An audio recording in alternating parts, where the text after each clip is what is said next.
All right, we're gonna get to this lore run now then. You could still support during the stream, but you know how it goes. Now we mute all the sound effects so you can get it out of your system now before we go back. We mute all the sound effects, no interruptions anymore. We stick to the game and we don't break away until like the end. That's how it's gonna be. We're not gonna break away until the end.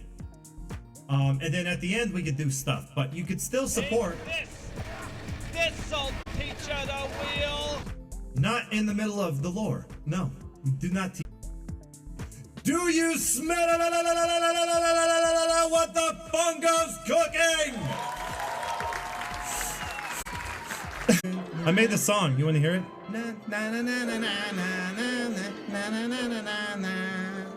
I'm killing lots of horses, killing them good with a katana. With a katana, yeah. I like to kill these horses that have bad breath. They have bad breath, and they deserve to die for having bad breath.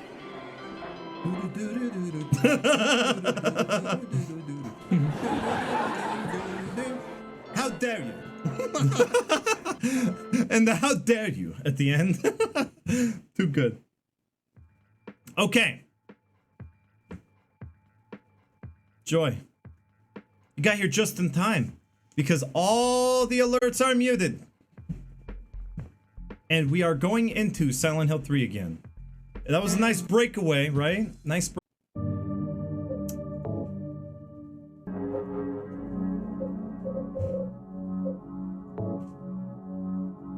We literally spent 3 hours talking about nothing. I mean, that's what some may say that we do here. We just spend hours talking about nothing. But I just realized how much time we spent on that first part that we already played. We already played. We got this far on, you know, on the second day lore run. And now here we are, like, how many hours later? Okay, anyway. I'm gonna start over from the beginning. This part's really important. The ASMR. So we gotta get back to that. No one clipped it. I'm surprised. I think Emmy did, but I don't know. Okay, back to the ASMR. Okay, right.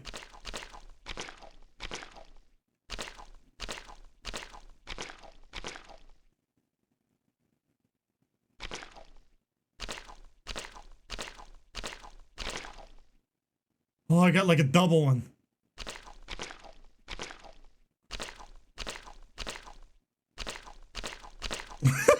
Is that the way people react to ASMR? Is that what you're supposed to make weird faces like that? All right, here we go. No more ASMR. That's not important. Did Akira Yamaoka record those sounds himself? I know he did. Someone should ask like the good questions. Why aren't they asking that? It's like, Akira Yamaoka, what did you do to record that ASMR? No one ever asks like good questions to the Team Silent creators. They're always like, is Laura real? Okay, we're like, okay, I'm making sure that everything's all set up and good to go. All right. No interruptions from here, but you can support, guys. And I do really appreciate it. I could definitely use it. I mean, Gibby, you've been great. Huge Candy Squids too, and everyone else who's resubbed and gift subbed and everything. Doggo Disappointer with the $5 tip. If you're still here, I hope you enjoy this lore run. But yeah, it's not gonna interrupt anything. Don't worry. Even during a cutscene, it just won't play until after. ASMR is very important. Yes. Now. I figured some really good. I'm gonna find some music to play during this part. Because, you know, it's kind of really quiet, and it's supposed to be. You know, silence is also a sound, Akira Yamaoka would say. It's... Oh, God, not that one. Oh, God. Okay, what do you guys say to that one? I mean, it seems really, really perfect for this part. Alright, well, I guess we're doing that one. Oh, boy. I hope you brought your Bible. Bible.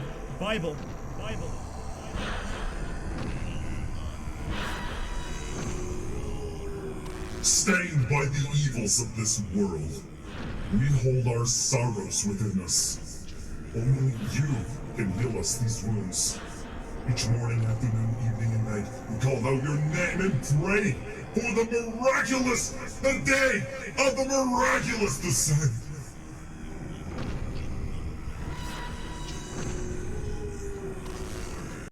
Can't do it.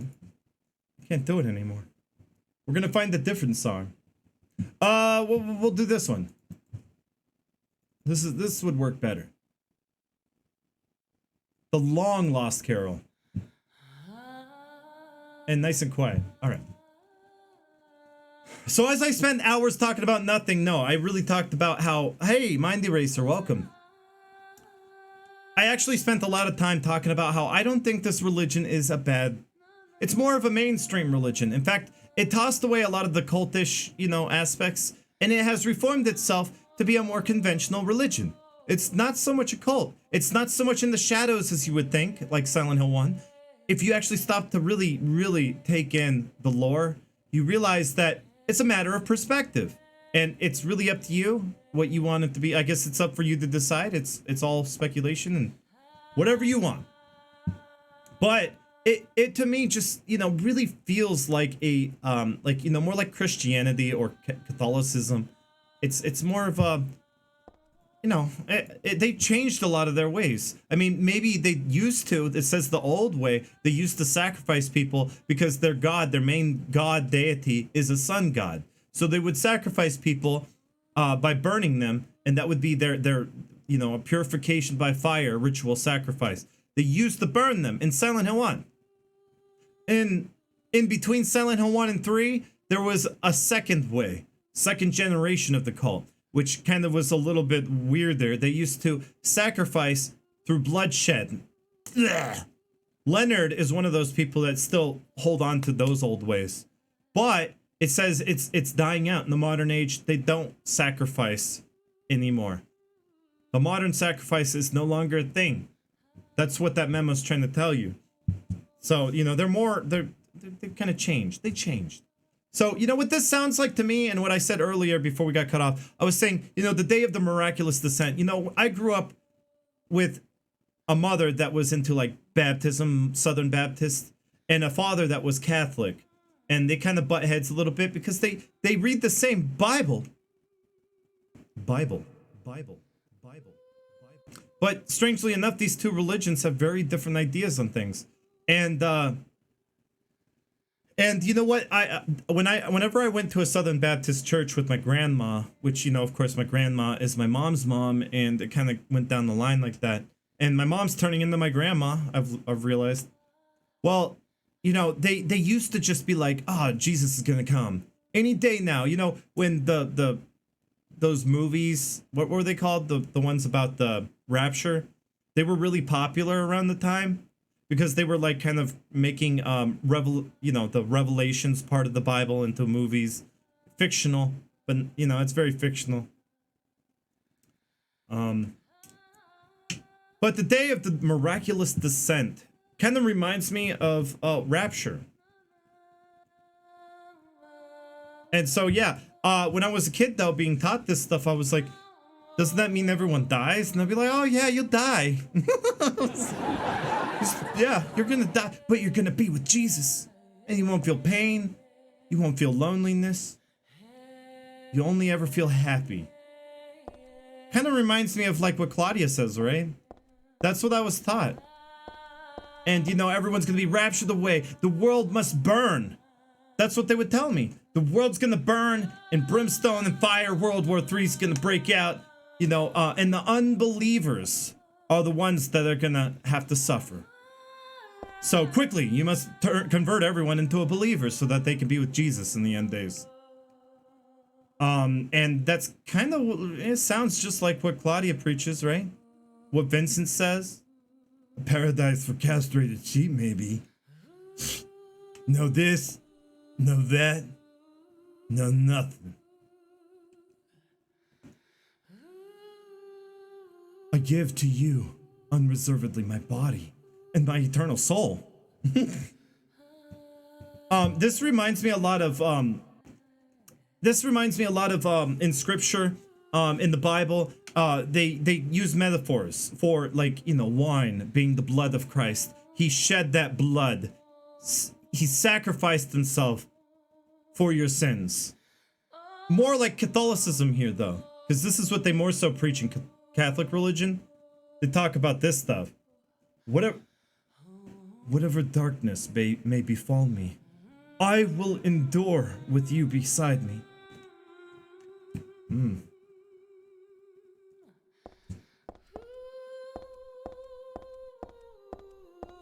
This is a real moody stream, ain't it?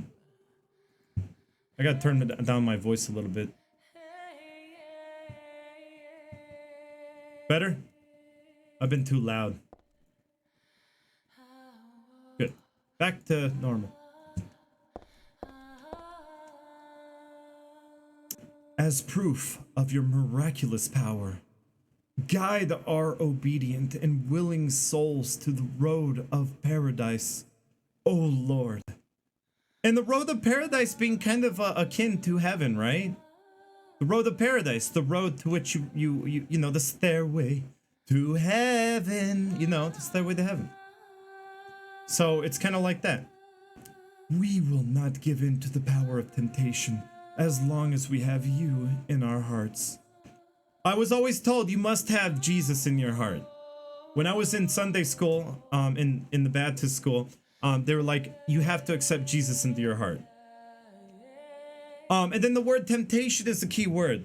If you've ever heard the Catholic prayer, it goes like this. It's Our Father, who art in heaven, hallowed be thy name. In this case, with this religion, it's more like Our Mother. Our Mother, who art in paradise, hallowed be thy name. So it's kind of a little twist. Thy kingdom come. And it's also kind of interesting too, because Catholic religion, they hold Mary, Mother Mary, in such high regard.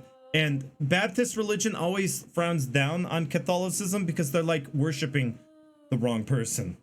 They worship saints in Catholicism. They worship saints. And Baptists, they're like, we only worship, Jesus is the one we should worship and nobody else, because that is against God. God says you should worship no other God before me. They're in there lighting candles and praying to saints. So that's kind of like this religion. Thy kingdom come, thy will be done on earth as it is in heaven. Give us this day our daily bread. Oh wait, sorry. Give us our daily bread and forgive us our trespasses as we forgive those who trespass against us, and lead us not into temptation, but deliver us from evil. For thine is the kingdom and the power and the glory forever and ever. Amen. Temptation, power of temptation. It took from the Lord's Prayer. I was taught this as a young boy. My dad taught it to me, and I thought it was scary. Because it's like, in one of the prayers, not this one, one of the prayers, it's like, you know, if I die before I wake, I pray the Lord my soul to take. Whenever I said that line, I would be so afraid that I would die in my sleep. You get a lesson on religion. That's right. Sometimes you never know what you're going to get with me. Hey, Art Books and Games, welcome back. And John Drake, I'm glad you're enjoying this. I hope you are. Oh Lord, save us with your compassion. Oh Lord, shower us with your blessings.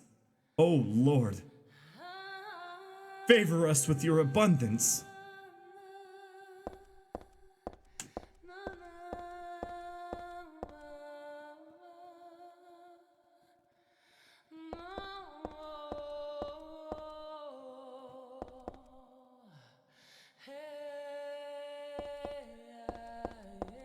Cherry Cat, welcome on in. Cherry Cat, how are you doing? It's good to see you again. We kind of like, we're picking up from right where we left off with the last lore run. Even though we talked about a lot. There's something written on the door.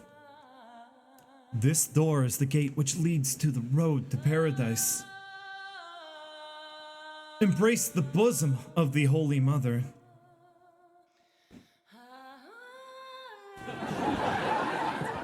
Admit your sins and be forgiven. eternal tranquility can be yours.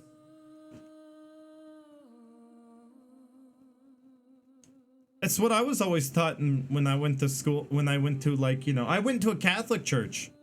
Did you guys know that? I think it was like 4th grade. No, 3rd grade. Second or 3rd grade. It was somewhere in there. Anyway, it was like 2nd or 3rd grade, and I went to a Catholic school for a whole year. And, you know, this just reminds me of the stuff that they used to tell me. How if you admit your sins, it's okay if you kill people, right? You know, you're always forgiven. As long as you admit your sins in the confessional booth, you go into a confession and tell people about all the terrible things you've done, and they tell you to do this, maybe like, you know, I don't know, Hail Marys and stuff like that.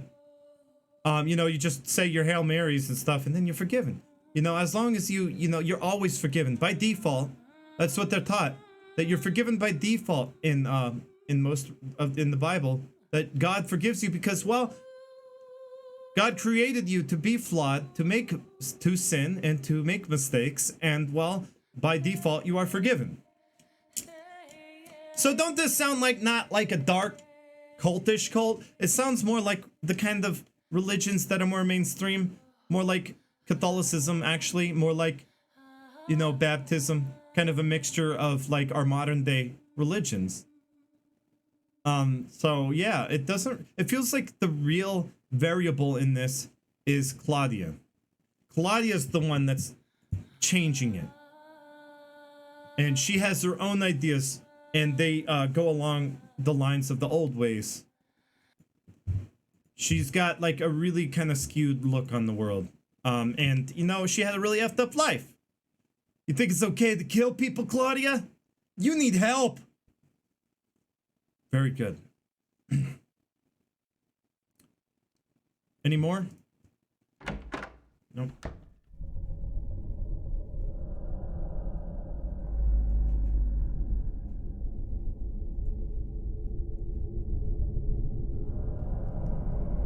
How did you get here? It was Vincent, wasn't it? He led you here. When will he cease his meddling? But it's just as well. Luring you here also serves my purposes. Checkmate. Not yet. The time is not yet at hand. The time when all will be forgiven their sins. All be forgiven their sins. The paradise we have long dreamed for will arrive. Like, listen to her, After the judgment and atonement, an eternity of bliss. Oh, Alessa, the world you wanted is nearly here. See? She's clinging on to the old way. Not you. Very good. Alessa, your true self. But I am Alessa. Those flames look My really good on the little candle. Claudia, my dear sweet sister. Alessa, is it you? Oh, how I've missed you. I don't need another world. It's fine the way it is. But you said it yourself. The world must first be cleansed with fire. But that's not what I want now. Alessa, don't you want happiness? Have you become blind to all the hopeless suffering in the world? We all need God's salvation. Listen, suffering is a fact of life. Either you learn how to deal with that or you go under. You can stay in your own little dream world, but you can't keep hurting other people. Besides, I'll never forgive you for hurting my father. I wish only for the salvation of mankind. But for that to happen, the world must first be remade. And for that, we need God. You self-righteous witch! No one asked you to help! It's growing within you. You despise me Damn right I do! That's good.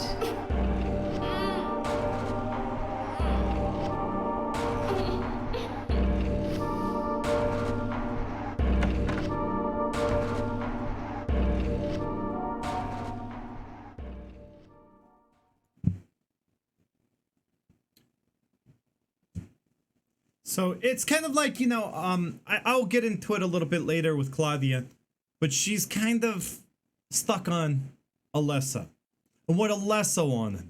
Now the new religion, they don't focus too much on Alessa. Alessa's just a saint, but she's kind of really there's a more personal reason, and I'll talk about that when we get there. But it's, you know, she's really stuck and hung up on Alessa and that's the reason why the changes in the cult, or sorry, the religion. Don't want to say cult because I don't really know. You know, Vincent perhaps, you know, was just a pastor, you know, a priest, and you know he liked the money that rolled in, but you know they never really taught anything like go kill people, you know. But you know, you do go into a confessional booth and admit your sins and you'll be forgiven anyway, right? Now the cult does bad things, there's no doubt about that, we do learn. But first, I think it would be really interesting to do this. I like to do this in lore runs. And you'll see here in a second. Yeah, that dialogue's really deep. And if I could pause and dissect every line of it, because it's just like Silent Hill 2. Every line of it is important. You know, she's like, you know, preaching, oh, we need this. Alessa, you're in there, right? Well, she doesn't know that she already defeated the Becky part of her. Okay, Becky, she's dead, okay? She dead. No more, oh my God, Becky, look at that butt. None of that. It's a dead butt now. So, no. So she defeated the other part of her, which was Alessa. And she doesn't know that yet. She doesn't realize that she thinks that Alessa's still within her, deep down. But no, she defeated that part of her. Well, actually, Alessa, she kind of stepped down. She bowed out. That's what really happened in that battle. You know, they were just basically showing off, you know, I'm a fighter and you're not. I love this though. I love the imagery of this whole area. Can we just like take a moment to really appreciate like lighting? Like good lighting in a game. Like this great lighting right here. Take a moment to appreciate all this. Now the game's running bad because I have to do this. There. Maybe that'll fix it. There we go.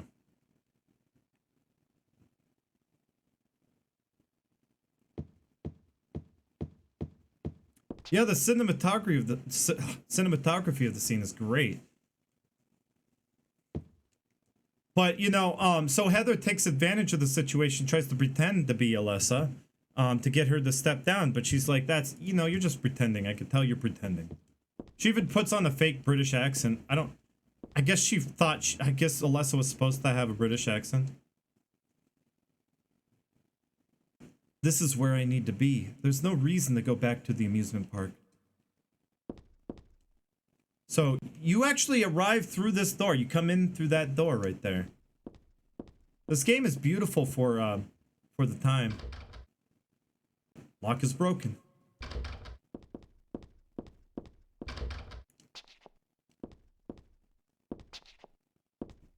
I love the lighting of Silent Hill 3. Silent Hill 3 and the candle effects we saw in the scene.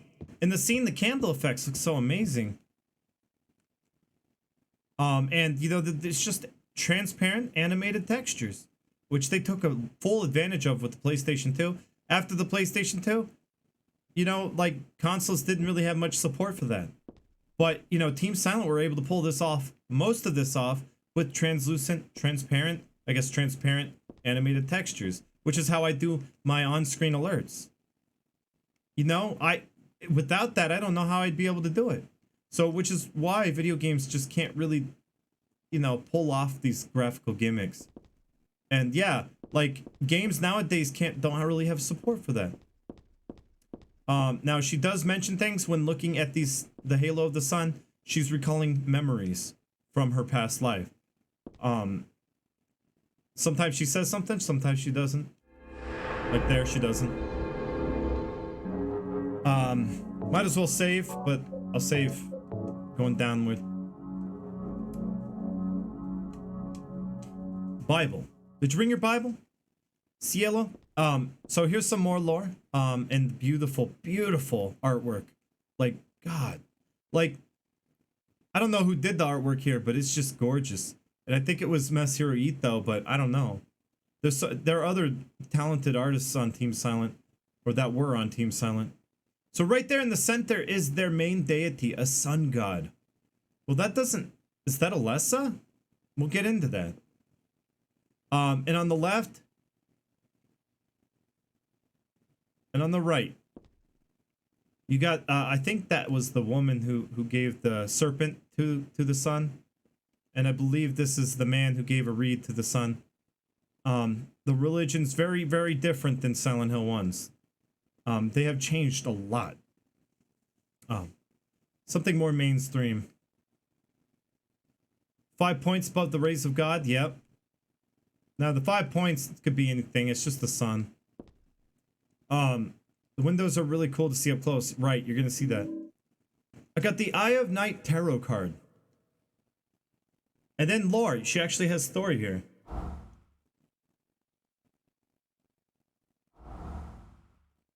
But first, a nice close look at it. Just look at that gorgeous artwork. Stained glass.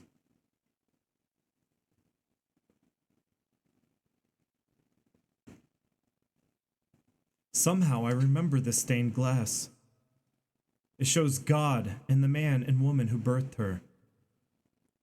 I used to come to this chapel all the time when I was a little girl. Came to worship God and to ask for my prayers to be answered. But it wasn't exactly me. It was actually Alessa when she was a little girl. But anyway, none of my prayers were ever answered.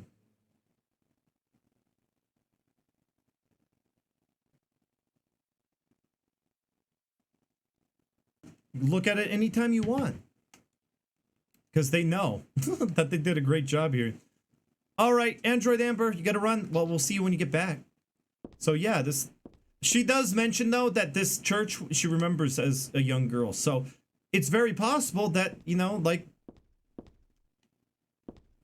The religion still believed in the sun god, and the, and this religion probably had some variances. But it lines up too closely to the events of Silent Hill 1. And here, I like to do this. This is really kind of a rush, frantic thing to do.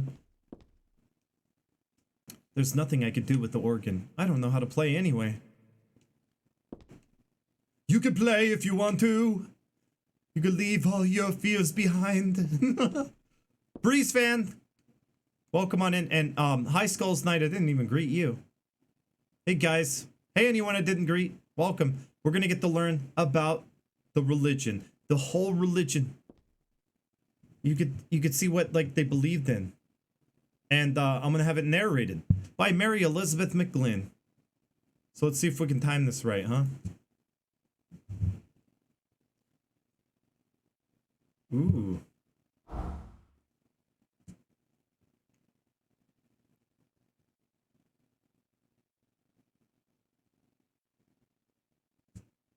That'd be pretty artwork.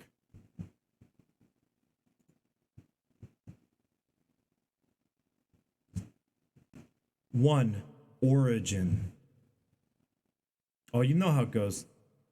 One, origin. In the beginning, people had nothing. Their bodies ached, and their hearts held nothing but hatred. They fought endlessly, but death never came. They despaired, stuck in the eternal quagmire. A man offered a serpent to the sun and prayed for salvation. A woman offered a reed to the sun and asked for joy. Feeling pity for the sadness that had overrun the earth, God was born from those two people. God made time and divided it into day and night. God outlined the road to salvation and gave people joy. and God took endless time away from the people. God created beings to lead people in obedience to her. The red god, Juchilbara, the yellow god, Labselvith, many gods and angels. Finally, God set out to create paradise where people would be happy just by being there. But there, God's strength ran out and she collapsed. All the world's people grieved this unfortunate event, yet God breathed her last. She returned to the dust, promising to come again. So God hasn't been lost. We must offer our prayers and not forget our faith. We wait in hope for the day when the path to paradise will be opened.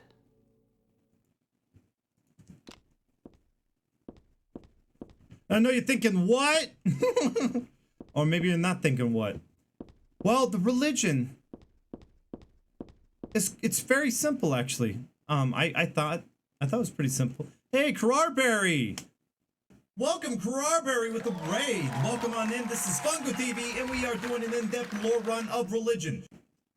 Bible. Did you bring your Bible? Well, thank you for the shout out. You're playing Dead by Daylight. Perfect. Thank you for the raid. Welcome on in, anyone from that raid. And it's good to get a I guess a new raid from somebody I think somebody new. That's pretty cool. I'm gonna go ahead and I'm gonna see, do you play a lot of Dead by Daylight? Just let me know when you're here. Yeah, looks like that's mainly it. I will definitely give you a follow. I'm gonna play some more Dead by Daylight one day. You don't have to worry about that. I'll get back to it. Yeah, no problem. I know who to raid when I start playing Dead by Daylight again.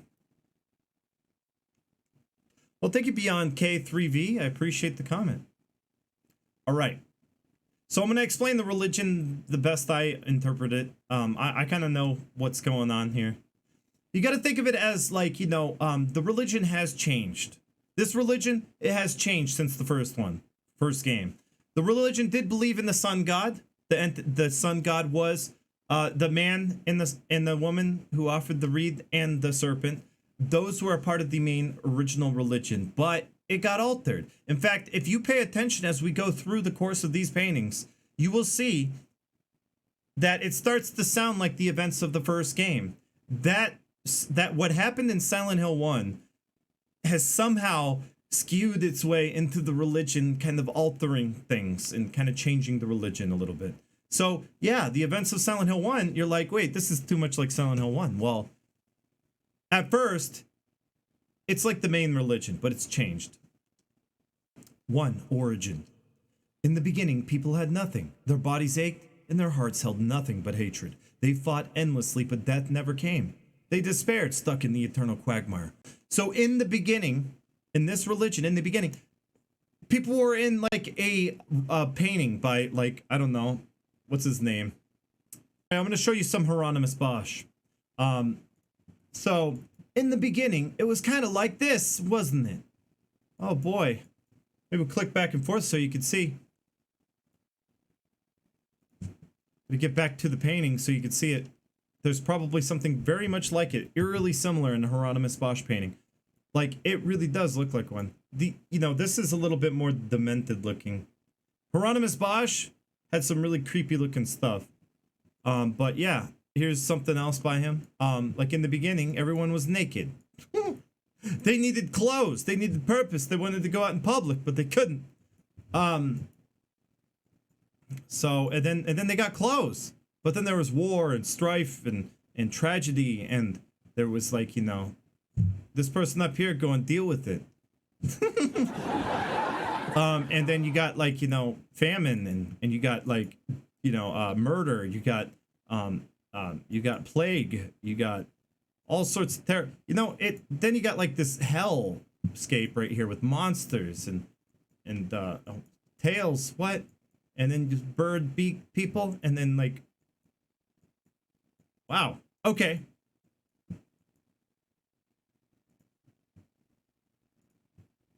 That's Mars Attacks. Then, you know, it's very similar. There is a painting that's more similar than what I'm showing you. But hey, do you guys remember watching the making of Silent Hill 3? That's what inspired the Insane Cancer. The guy here with the hood and the arrow in its butt. That's right, it got an arrow in the butt. I was an adventurer like you. But then I took an arrow in the butt. And then this thing looks terrifying. It's like, hey, that guy has an arrow in its ass. Hey, stop talking about me. This guy is really, I don't know, this is weird stuff. I kind of like the other stuff we were looking at. I kind of want to not look at it anymore. What is the rabbit doing? What is the rabbit doing? It's cute though. The rabbit's cute.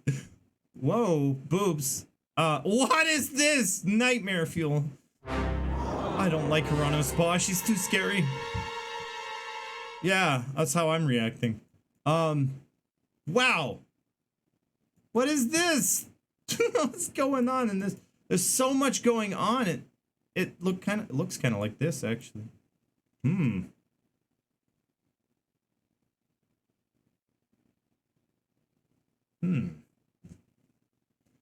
I am quite a connoisseur of art.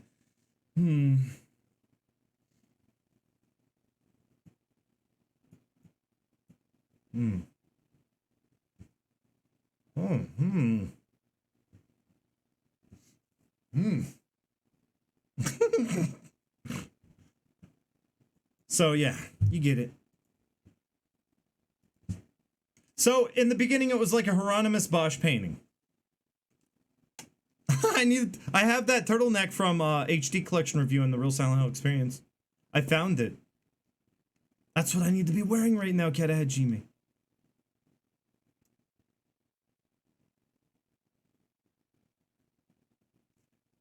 And then this happened. They were all stuck in a quagmire, like, help, get me out. Oh my god, it sucks here. I don't know what to do with my life. It hurts.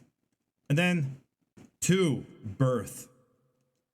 A man offered a serpent to the sun and prayed for salvation. A woman offered a reed to the sun and asked for joy. Feeling pity for the sadness that had overrun the earth, God was born from those 2 people. What? Okay, so this religion's kind of crazy in terms of how things transpired. People believe in this? So God didn't come into existence until people asked for purpose. That is unusual. People wanted purpose so badly. Like, I'll give you a reed, this is all I have. So they prayed to the sun and asked the sun to give them a god to give them pity. And God was born from man and woman, which is interesting because, like, God created man and woman in the Bible. Whoa, Solenta with the 12-month resub. Solenta, welcome on in. Quick check-in from holiday. Happy anniversary. I'll be back again next week. Oh, you're not here for good then. Well, that's a year. So thank you for a year of continued support, Solenta. So basically, in the Bible,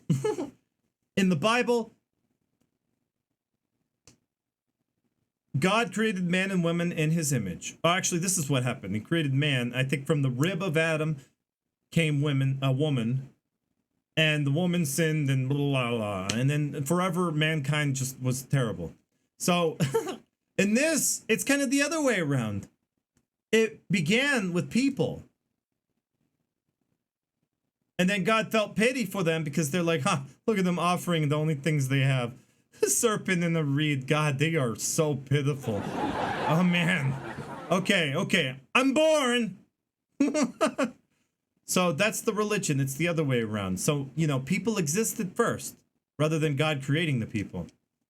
Interesting. Let's keep going. Yeah, they are so stupid, right?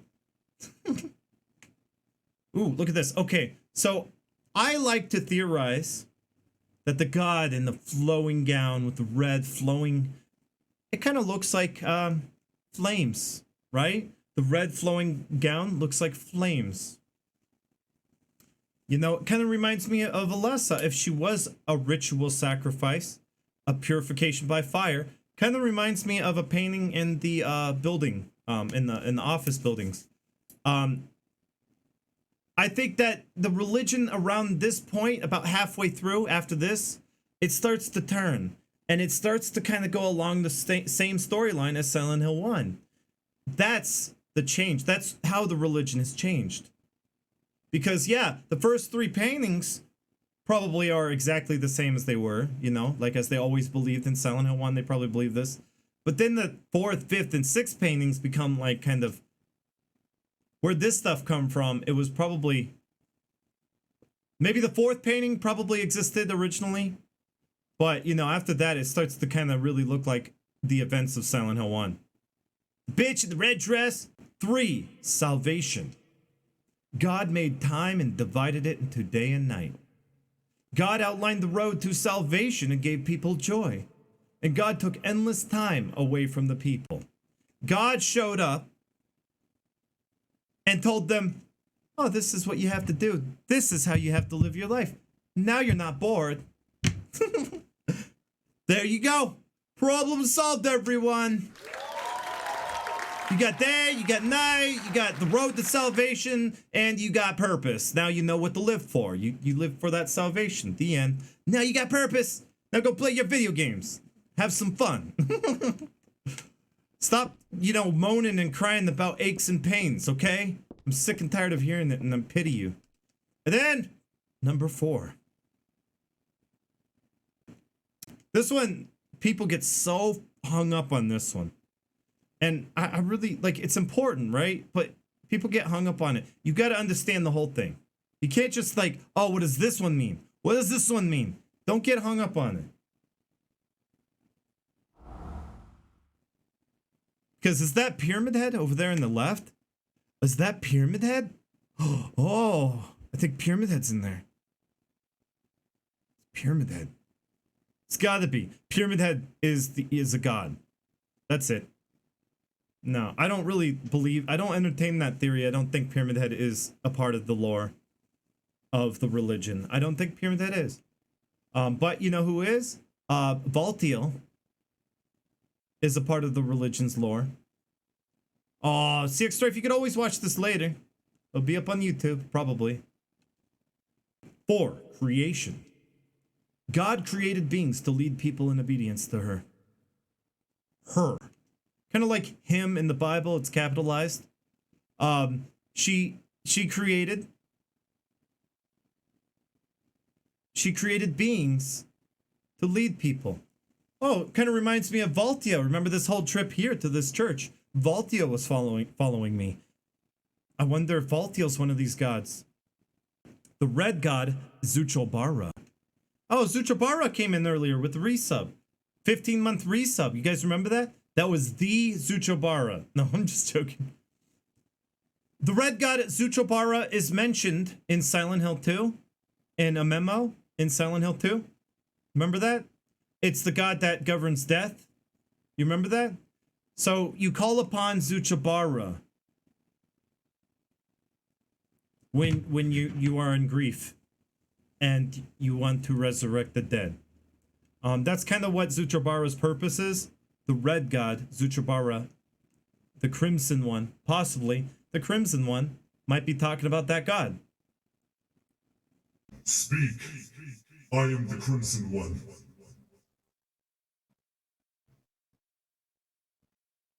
Believe in I.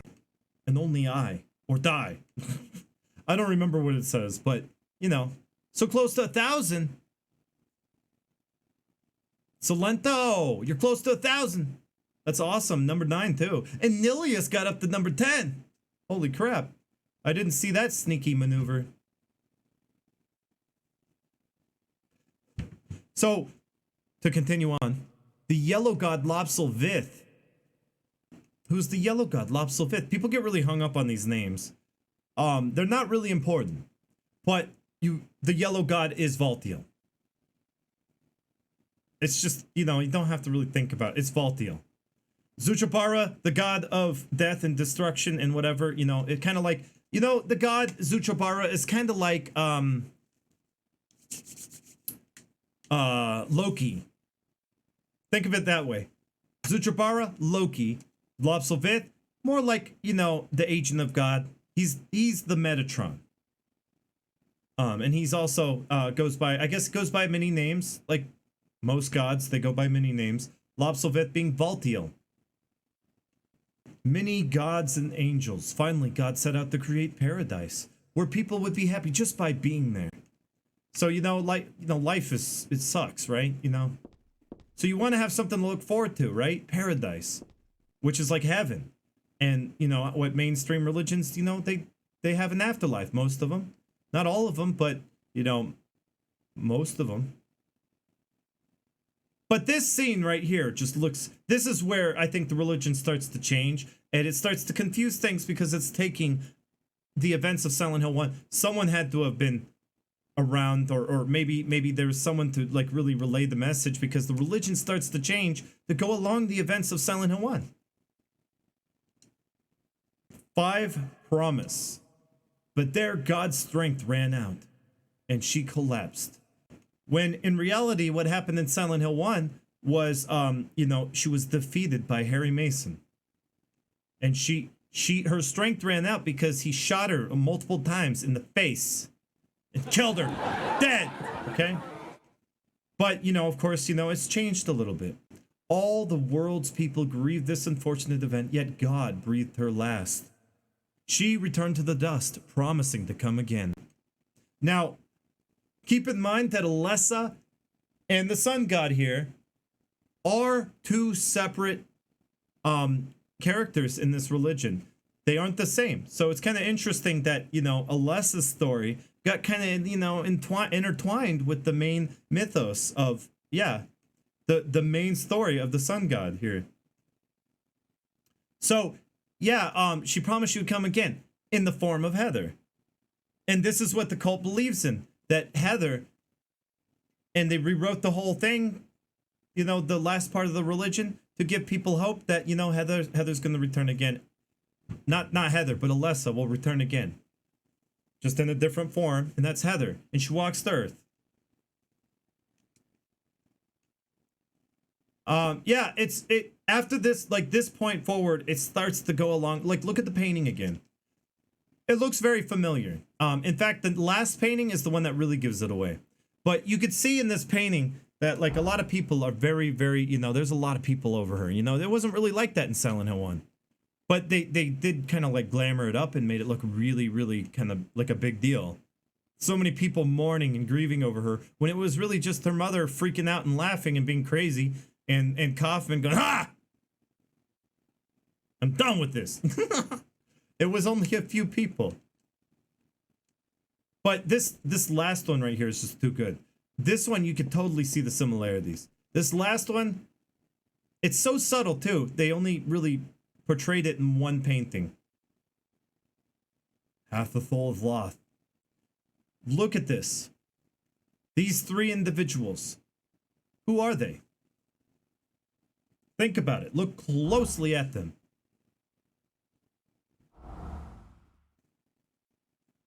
Which 3 characters from Silent Hill 1 could these be?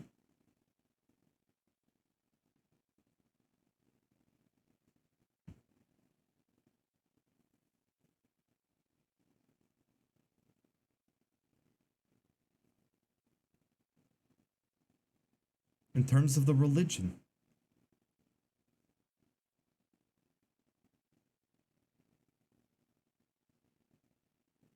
Nothing?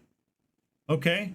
On the right, looks an awful lot like Kaufman, dictating, kind of like, you know, the hand of a doctor, kind of giving instruction. Kaufman was the one who kind of led and directed things. Dolly in the middle has the hood, has kind of the garb. And Lisa on the left. Lisa, who looks in this painting, looks like, you know, she's the caretaker. That she took care of her. And it really does look like Lisa Dahlia Kaufman. This is where the religion starts to change and become more like Silent Hill 1. kind of skewed by the events of Silent Hill 1. 6. Faith. So God hasn't been lost. We must offer our prayers and not forget our faith. We wait and hope for the day when the path to paradise will be opened. So this is how the religion has changed. God is still out there. Instead of just waiting one day, to die and go to that paradise when we die, God can return and take us there. And that's about it. So, that's why cult members have been like flocking over to, hi, Luke Mulatto, by the way, Off-World Devil, hello, you too. Azriel PSX, welcome. Yeah, you guessed it. So yeah, this is why cult members have been flocking out to find Heather. They've been able to trace her down before they changed their name, moved on, but they know she exists, and it was kind of rewritten in their religion that they have to find her so the paradise can be open. They need, remember me and your true self as well. Also that which you must become. The one to lead us to paradise. She says it at the very beginning. So the religion is all about finding her.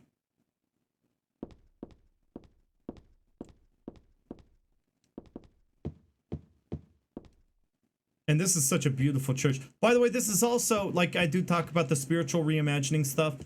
Silent Hill 3 in the Way is a spiritual reimagining of Silent Hill 1.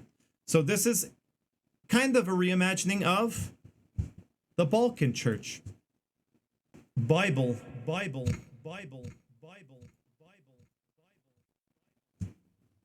Right? In fact, it might actually help it a little bit if I just did this right before we move on. There's more religion lore that we're going to touch on, though. Like, it's really good stuff.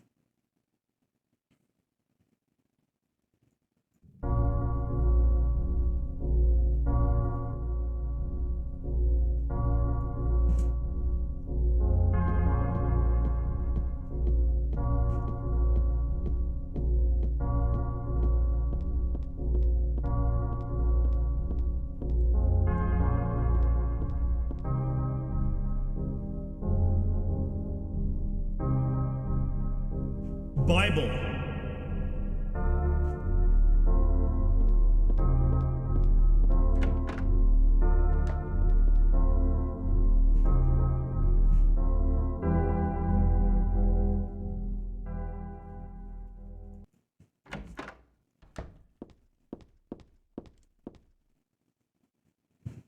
And the game kind of whacks out a lot. I think I'm going to put it on single core again.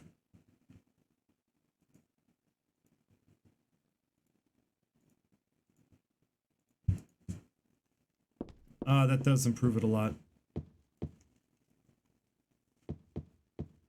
Okay, yeah. Single core does improve it.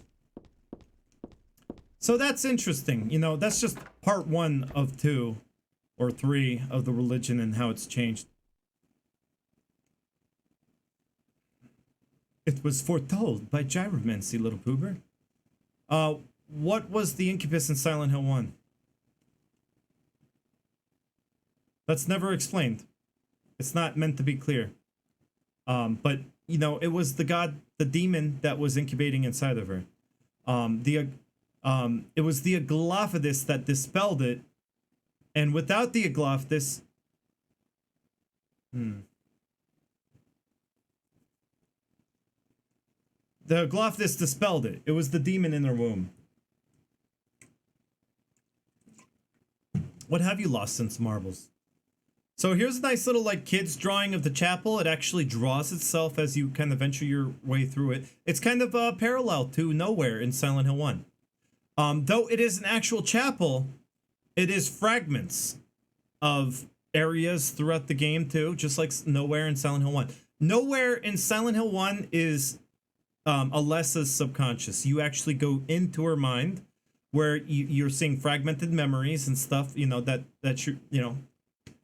just kind of venturing through her subconscious. In this, you can kind of think of it as a parallel to that. But it's kind of a parallel, it's kind of the a cumulative subconscious of, I guess, Heather, Claudia, you know, a lot of stuff. It's kind of like a mystery to me. I haven't figured it out yet, how this place exists and what's it all about. I don't know. But you learn a little bit more about the cult through the confessional booth. If you step in, you do learn a little bit here. And I'm gonna save because, well, we don't want to get the possessed ending on my first playthrough. And I just wanna make sure that I restart from here and try to get the possessed ending. I might be able to do it. What's this? These are the cult scriptures. They don't look worth reading. It's not bread. That's all she really cares about. And it's a Bible. Yeah. Dear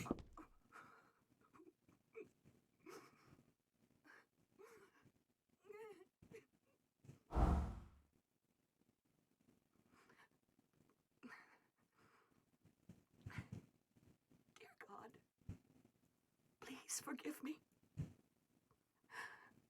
I know I'll be put to death for the sins I've committed. And I'll go to my death gladly and with a peaceful heart.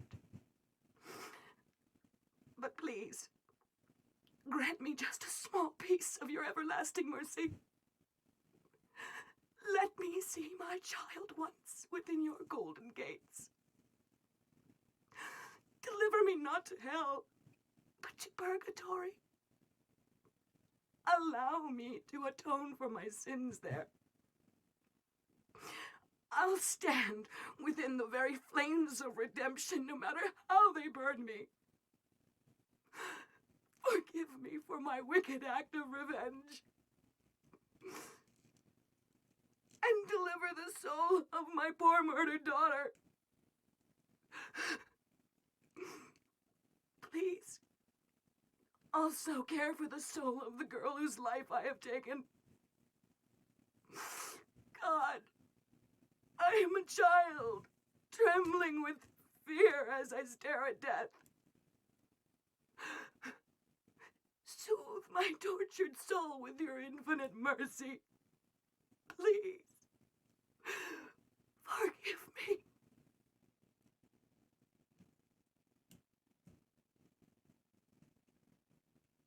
So yeah, what the religion says is that you are forgiven. As long as you confess your sins in the booth, you are forgiven. But Heather's not going to make her presence known. What happens here when you say, I forgive you? You're basically telling the cult that it's okay that they went and killed your father. They killed Heather's father, Harry Mason. You're basically forgiving them for that. You think that's right? No. What they did, nothing excuses that. So in a way, you're saying, oh, I see, I understand now. I see why you did it. I forgive you. And then, you know, you start to you start to feel sympathy towards the cult, and you start to side with the cult. This makes a big difference on your ending. This is the biggest moment. This right here makes the big difference on your ending. But of course, on the first playthrough, second playthrough, you probably won't get the revenge ending no matter what you say.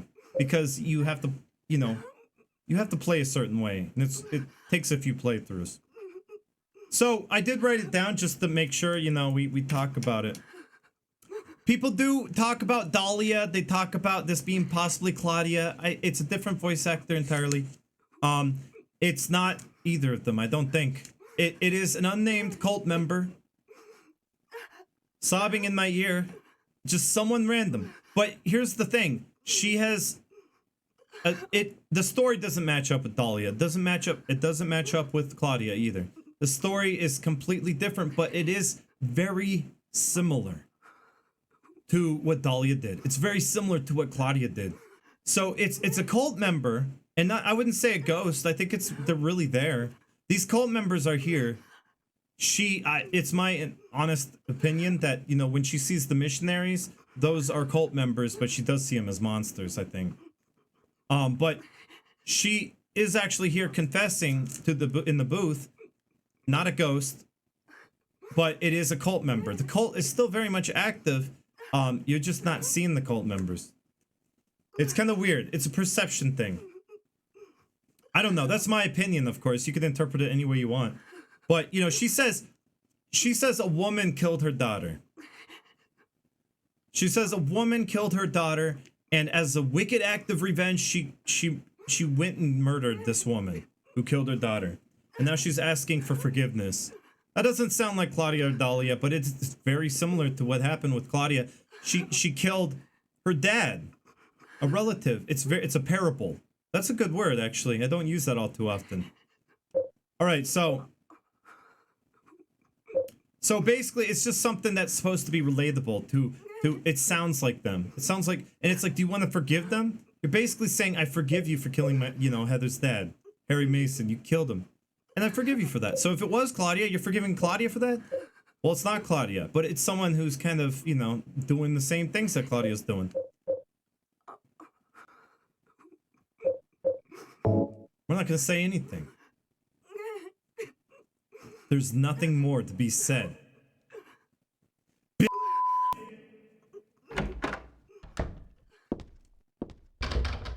Let me at her.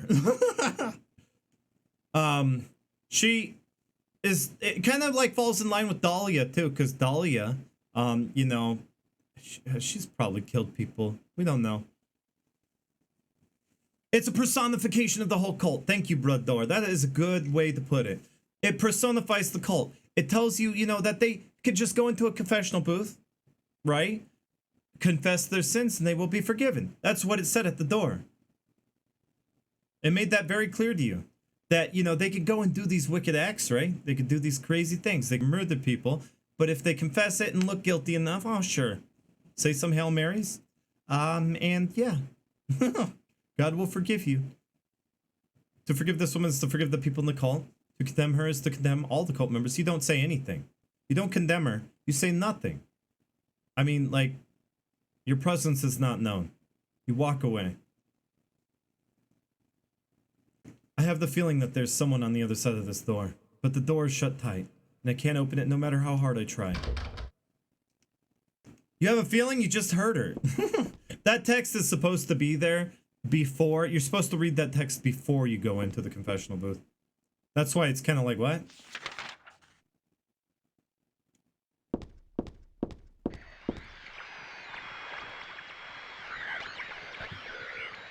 This is where it gets scary again. I'm gonna turn it down. Every now and then I gotta turn the capture on and off. It kind of helps speed it up.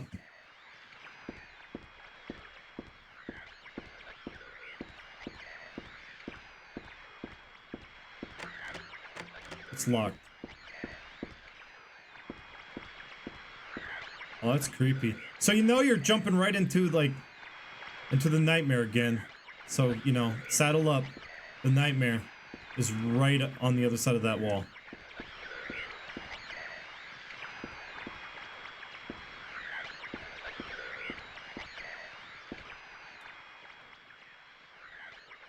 Going to confession and praying for forgiveness for killing a child, then seconds later your door is being forced open by some woman who hates cult members. You know what else I could do? Remember earlier, there was a clip where there, you know, you knock on the stall, maybe it's foreshadowing, but you knock on the stall at the beginning of the game and it's someone knocks back. Well, that'd be really rude to do this, right? Die! Well, it's not rude now. I don't have any better weapon though. It's not rude because they deserve to die. Tase it! Ah! I wanted to know I'm here. I'm angry!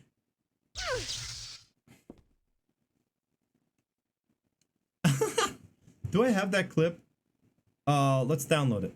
Okay, I'm gonna download it real quick. So you know what I'm talking about? Because I know not everyone here is gonna watch every clip on this channel. And if you do, then wow. Kudos to you if you do that. There's nothing but a bloody toilet. Maybe if you actually walked into the stall, it'd just be a big bloody toilet, right? All right, I'm gonna get the other clip that I don't remember who made it, but I got two clips. They kind of go together.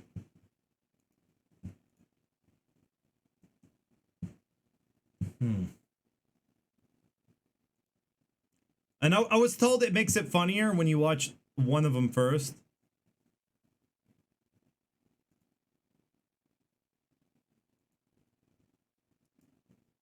So we're gonna do the last one that was clipped first.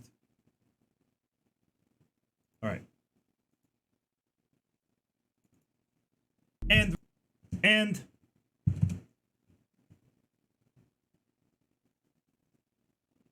And remember, you know, the stall that you knock on, right? You knocked on the stall, and someone knocked back. So she was being polite, and she's like, "Oh, you know, maybe I shouldn't like be rude and like unleash a fury of bullets into the stall." No, she just leaves instead. But yeah, there was somebody there. Yeah, it's occupied. Rude of me to keep on knocking, huh? Is it rude to do this? Die! Oh my god, I'm sorry. How rude of me. How rude of me. And remember, so that's kind of the callback I was doing there. All right. Well, is it rude of me to smash the door in like, here's Johnny? Oh, that's another clip. No, we're not gonna sit here watching clips. Here's Johnny! Smash it open with a maul. Stick her face through it. Oh, you're not Claudia. And then she walks away. Not Claudia at all. I don't want to go in here. You know what's in here, right? Terror. No. Ah, it's terror. I'm having stuff blowing away. No. Ah, it's terror! Terror. Go away, terror.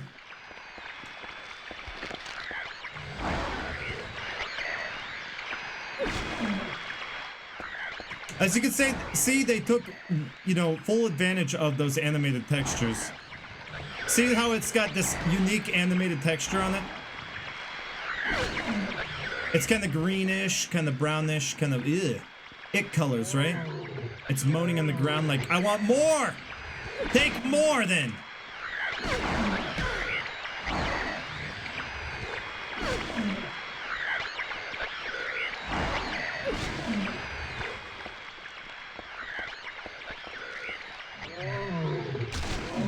Give me the bone! I need that bone! Give me the bone! It reminds me of my speedruns almost. Oh, I'm gonna die. This is gonna be great. Yeah! Oh, special scene.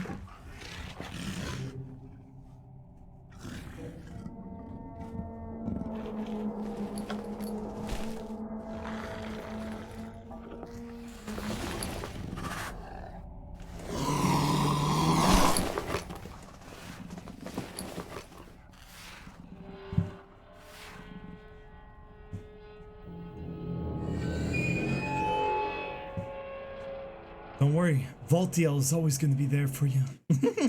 To resurrect you from the dead. Because Voltiel needs to ensure the life of the... Okay, so Voltiel was conjured upon. Voltiel is Metatron. The seal of Metatron calls upon Voltiel. And I think I understand a later part of the game now, too. Metatron and Voltiel are one and the same. One and the same. And Voltiel was called upon by Claudia to ensure the protection of the god in her womb. To ensure the protection of Heather. And to guide her. How do you think she wound up in Silent Hill? She was guided there by Voltiel. And so every now and then you get a scene showing Voltiel dragging her away. You know, I guess presumably to revive her. Pretty cool, huh? That's it. That's all I had to say. I'm gonna keep this equipped.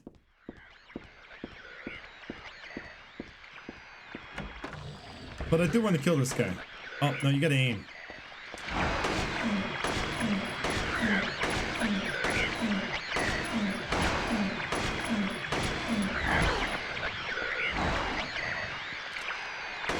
Swing those bag arms. It's so hard to kill him.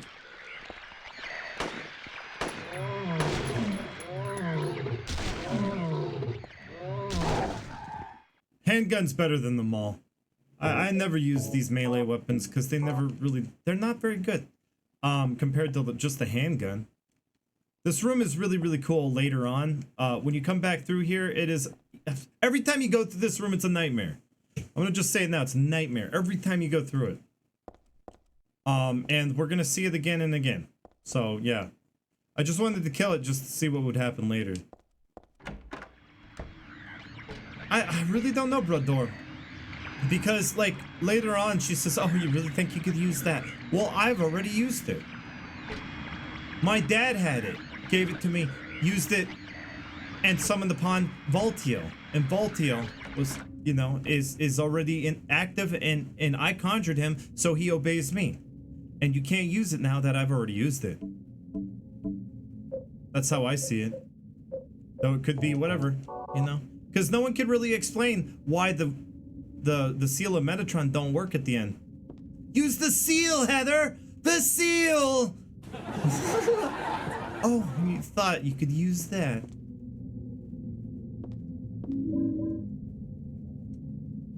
The shelves are covered with file folders and boring books. There's no useful information here as far as I can tell. But you guys can bounce ideas off me. I mean, if you have other ideas, I am willing to listen, you know, because that's how I kind of understand this game better. You guys can help me understand it better. Maybe visit a confession booth if you're aiming for a certain ending, since the save is loaded now and all. That save was already made right before the confession booth, so I could load up the game and get a different ending, just like that, very easily. I got a cassette tape.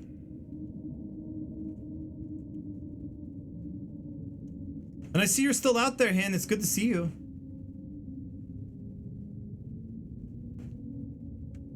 This is kind of important. There are a bunch of papers in this file. I get the feeling that it's a handwritten copy of some book. Represents the deity known as the Halo of the Sun. See, we wouldn't know the name of that symbol if it weren't for this. Now we know it's called the Halo of the Sun. It is very important to the lore of, I guess, the whole, you know, it's kind of like the Holy Trinity in Catholic religion, like I said earlier. It's like the Father, Son, and the Holy Spirit. Well, you got the past, present, and the future in the middle of the three inner rings, past, present, and future, which also represent Cheryl, Alessa, and Heather, the Holy Trinity. It's kind of like the seal of Metatron with the pyramid and the 3 points, but only it's reimagined with 3 circles instead of 3 points on the pyramid. In heraldry, symbolizes a religious group. The 2 outer circles are charity and resurrection. The 3 inner circles are present, past, and future. The 2 outer circles represent charity and resurrection. Charity being Vincent, resurrection being Claudia. You ever think that? Also, look at how they're spiritual reimaginings of the characters of the first game. Vincent is a reimagining of Kaufman. Charity, who receives from charity, dealing drugs, whatever, you know, telling people what they want to hear. They get charity. Resurrection, Black Dahlia, White Claudia, reimagining. They both represent resurrection because they're about resurrecting God. And the 3 inner circles are past, present, and future, being well, the Holy Trinity. Usually drawn in red, occasionally drawn in black or other colors, but blue reverses the meaning into a curse on God and is therefore forbidden. So it's in red, but blue is a curse. See, that I got hung up on. I don't really understand that. What? I tried to grab Ping, but she ran away. I was like, hey, Ping. Ping! I don't know. But when do you ever really see a blue? You see a blue Halo of the Sun before the Splitworm fight. That's the only other time I can really think of it. There's a blue halo of the sun during that one fight. Yeah, that's the only one. But I don't, you know, it didn't really seem like it was a curse. Like who would have put that blue halo of the sun there? Hey Sunderland, you have a good one. Maybe we'll see you when you get back. I know some other people took off I didn't acknowledge. You know, it's during the cutscene. But I think Sizzly Bubbles was one of them. Oh, I love the lighting here. Look at this. This camera angle right here. Oh, it's just beautiful. The atmosphere is just... It's just bleeding atmosphere, this game. Seal was put in Silent Hill 3 because Alessa uses it in Silent Hill 1 to protect... Yeah, it's kind of... Yeah, it's a parallel. See, like, you got these reimaginings, right? You know, and that's also explained in the religion. The religion has changed. You know, perhaps their symbols have changed too. To better fit the new kind of perspective. It's been skewed by the events of 1. Work in Silent Hill 1 if it was completed because Dahlia went out of her way to prevent it. That's right. I guess you're right. Like the mark of Samael, which we learned in this game, is not called that. That was just a way of demonizing the symbol. But it's actually you're calling upon Metatron, the agent of God, which is also what the other name of Valtiel is. He's the agent of God. He controls the whole flow of the nightmare. You know, he's always turning valves. He's a conductor. He's reading sheet music as he turns the valve. I'll show you that here in a moment. But yeah, it is kind of like blue kind of represents that, how it was portrayed in Silent Hill 1. So they forbid that. Also, you know, it does happen towards the end of the nightmare sequence. So perhaps blue, acting as a curse upon God, what it does is it reverses the nightmare and returns everything back to normal. Maybe that's something I gotta look into. Maybe we can find some blue halo of the suns, you know, like really sneakily hidden somewhere, before the nightmares end. Every time they end. I don't know. Whoa. Now let's check the map just to make sure. Ah, there was another door, but I don't think there's anything in there, but I don't want to exclude it. Oh, run! There's big, insane cancer, guys. Almost got hit. So here's a little bit more on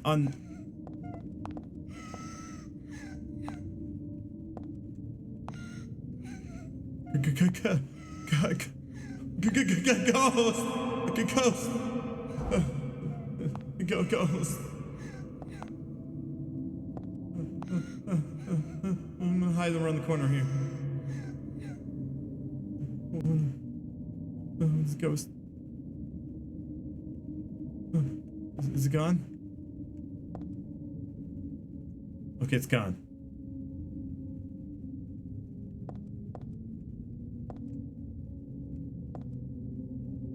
Anthony C10, hello, welcome.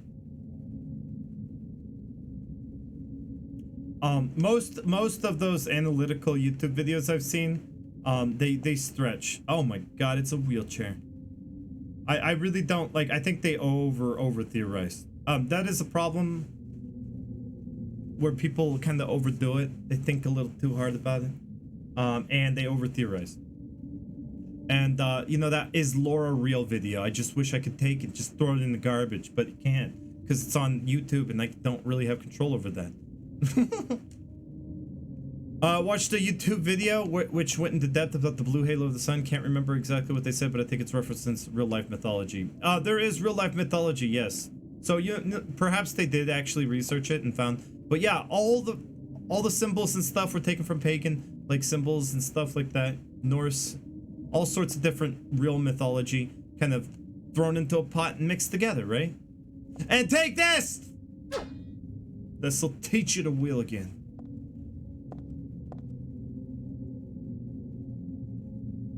You know, you'd almost think that Master Willem would be sitting here in this chair.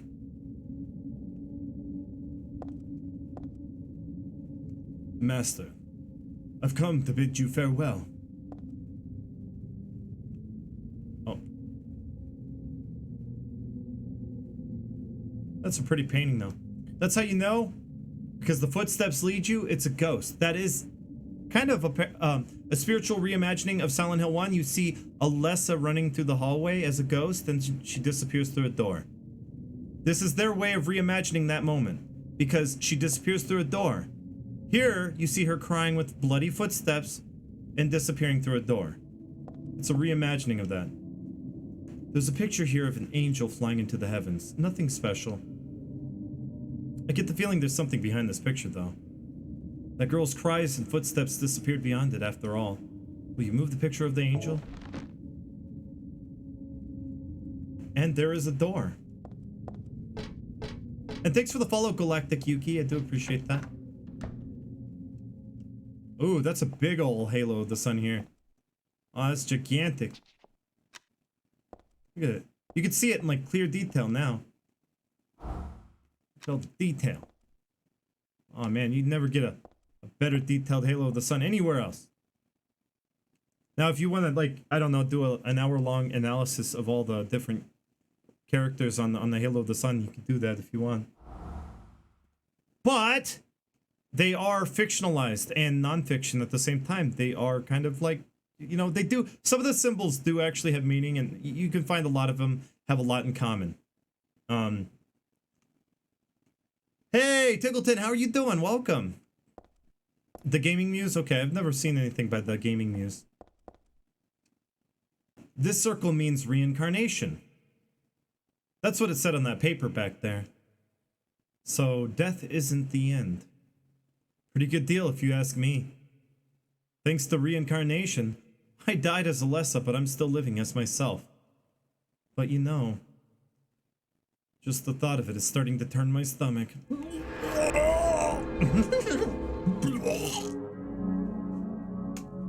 She's sick because she's pregnant. Oh, that's cool, Bloodor. I should check it out. No, I'm not gonna save here. The trident thing, yeah. There's a lot of symbols here that are, some are real, some are kind of changed.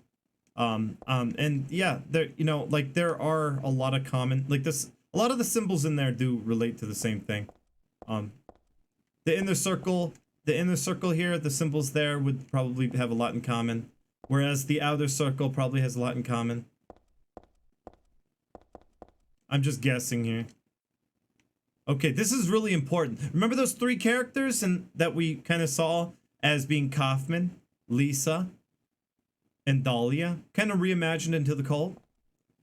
Well, they're saints. Well, Alessa's a saint. Here's Kaufman.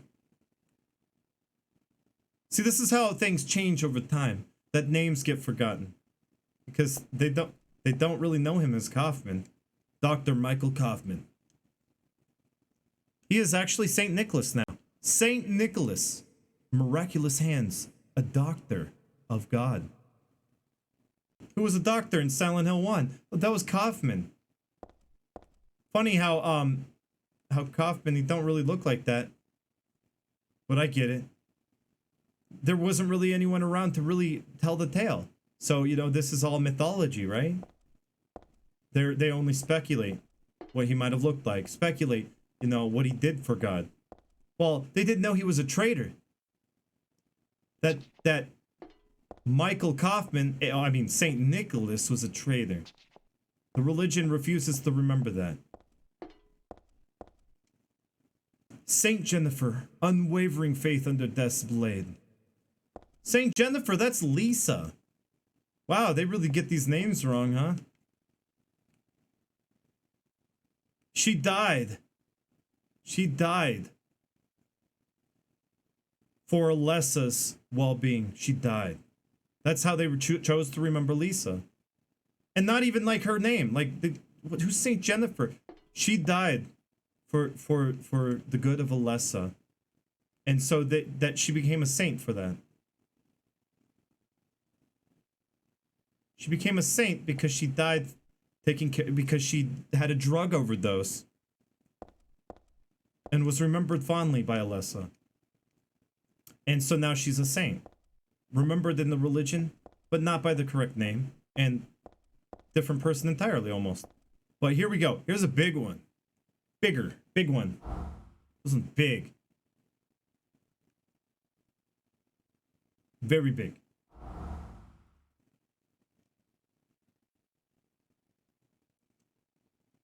Saint Alessa, Mother of God, Daughter of God. Well, isn't that interesting? This picture, that's me. I'm holding the baby. And I'm the baby being held. The me that wanted death and disappeared with God 17 years ago. And the me here and now that sought life.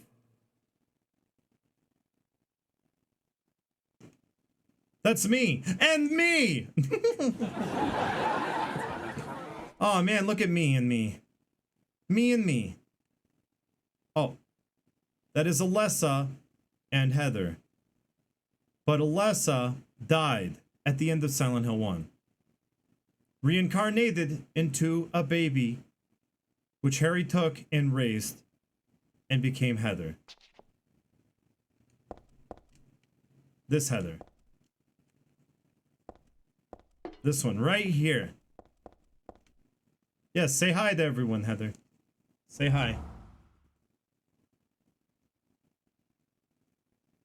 Hi, everyone. Hi, everyone. I'm Heather.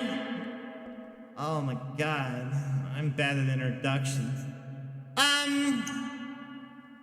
Well. So. Life's crazy. Woo! Okay, I'm done.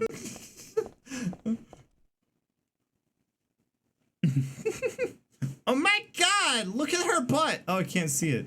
It's facing away. That's me in the corner. So yeah, but the real big thing here is that they remember Alessa as a saint. Okay, well, this is weird because, well, Claudia seems to really think that Alessa is like God. But here in the religion, it says, no, Alessa's not a god, she's a saint. She's a mother of God, daughter of God, not God. God is the sun deity, the one that, you know, just created, you know, gave us purpose, and that's God. No, this is a saint. She is worshiping Alessa as a god. In this religion, she has a different view than everybody else. So, I mean, Claudia, not Alessa, but you know, Claudia has a different view than the rest of the religion, and Vincent's there trying to, like, you know, battle her beliefs because she's going around preaching her beliefs while, you know, Vincent is trying to contain her. He's like, no, that's not what we believe in, that's not what we preach. And Claudia's like, this is, I could do it. Hey, I have just as much sway in this religion as you do, you know.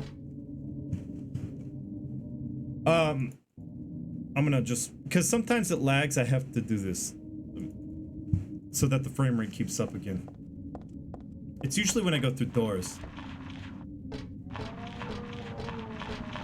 Way better. By the way, Valtiel is following you throughout the course of the church. This is right here. You can see it for yourself. The yellow god Lopsovith Valtiel, the seal of Metatron, calls upon him. He is the agent of God. He is the conductor of the nightmare. He is everything that makes Silent Hill, everything that makes Silent Hill what it is this creature. But there are many gods. Keep that in mind. Lopsovith conducts the nightmare.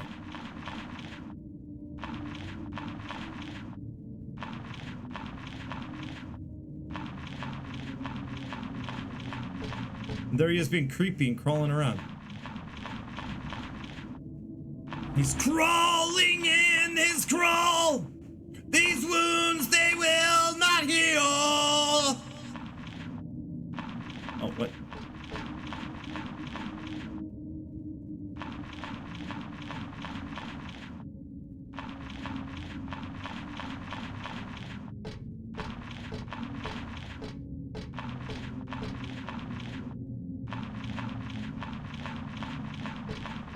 And he's omnipresent. He's always around, always watching, and always seemingly following you everywhere you go. He's like in every room. And he's Especially keeping a close eye on you towards the end part of the game because, well, you're almost there. You're so close. God's about to burst out at you in any second. Yee. You know, like one of those alien chest bursters, you know?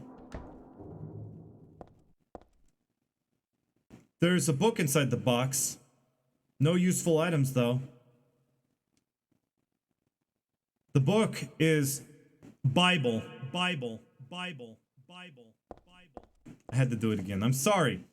These books look like real mind benders. Think I'll leave them alone for now. That's pretty much what I would say too.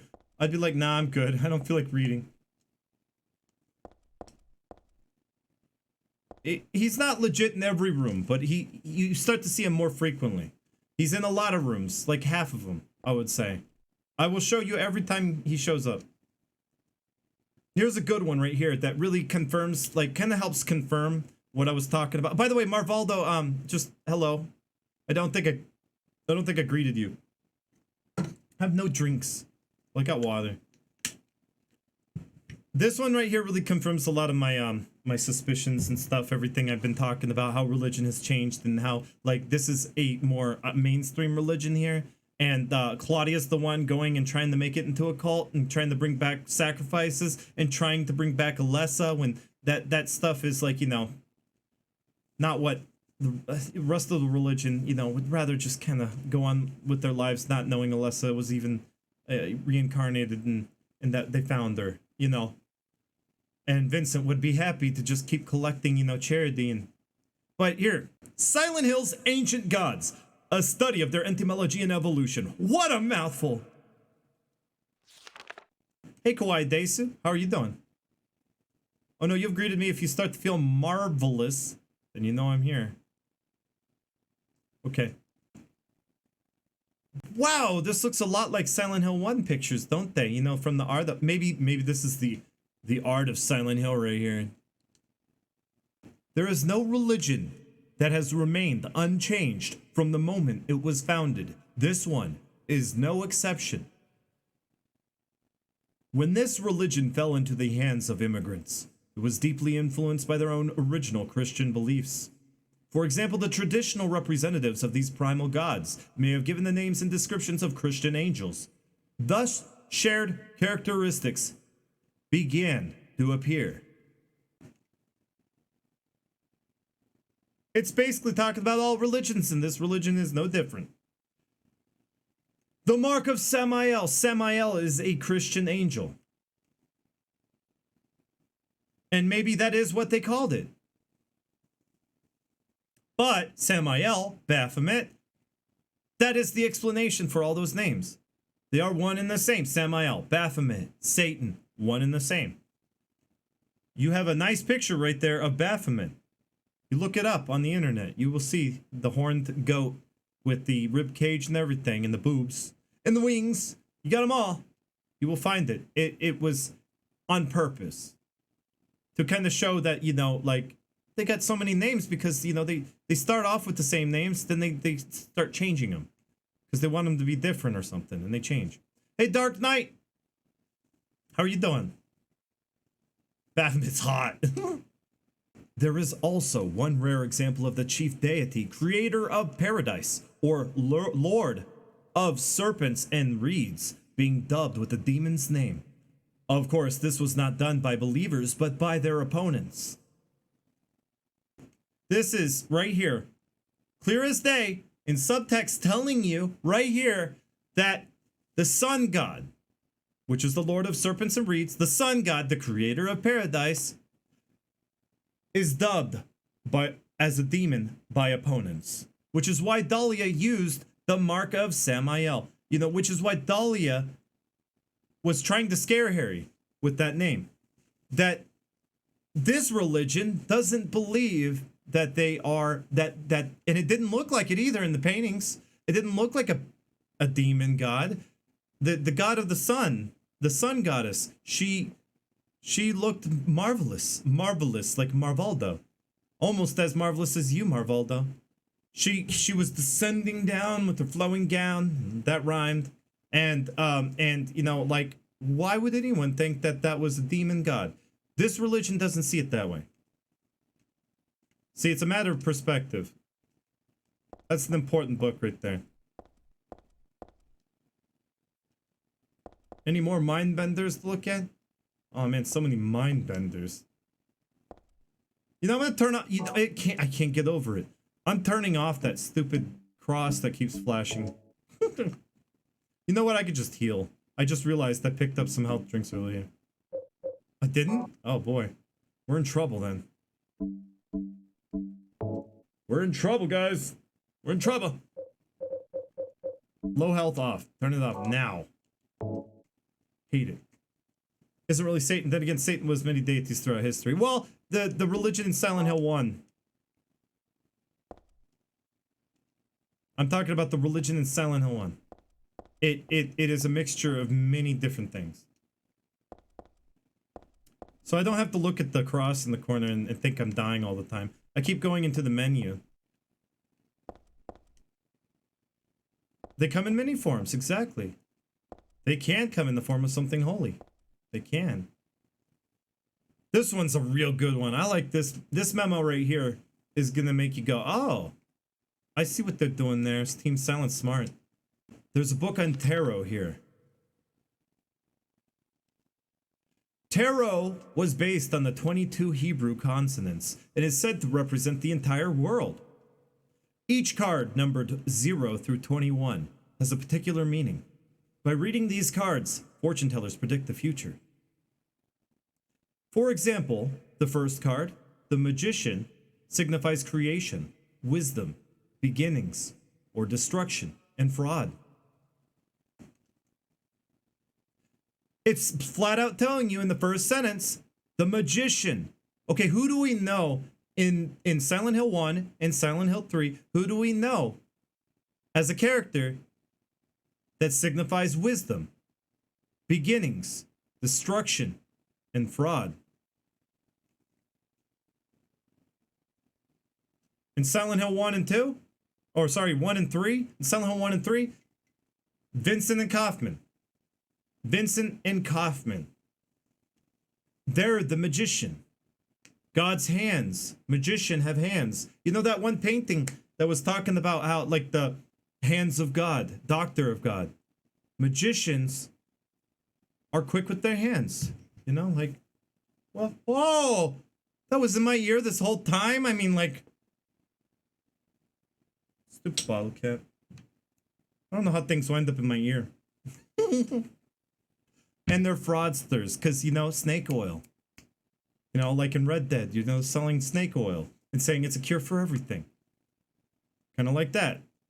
They're a different kind of magician, but they're kind of, you know, the same thought process. They create, they're wise.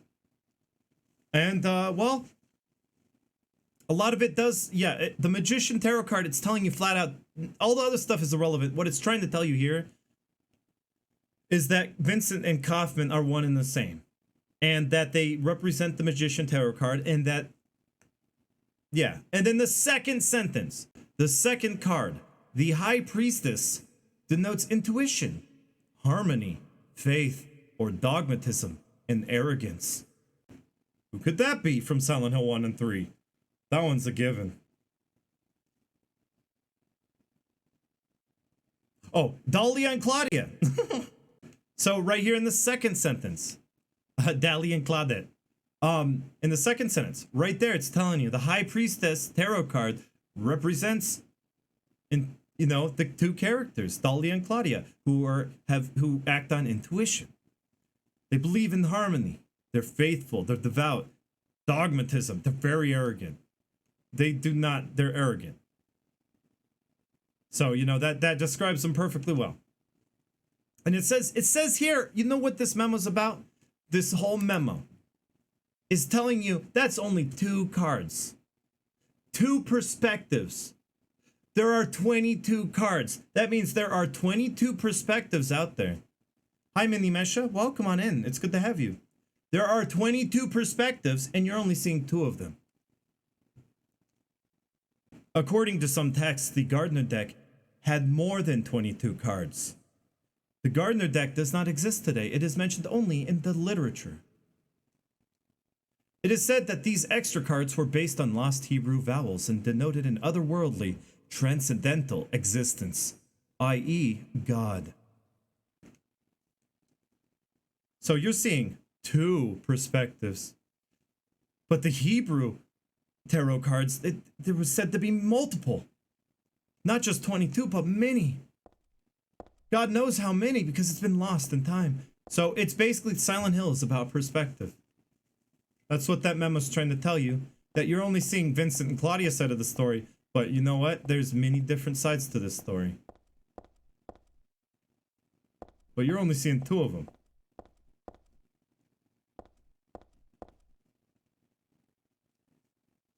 Tome of the Seer. Sounds like an occult book. I don't need this now. It's not my taste anyway. Tome of the Seer. Where have we heard that name before? In Silent Hill 2. You go into a prison cell next to the Richaru monster. You walk in. You see rituals. You know, it's kind of like pointing at this one prison cell where Tome of the Seer is actually mentioned. I believe Tome of the Seer, I don't know what's so important about it. I couldn't tell you. In Silent Hill 2, it was just you know, what do they call it? A red herring. To kind of like obfuscate the real thing you should be seeing in that prison cell. Yeah, I hope everyone's doing pretty well. It's a chill stream. It's very, very I guess in depth. I kind of knew it would be. I think that this lore run definitely deserved this kind of like focus on the cult. Sorry, the religion, which the outsiders kind of see as a cult. They don't do sacrifices anymore. What do they do that's really so bad? I mean, we got the one person in the confession booth who murdered, right? But you know, like, there's a lot of religions where, you know, I'm sure people have gone to confessional booths and confessed the murdering, but the priest is you know, not obligated to report it to the police. But you know, they confess, they sinned, they get caught by the police if they did a bad job covering up. So, you know, I guess, you know, they put it in God's hands. So, you know, it's like, you know, okay, so you're just seeing another perspective, right? That's another example of another perspective.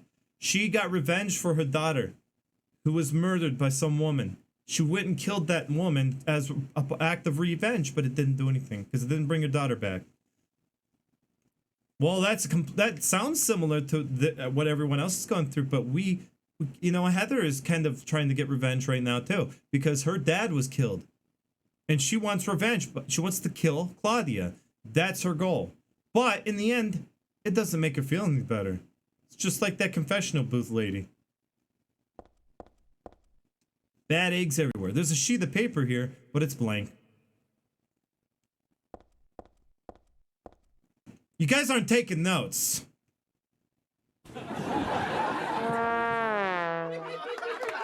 I thought you guys said you were going to take notes. I mean, what is this lecture all about? I'm just wasting my breath. No notes.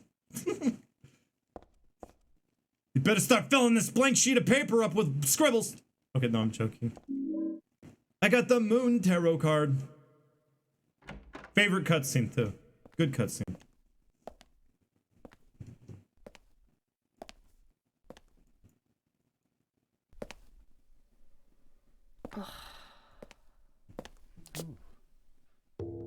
Hiya, Heather. You show up everywhere, don't you? You make me sound like some kind of unwanted pest. Well, who are you anyway? Haven't you realized that yet? Yeah, you're on Claudia's side. I told you not to put me in the same category as that mad woman. Well, you're pretty loony yourself. It's true. We believe in the same God. But I'm quite sane.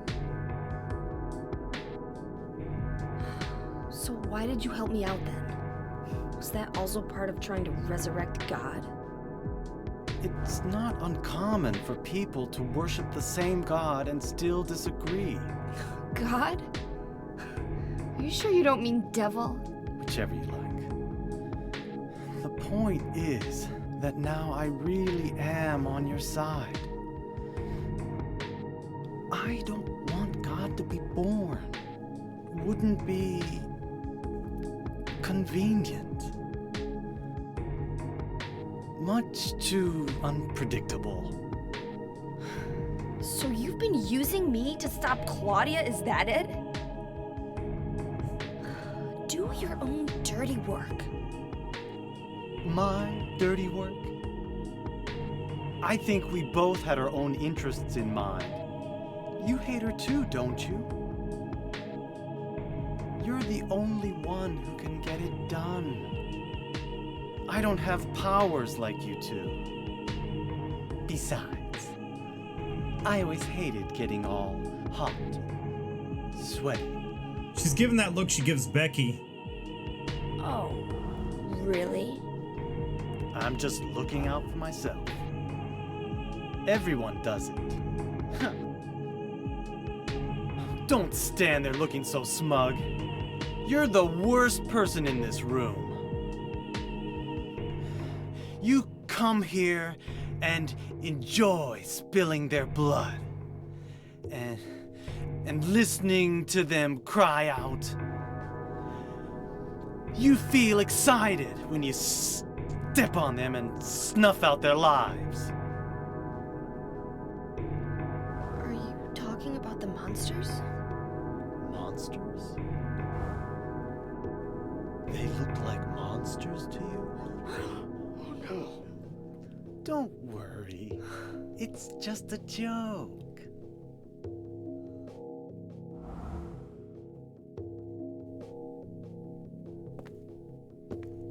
By the way, I forgot to ask you. Did you He get said the the seal thing. of Metatron? What's that? You don't have it? Leonard was carrying it. You mean this thing? Yes, that's it. As long as we have that, we're fine. Here, take this.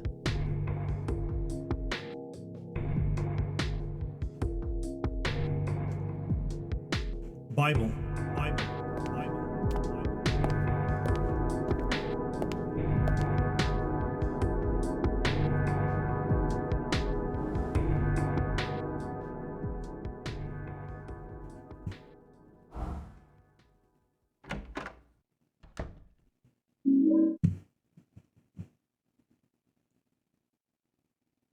I got the book. Other World Laws. Hey Tremian, how are you doing? Welcome on in. Flying Lure, hope you're doing well. I hope everyone's doing great and enjoying this lore run. It's kind of, you know, these lore runs are taxing on my brain. I don't like thinking a whole lot. If I could do it very rarely, that'd be nice. Yeah, that's good to hear, Tremian. So let's look at that book, huh? What's it talking about? What's it talking about? Look at it. A big old book I got from Vincent in the archives. Oh boy. Alright, we're gonna do this. Alright, it's talking about the seal of Metatron. This magic square with strong protective and dispelling properties is called the Viren 7 Crest, or the Seal of Metatron. Well, here it doesn't say anything about it being called the Mark of Samael, does it? No. Was Dahlia lying to us the whole time? Yes. It will bring results regardless of whether the target is good or evil.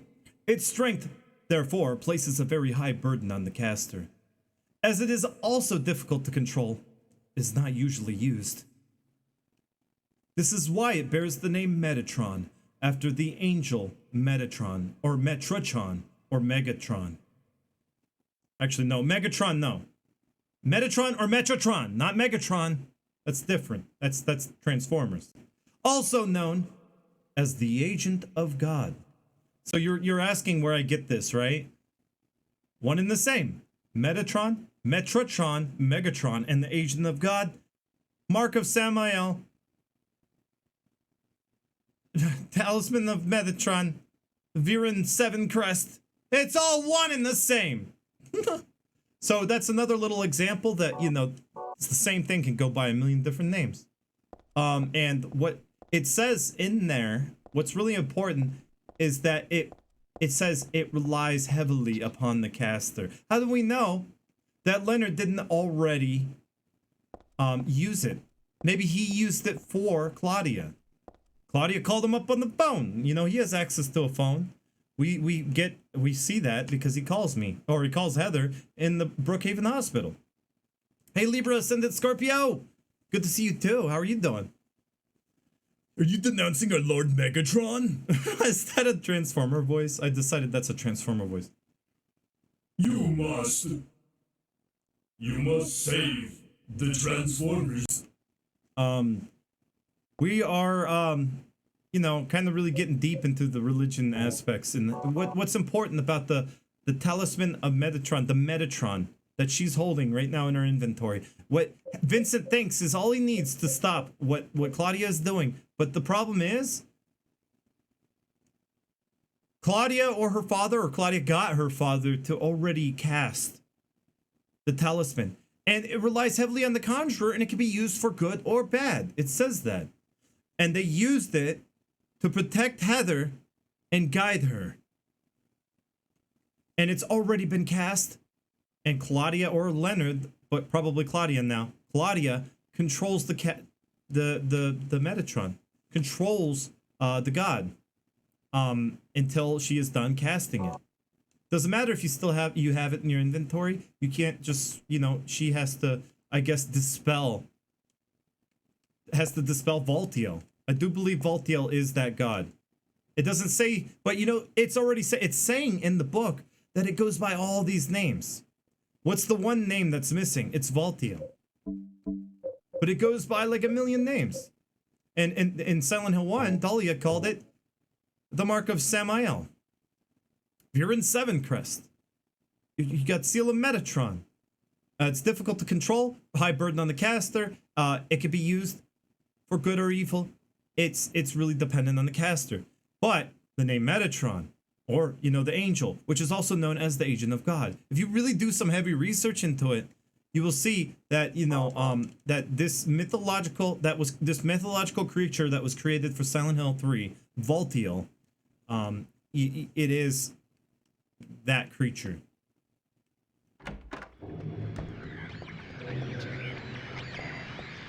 Whoa, you got me. Oh boy. Yes, hi MCR586. And happy Friday to you too. And Odd for Life, the seal gots to do good for once. So, you know, you check the book next to the door. I thought I did. I don't want to run by the missionary again. I'll get slashed.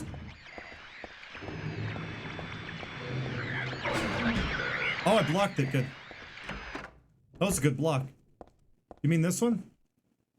They're mind benders. I think I'll leave them alone. Unless you're talking about this one, in which case, yeah, I read that one. You know, there is, if you come here after beating the game on hard riddle difficulty, there's gonna be secret codes for costumes in here.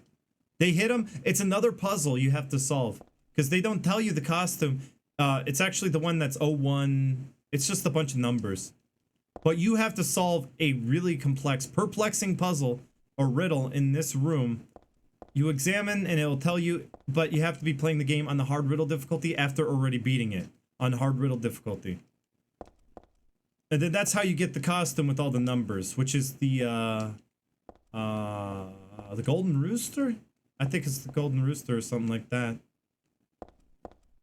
Or maybe the light one. It's a shirt. I don't remember exactly. The other white book, there's a second one on the other side. You mean this one? I read both of them. And then I read the one in my inventory. So I read both. And then this one, she don't care about. Tome of Seer, I don't care. And then, like, I don't know of any others. Royal Flush, that's it, Porky Duck. Thank you. Yeah, you get the Royal Flush shirt, which is pretty cool. So yeah, nothing else to examine here. Just crap in the box no one cares about.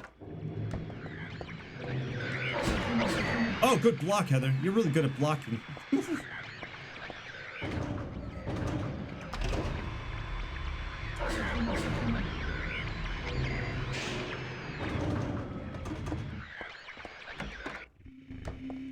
Alright, so is Voltio in this room? No, he's not. But look at the graphical effects, you know, that's pretty cool. And if you actually stare deeply out into this, you could see a painting. Now, it's really hard to see without, like, camera hacking. But, like, the walls are covered in, like, this holy kind of biblical-looking kind of stuff. It looks like Hieronymus Bosch. Like the painting we saw earlier, kind of. But you see, like, angels and stuff like that. Now, I don't know. I want to go in this door first, I think. Oh, this one's full of dead bodies. Oh, I can almost smell this room. The graphics are so good. Oh, look at the foot. See its toes. Wait, hold on. Let me get a good look at it. Oh, man. Let me just get over here on this side, then. Alright. Damn. It's hard to move the camera. There. Is that good? Nah, I didn't think so. I'll just zoom out. Oh, that's gross. You can see the rotting corpse flesh. Let me actually... There we go.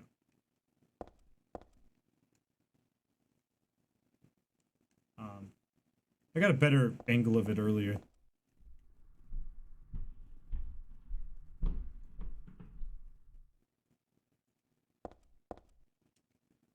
A corpse wrapped in some vinyl type bag. This crazy mixed up world has got me used to the strangest things. Easy for me to say. They're still totally disgusting. I feel like I'm gonna go crazy myself sooner or later. I might even already be crazy, who knows? Some of this dialogue you could easily walk away and you could miss all that. That flavored text which really adds to her personality. I mean, like, it's nice to know what she's thinking, right? All these bodies on the floor, wrapped in plastic, what a nightmare. I'm just glad they don't seem about to get up anytime soon. Right? Right? Right? They're not gonna get up anytime soon, are they? This isn't the Evil Dead, is it? This is not the Evil Dead. Oh, I guess Night of the Dead. Night of the Living Dead, I'm thinking of. One wall is covered with what looks like lockers. Inside the... No. Never mind. With this rotting stench throughout the place, anyone can guess what's inside. I'll just want to puke if I take a look. There's nothing worthwhile here. Jeez, look at that craziness. Lots of body bags. Lots of them. So much detail in one little room. That's the, you know, just something like this you don't really see in, like, modern games. You didn't see it around that time either. Like this kind of amazing detail. There's nothing important here. I haven't looked too closely, though. I don't think I want to.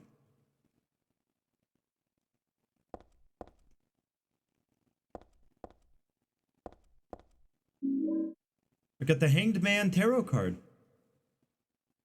Corpse wrapped in some vinyl type bag.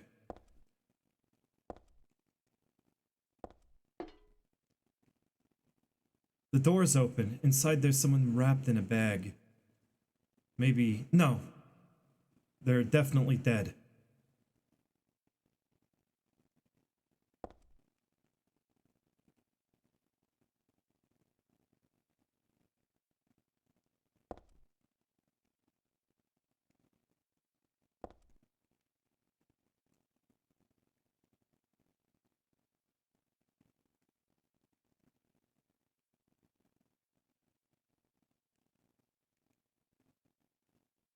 Crazy detail, right? It's just one little room. But, you know, remember that book that was talking about the different tarot cards?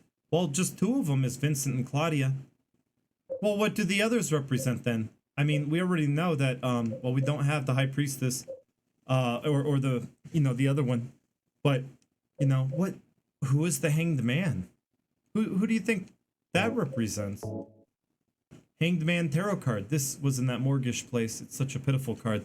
Well, remember I told you, when you pick up items in Silent Hill, be wary of what's around the area. You see a lot of dead bodies, right? We do remember someone died, right? Very close to Heather. Someone died very close to Heather.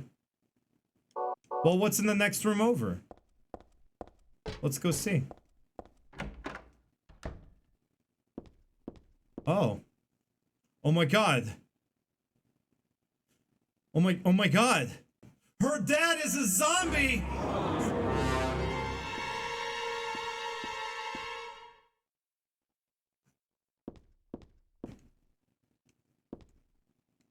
The Hanged Man represents her father, I think, in my interpretation of it. Because you got to be wary of like where you pick up an item and what's nearby. It's a representation of her father who was hung. I guess in the way he was slain. That's what that represents. None of the books catches my eye. Although the bookshelf and books are all the same as Dad's. Nothing happens when I try to turn on the TV or the VCR. Well, have you tried using the TV overlay?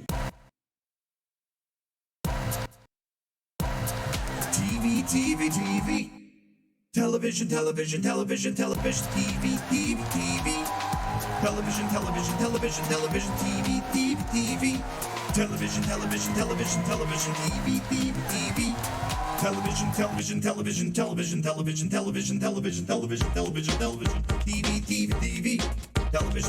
Television, TV. Watching TV on the TV overlay. Hey, hi everyone. How did I get in here? Well, I guess I jammed out so much I became a part of the program. Oh, you love that TV overlay synthesis? Pretty good stuff, huh? This is a really cool room. But also, it's kind of like, I guess, it's just, you know, it's coming out of her worries. You know, of course she's going to be thinking about her dad. She's going to be really upset. Silent Hill does have a tendency to manifest your deepest insecurities and fears, right? I mean, that's no argument there. No one argues with that one. Well, that's what's happening here. She's afraid he's come back to life as a zombie and drug himself out of the room. No. So what happened here was, oh, my chat room disconnected. That doesn't happen often. Reminds you of the beginnings of Max Payne. Like, lords and ladies, right? Lord, lady. This room looks just like Dad's. It's more than just a resemblance. Dad's not sleeping in the bed, though.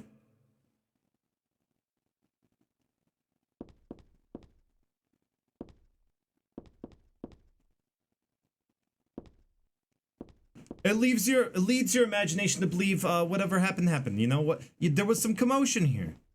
And she's like, oh, did the cult take my father's corpse and drag him off somewhere? You know, that's just how bad they are. You know, that's kind of what's going on. Her insecurities is that he's not still back at the apartment in the bed. When she returns, she's going to find this gruesome scene. Someone drug him away, and she'll never be able to, like, really come to terms with his death.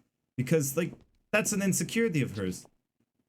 That the cult is going to go drag his body away so she can't even have that. You know, a proper burial. Which she was talking about, remember? And that's kind of one of her insecurities and fears. And I like the commotion, like with the flowers. You know, she left flowers on Harry. And they're kind of all over the floor, recklessly thrown about as if someone dragged him out of the room in a rush. You know, his bloody clothes creating these blood smears as they drug him out of the room. And they just ruthlessly smashed him through the door. You know, using the force of his body, just shoved him into the door and kept on dragging him into the back of a van to do God knows what. This is an insecurity that she's having right now. This isn't really what happened. There's a musty diary on the bed.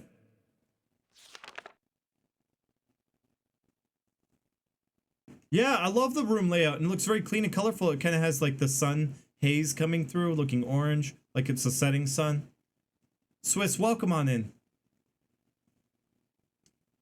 This writing, is this Dad's diary? Why would it be here? I sometimes have the sense, even now, that that girl is a reincarnation of Alessa.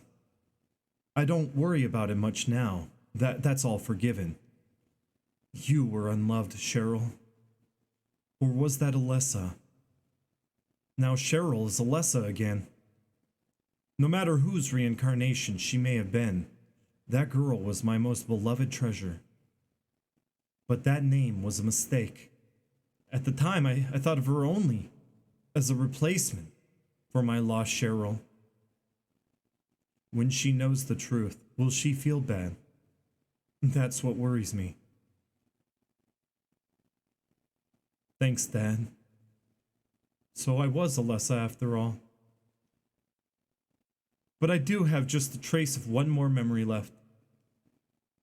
I haven't forgotten my sweet and gentle mother.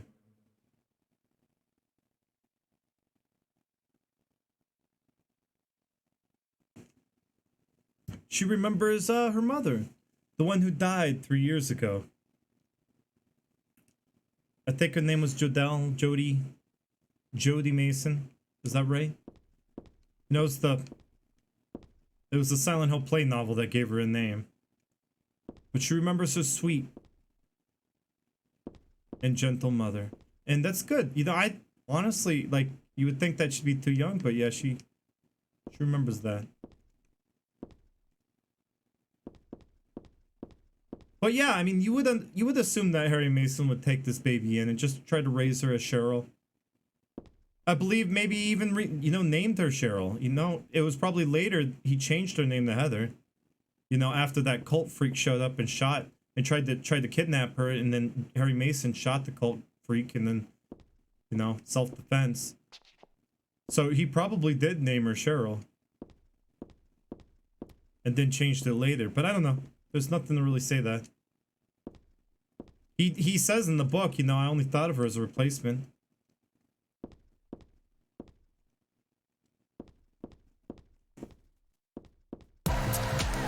TV, watching TV.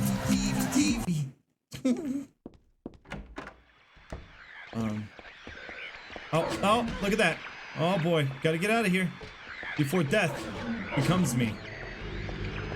Boy, that was treacherous, huh? You know, she was confronted by the sadness of her dad's death, you know? And that's what that whole hallway was about.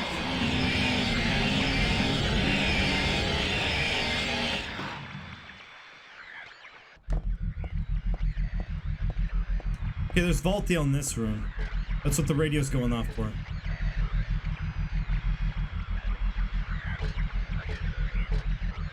Voltiel is always abusing that Fukuro. We need to stop this Fukuro abuse. I am going to start a petition. Voltiel, you must stop this, whatever this you do.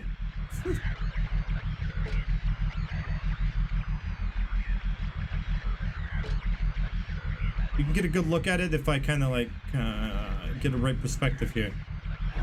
And then you can kind of see exactly what's going on here. Hey, Rai VT, welcome. I must have summoned you with my TV. TV Fukuro. TV Fukuro. TV Fukuro. TV Fukuro. Stop it abusing that Fukuro.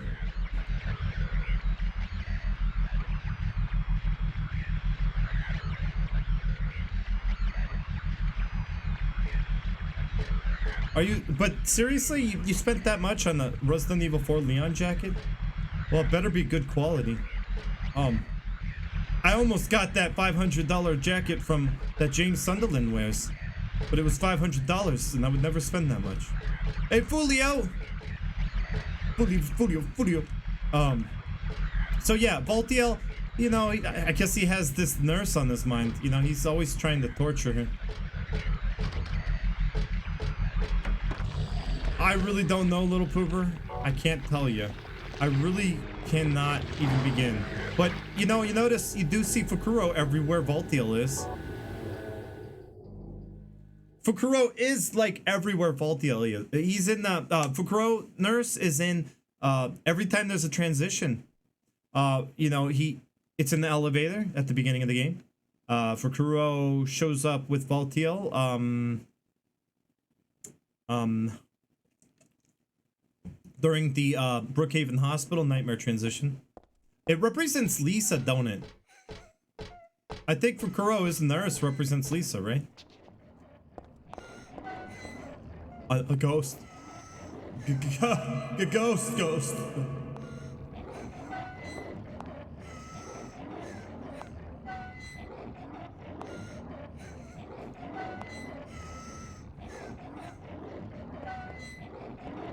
But first,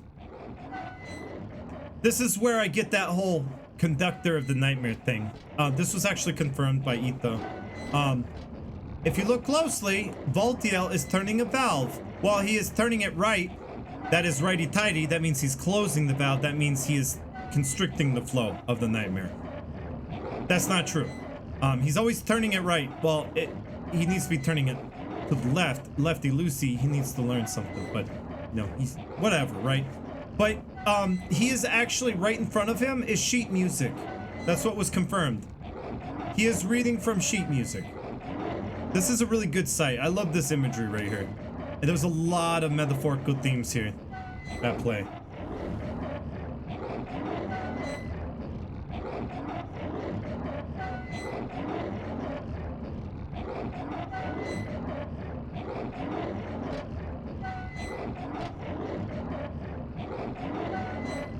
So he is the conductor of the nightmare, right? Well, think of a conductor in front of an orchestra. A conductor in front of an orchestra, well, kind of, you know, looks down at sheet music and conducts, right? That's what he's doing. And what is he conducting? Alessa. One, you know, the legs coming out from the red sheets. What are they? Well, one's a little bit shorter. One of, you know, the legs look a little bit shorter on the right side. Is that Alessa? Or is that Cheryl? On the left, is that Alessa? So you got Lessa on the left. I mean, wearing the same shoes, socks as Alessa. You know, is that Alessa? As she projects herself at 7. And Alessa as 14.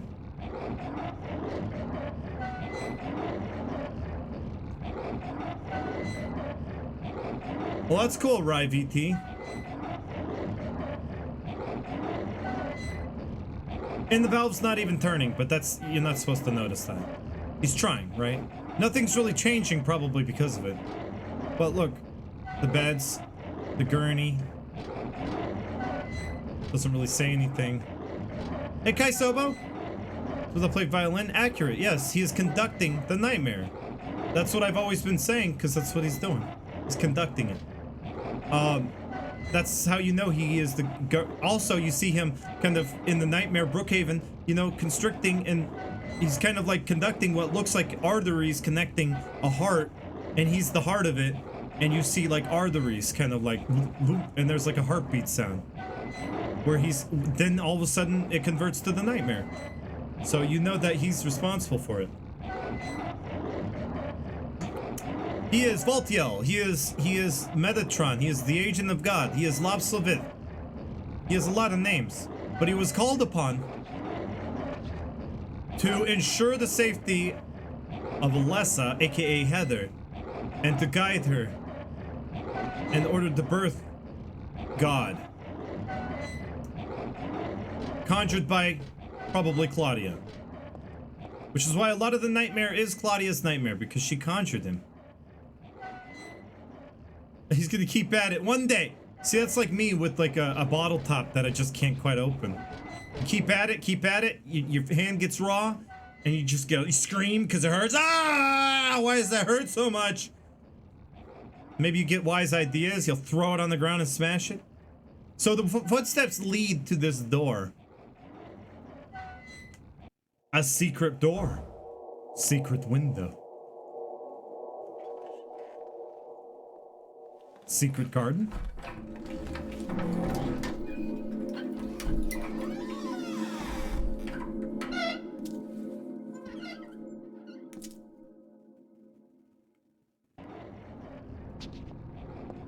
You say the bed shows something from Silent Hill 1. Well, let's take a look. This bed? Am I about to learn something new? Is that an umbilical cord? I guess they are. Yeah. Those are... Oh! Wait a second. Wait a second. I see what you're talking about now. Who said that? Skull's Night. You must explain. I kind of see something going on here. Like what looks like a blood transfusion kind of thing going on here.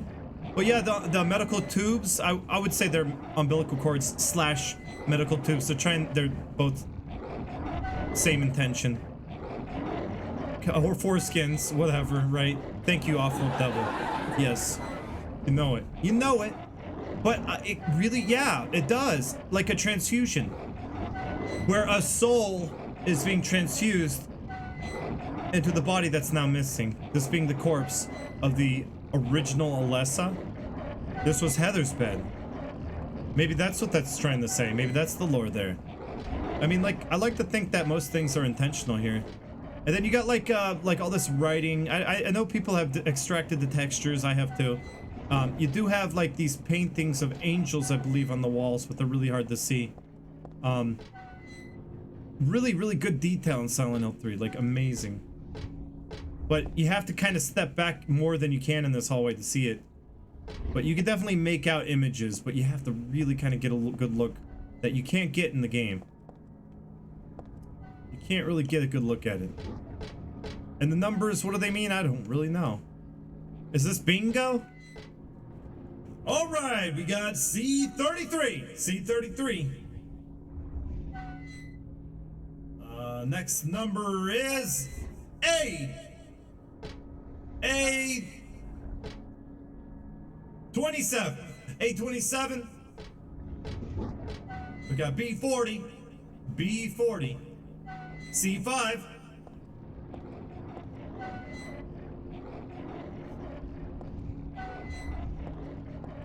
All right, we just drew a C13. Mark off C13. C2. Anyone got a bingo? Oh wait, we got any bingos out there? All right, we got a C51. Sludgefest, how's it going? I'm talking about the beds because in Silent Hill 1 you see a bed there. There was a hell stand next to it. Also in the start of the game you see a body. It's covered and there's blood on it. Oh. You think that might be like a parallel to that in the beginning? I don't know, there's some metaphor here, and I think I like my interpretation of it. Like there was like a transfusion of body, and then you got these two bodies right here representing Alessa and Heather, right? That's Alessa and Heather.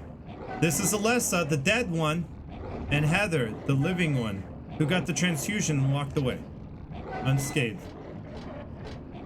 I like that theory. That's a pretty good metaphor there. We got a C71, B32, C8, C13. Any bingos? Yeah, Ivy drips there too, right? There's a lot of detail to look at. Oh, who doesn't remember this? This room right here.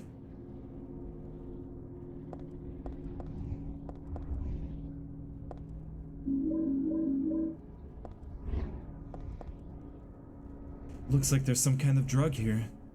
But there's just a name on the label, no description or anything. It's too risky. Never mind.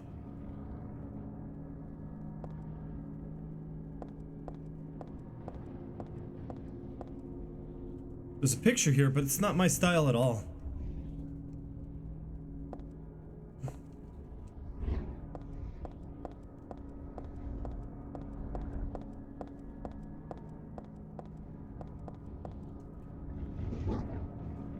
"24 years ago,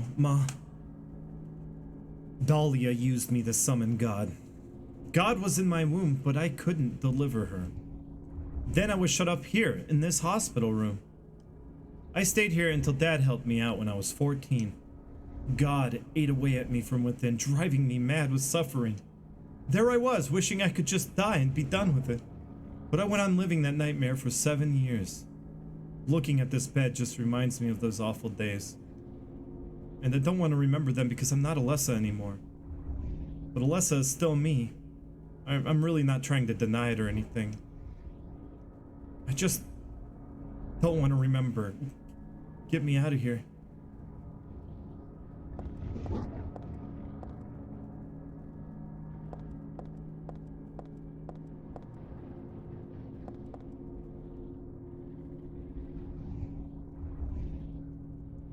It's a picture of me when I was 7.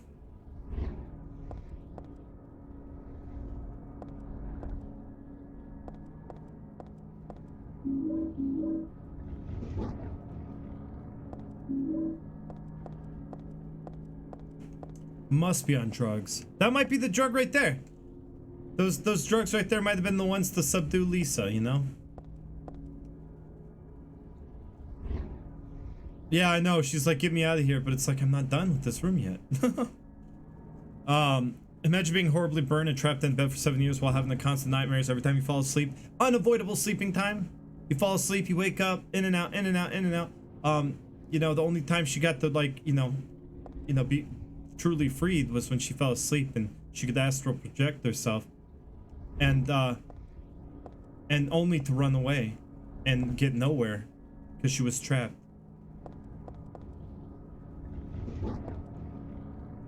I just don't want to remember. Get me out of here. There's something stuck in this book. The Fool Tarot card.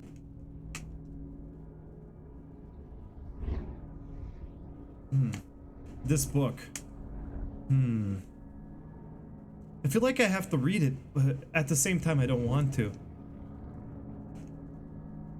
Now we know what it is. She says, "A glyphidus! I thought I got rid of that!" At the end of Silent Hill 1, right?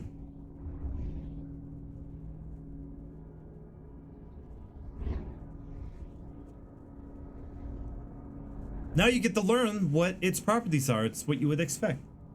A glyphidus. Red liquid or crystals resembling blood. According to the Kabbalah, the name is taken from an herb with the power to dispel evil spirits. It is said to grow in Arabian deserts. It may be vaporized or applied as a poultice to guard against demons. It is powerful, but as it is rare, it is extremely difficult to obtain. Then how the hell you get it at the end that if you used it and you had to know how to use it? Sorry. I had to do, I don't know why I did that. Anyway, yes, so basically what that memo there was, the most important part of that memo, to kind of give you a hint, nudge, nudge. There's a jewel inside, like a little red tablet. When I asked Dad what it was, he said, "Just a lucky charm." And then he told me to take good care of it and never take it off. Wonder why I feel sick inside when I look at it. New dialogue that you only see later on in the game. She says, "Why do I feel sick when I look at it?" And then we read that memo. I think it happens right after reading that memo. She adds that new dialogue to the necklace. Why do I feel sick when I look at it? Oh, really? I was trapped in the hospital for a long time too. After I broke my knee in many places and then had many surgeries. Okay, Centarius. Sounds good to me. It's okay if you didn't see part 1 or 2 anyway. Because now we're just mostly talking about the religion. So that's kind of cool. I think, you know, there is something. Google existed back then, right, little poover? Harry probably just went, red liquid dispelled demon was, you know, a Glophidus. I think she said Glophidus. Type it in, you know, try to Google search it in different, because it's really hard to spell. He probably typoed it like several times until he found something on it. Isania, who's the Fool card? The Fool card represents somebody. Remember that dialogue at the end of the Memory of Alessa boss fight? I never thought of myself as such a fool. Why did I run? Why did I fight? I have decided to bestow upon myself a more peaceful death. Who's the fool? Alessa. Heather. She's the fool.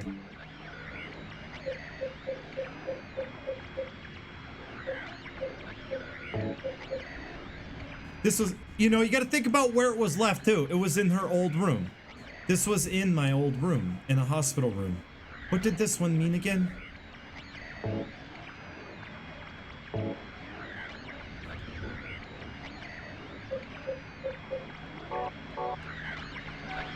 Heather Alessa, the fool. But there's more about those cards. Those cards do represent some significant things in tarot. I don't really know the specific things. There's a monster, and I don't want to run past it. What do you got planned after? I don't know. I have to think of something to stream tomorrow and the next day. It's not going to be lore, and it's probably not going to be Silent Hill. Nah. Maybe I'll go back this way. Oh boy.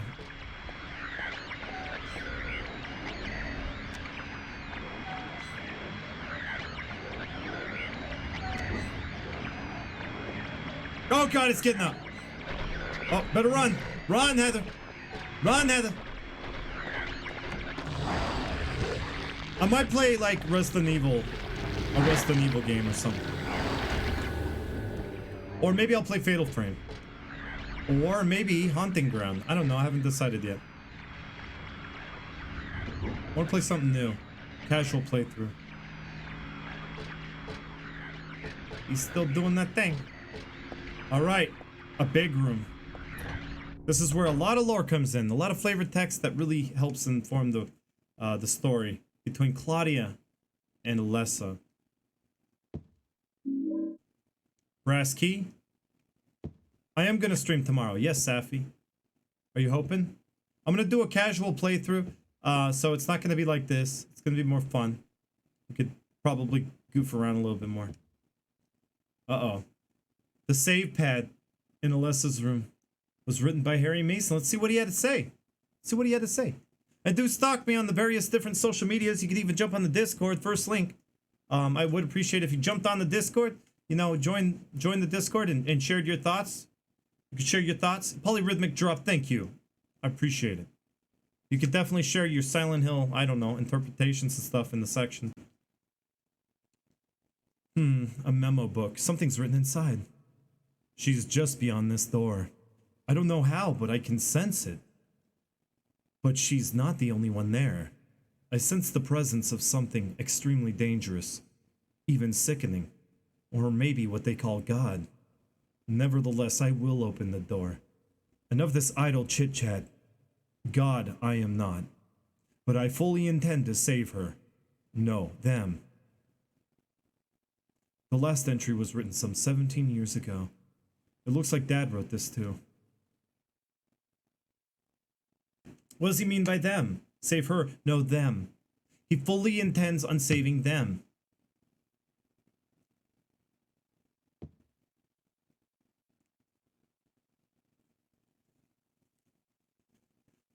That's what? Cheryl and Alessa. He fully intends on saving Alessa too. Isn't that something? Because earlier Harry was like, I don't really think of her as a demon. When I look at her, I just see like Cheryl. And, you know, I don't really think she's a bad person, like Dahlia says. You know what? I'm going to save Alessa. And I'm going to save Cheryl. And we're going to get out of here. We're going to adopt another girl. And it's just going to be hissy sister fights all day, all night, never ending, non-stop. Is that what you really wanted, Harry? No. So that didn't happen the way he expected because, well, you know, Cheryl. dissolved back into Alessa. And then it was just Alessa. Nico Red! Welcome on in, Nico Hart, Cold 401. Oh, well, hello, Miruko-chan. Oh my god, welcome on in from that raid, Sebi444, and Katrin, Valkyria, Nico Hart, my main man right there, Mike187, Matt7, welcome on up, welcome to the stream, and Kashi Monet, welcome. Oh, you were playing White Day. How is that? Is that scary? Is that good? Oh, thank you for the follow, Cold. I was thinking, you know, this is catching on, this White Day stuff. I should definitely play it. It looks disturbing. No, you're not disturbing at all, Nico. We were in between talking about things. That was great. Thank you for the raid, Nico. And had a great few scares with it. I'm enjoying it so far. Good to hear. I'm gonna, you know, maybe I should play that. I picked up, okay, I had a choice between two games. The one that really sold me, based on the trailer, because the trailer's just gorgeous, was that, what was it called again? It's always in the recommended for White Day. It was another indie game. It kind of reminds me of Rule of Rose, but it's like a cat and mouse gameplay type game. I never can remember the name when I try to think of it, but it's, I don't know. I kind of wish I got White Day instead. Well, thank you for the follow, Kashi Mane. Screw this WoW event, can't even complete a basic early mission. Am I distracting too much? Yeah, Rule of Rose is great, and I will do a lore run of Rule of Rose one of these days, because I think that there's a lot of stuff people have not touched on with that game yet. There is a lot of stuff. And like Silent Hill 3, I'm touching on a lot of stuff you probably haven't heard anyone talk about. So yeah, if you like Silent Hill 3, guys, you know, well, we're kind of at the end of it.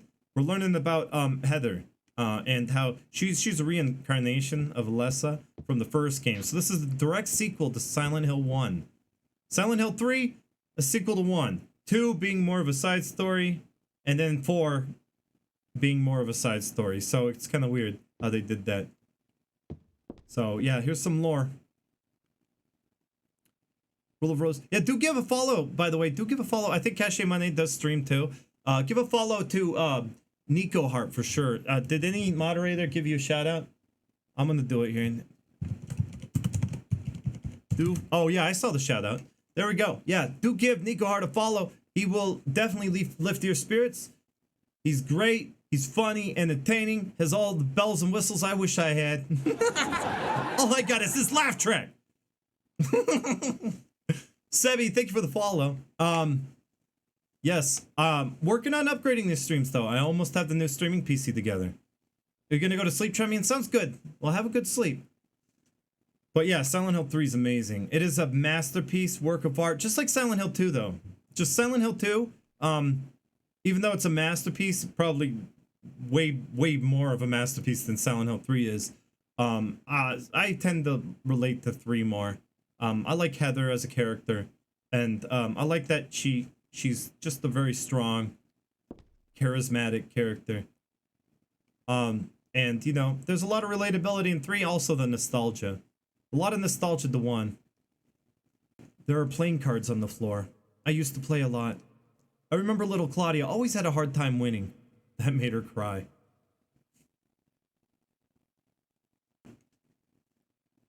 Sounds like her, don't it? You don't even have to really read that again. Claudia had a hard time winning? Arrogant, right? Arrogant.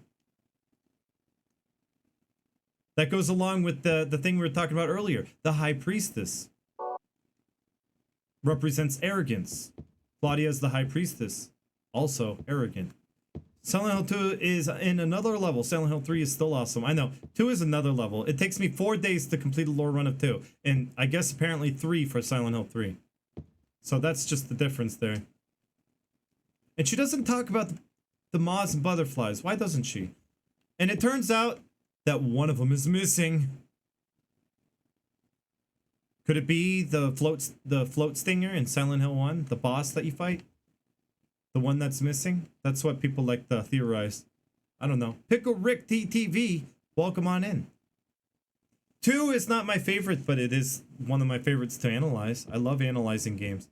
These Team Silent games, the fun in them was to piece together the puzzle. It's a riddle.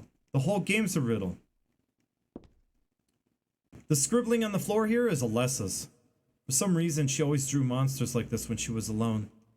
She used to draw with Claudia, too. A nice daddy and mommy, and the fun school. A happy world where everyone smiled and laughed all day long. In short, everything we never had. We need we need that sound effect right now. My clothes from when I was 7. They don't fit me now. Good thing, too.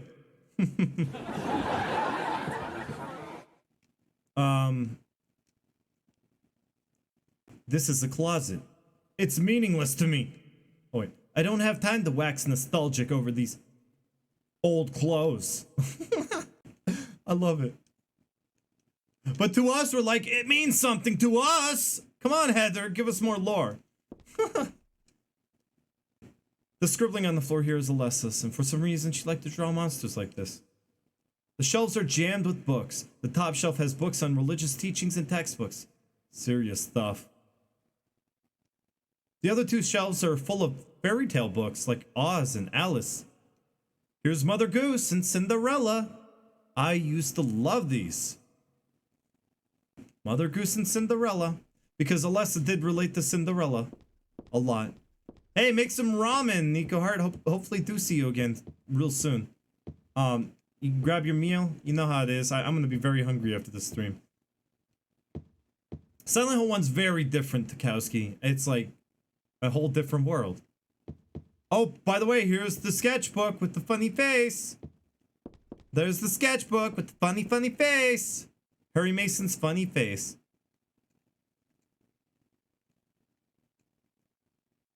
You know, you can't, it's kind of blurry. It says Kuwigger the Nook. It has the weird title on it that you see in Silent Hill 1 even. Why doesn't it just say drawing block? Yeah, Cache Monet, these are good to fall asleep to, and definitely you will learn something. You will learn that Harry Mason actually looks just like this. You didn't really get a chance to see him earlier, but he does look like that. This is my sketchbook from 17 years ago. On the front cover here is a picture of Dad. Really awful work. What's this doing here? Riddle, guys. Yeah, riddles. Don't you like riddles? The door sure does rattle, but it's stuck tight. A secret is hidden out of your sight. You may be thinking, what could it be? You'll need 5 magic cards if you want to see. What to do then with all of these? I'll tell you straight and I won't tease, just as long as you say please. Now the first thing you must know is that there's something in each row. But that is not the half of it. 3 would be too hard to fit. The upside down man under the ground.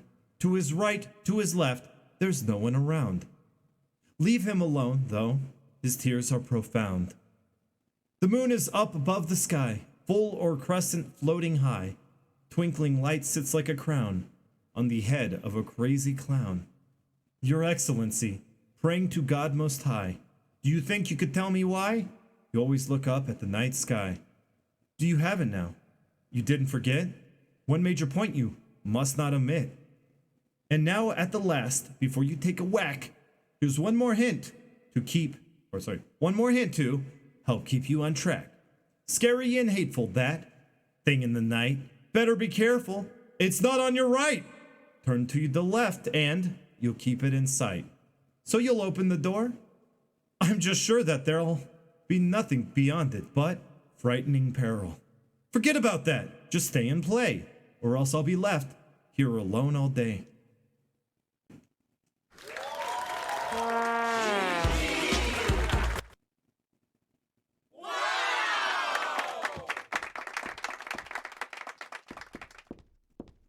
You wrote that? Alessa, damn. You write really well. Damn, Alyssa. I used to take these dolls with me when I went to bed. Scarlet and... Damn, I forgot the other one's name. In fact, I don't even know which one is Scarlet. I know. One's Scarlet, the other's Johannesson. Is that her name? Johansson, the one from Under the Skin. Wait. Scarlet and I think I can guess. I can guess. Because, you know, there's this duality thing going on. You know, twos. There's this two thing going on. Dualities. So, you know, one, if one is Scarlet, maybe like the sun deity, you know, the god that they believe in this religion. If one's Scarlet, and Scarlet has been intertwined with Alessa, I guess the other one would be... I don't know. I wonder if we could ever guess that name. This is a riddle in itself. Scarlet and something. Oh, hey, look at these, like, pictures. There's another picture of, I guess, of her mom. That's Dahlia right there. Look at the detail in this game. This is a PlayStation 2 game. I wouldn't, blame you if you don't believe me, but yeah, it's a PlayStation 2 game. Look at the detail. Like, this is a visual trick here. This is a flat texture, but made to look 3D. Because, well, they did this shadow thing to make it look like it's standing out.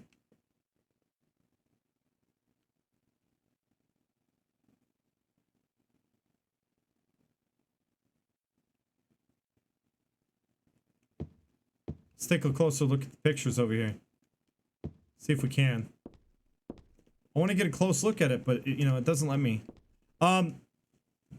So if you kind of see it's like a reinterpreted, redone kind of. It's the same paintings that you see at the end of Silent Hill 1, or sorry, not paintings, pictures. That Alessa drew. She drew what looked like almost like what she had in her. The incubus there kind of looks like it, don't it? And then right next to it, kind of looks like the skinned dog. This one right here on the bottom. Skinned dog from Silent Hill 1. And right there, the big green man. Looks like a closer, doesn't it? Wow, Silent Hill 1 predicted the closers in Silent Hill 3. That's pretty rad. There's a lot of cool stuff just to see here. What?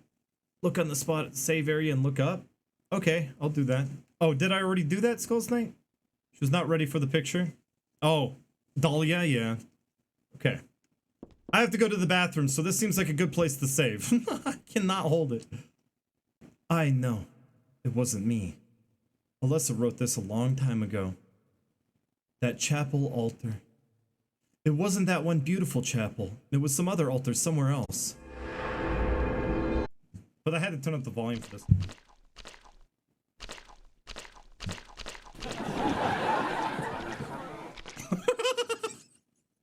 Don't clip that.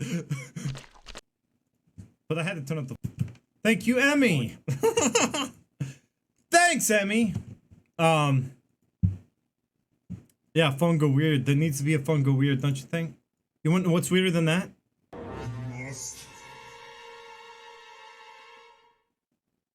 Something.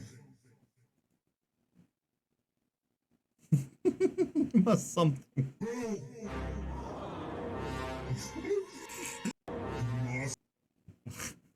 Goose!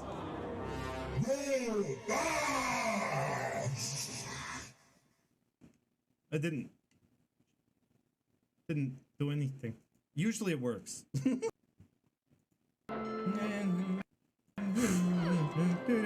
Just some clips, they're very short. Then we move on.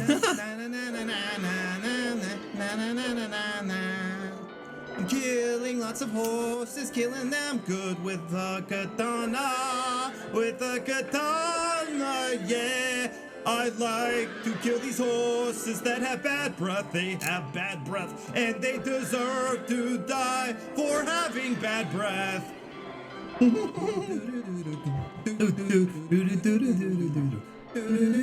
Naughty horses. How dare you? How dare you? I actually did this at the end. How dare you? Let's see. Oh, Fungo's so mean. I know I'm mean. Today I'm just mean. You know, I'm just so rude.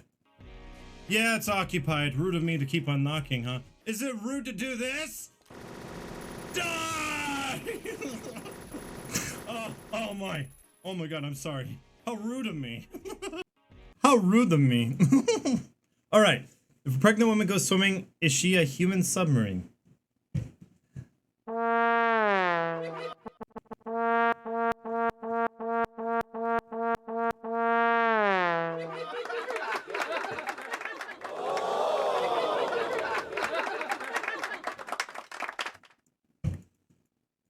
Absolutely out of control. I am.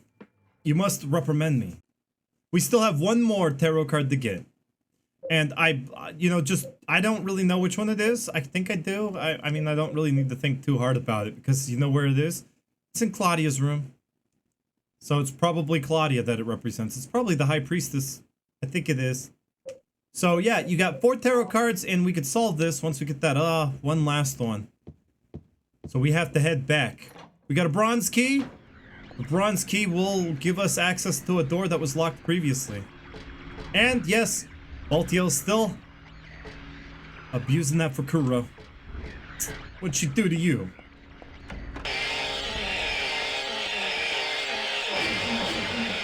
Oh!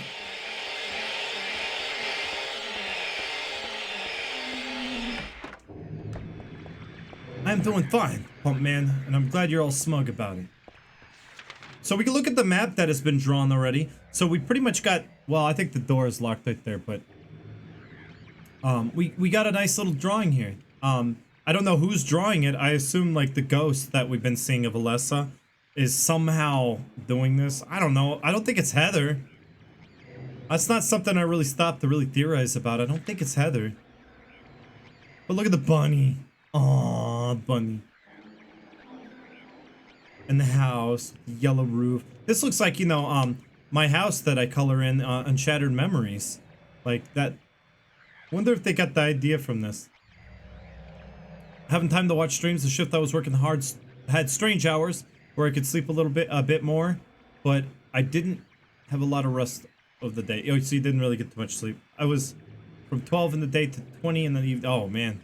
Okay. Did your work do what mine did? The same rota for the last couple of months? Oh, you guys are getting worked to death, huh? So we gotta kind of head back. And that's not the way back, I don't believe, no. You gotta take the elevator.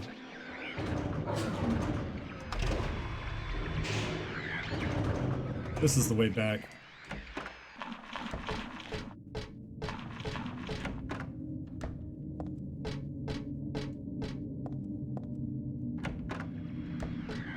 Oh, there's 2 of them laying in front of me now. Oh, thank you. Thank you for that. Oh my god, the nightmare room! Oh my god! I got out of there. By the way, look at these effects. Look at that. Flame effects. It's like everything's on fire, right?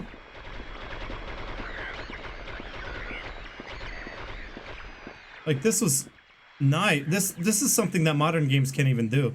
Because it was just a trick. It was like, you know, animated transparent GIFs. Just overlaid. She's still in here crying. Stop your crying. Oh, I could actually forgive her. I didn't know this would happen again.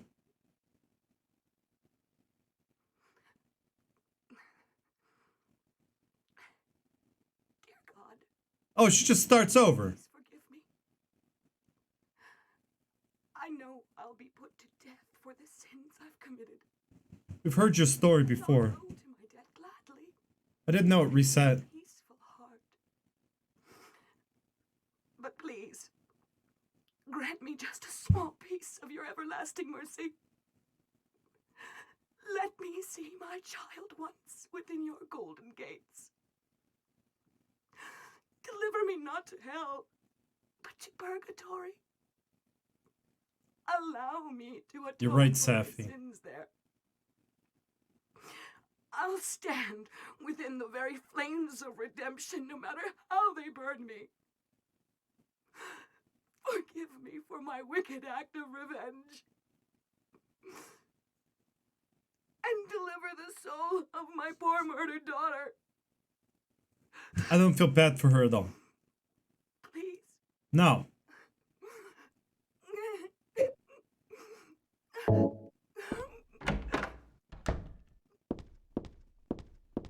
What happens if I go back?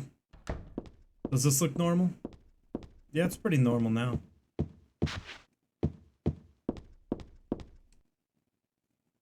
Yeah, I'm sorry, were you talking? I'm not listening to this crap. That's what Heather's like. I love this though. It is like Flames, you know, the purification by fire. She's kind of reliving that in a way. I use the brass key.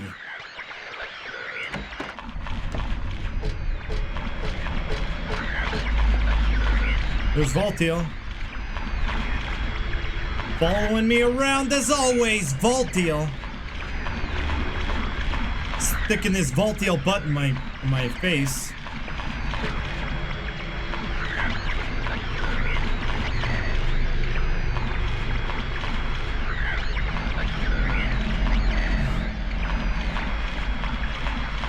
Not very true to the films at all. The films and the games are, the films should just not exist. The first film's not so bad. But I don't know. Hey, Lutz! Oh, it's good to see you, Lutz Corpses. Welcome back. Yeah, he's looking for the remote. For what? The TV overlay? TV overlay. Experience Silent Hill 3 the way it's meant to be experienced in the TV overlay. There you go. This is how you experience Silent Hill. Retro Vision. Remember, play Silent Hill 3 on a CRT TV. It's a pretty ho-hum picture. I thought she said bo-hum. I don't know what a bo-hum is. It's ho-hum though. That's just the ho-hum picture. Let's look at it. Oh man, that picture's ho-hum. Ho-hum picture right there.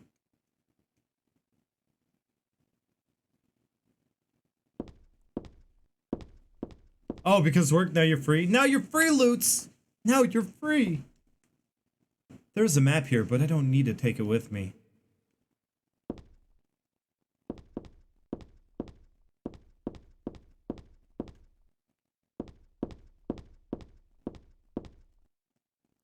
This is a picture of a wolf.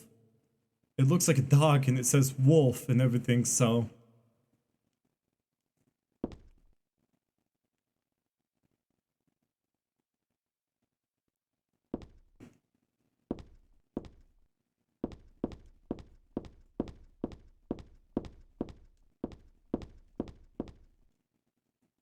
It's a handout with our classroom resolutions written on it. Doesn't say anything about abandoning your friends or scribbling on the desks. Now does it? No, it doesn't. Speaking of which...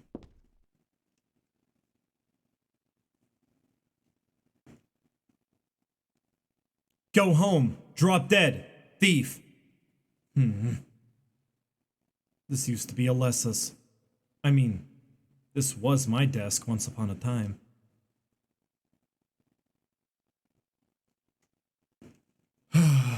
It could be a wolf, yeah. So you're seeing a lot of the pictures from, you're seeing a lot of stuff from Silent Hill 1 kind of like thrown together in a new room here. You see all these pictures are in the classrooms of Silent Hill 1. They kind of just ripped them out and kind of put them in the game. It's pretty cool. Like there's a lizard or a Gila monster or something. I don't know what it is. Yeah, you got the frog dissection kind of pictures right here. They're not very interesting. You can't see them.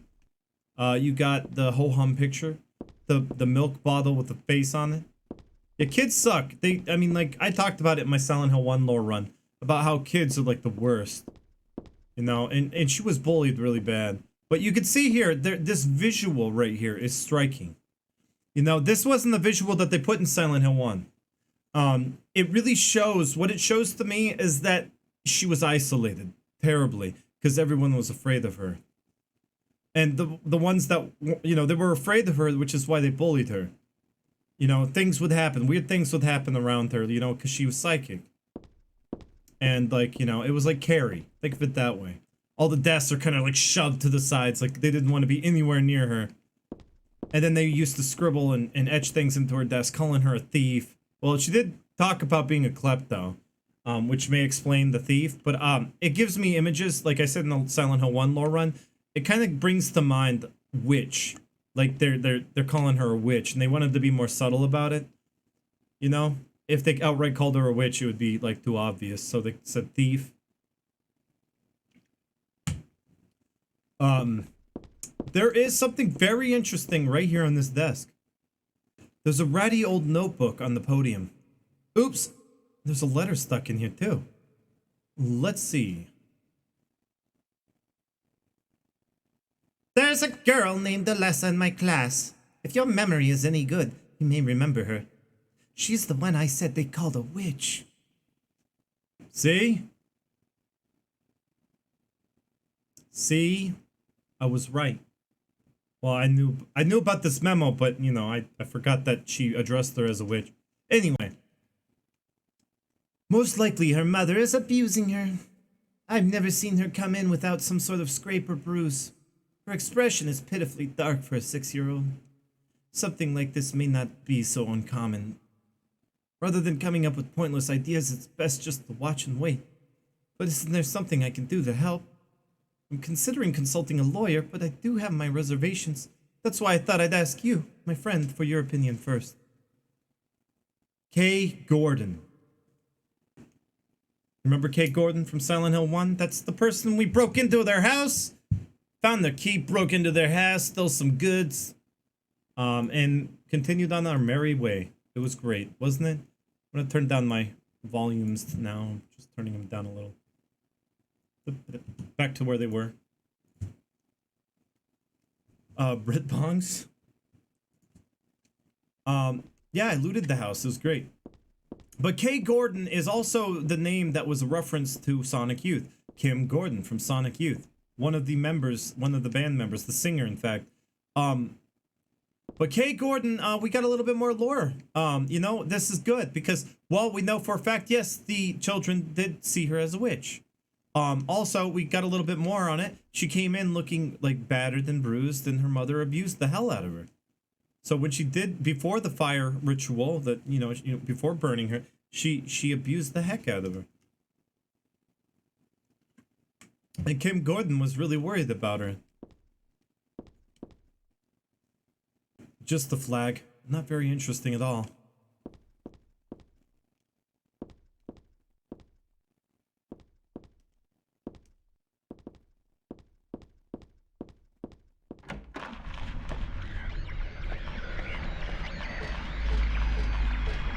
Heretics Bane with 34 bits, thank you. Welcome back. It's just a candle. But thank you. There it is. The High Priestess Tarot card. And whose room is this? Well, we're about to find out. We get to see how selfish and personal this whole story is. And I'm going to tell you about Claudia. There's an old birthday card on the desk. So she's still hanging on to this.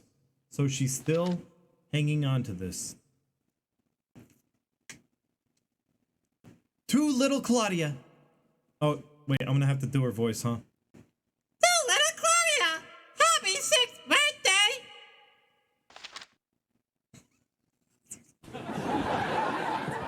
I love you as if you were my real sister. Just to you. Haha. Happy birthday. Okay, so the lore here is she is holding on, she is clinging on to Alessa, heavily clinging on to the memory of Alessa, that It's more personal than that. They were friends, and she lost their friend. They were friends, and she like couldn't handle the loss. It was too much for her, and this meaningless little thing to Heather is like she held on to this after all these years. 6th birthday. Oh my God, Claudia still has it. How old is she? Like 45? God. Well, she looks 45. I don't know how old she is, but she's probably not that old.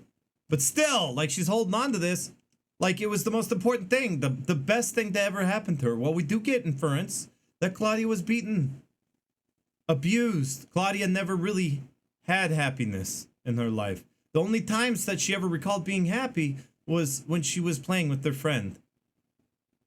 Alessa was her friend. We talked about that in the childhood room, right? Where she's talking about playing cards with Claudia, and Claudia used to cry because she couldn't win. She hated losing, and like, you know, talking about how Claudia, you know, they used to hang out and be really good friends. And then you find her diary right here, which explains a little bit more. The name Claudia Wolf is written very small on the cover. Looks like her diary.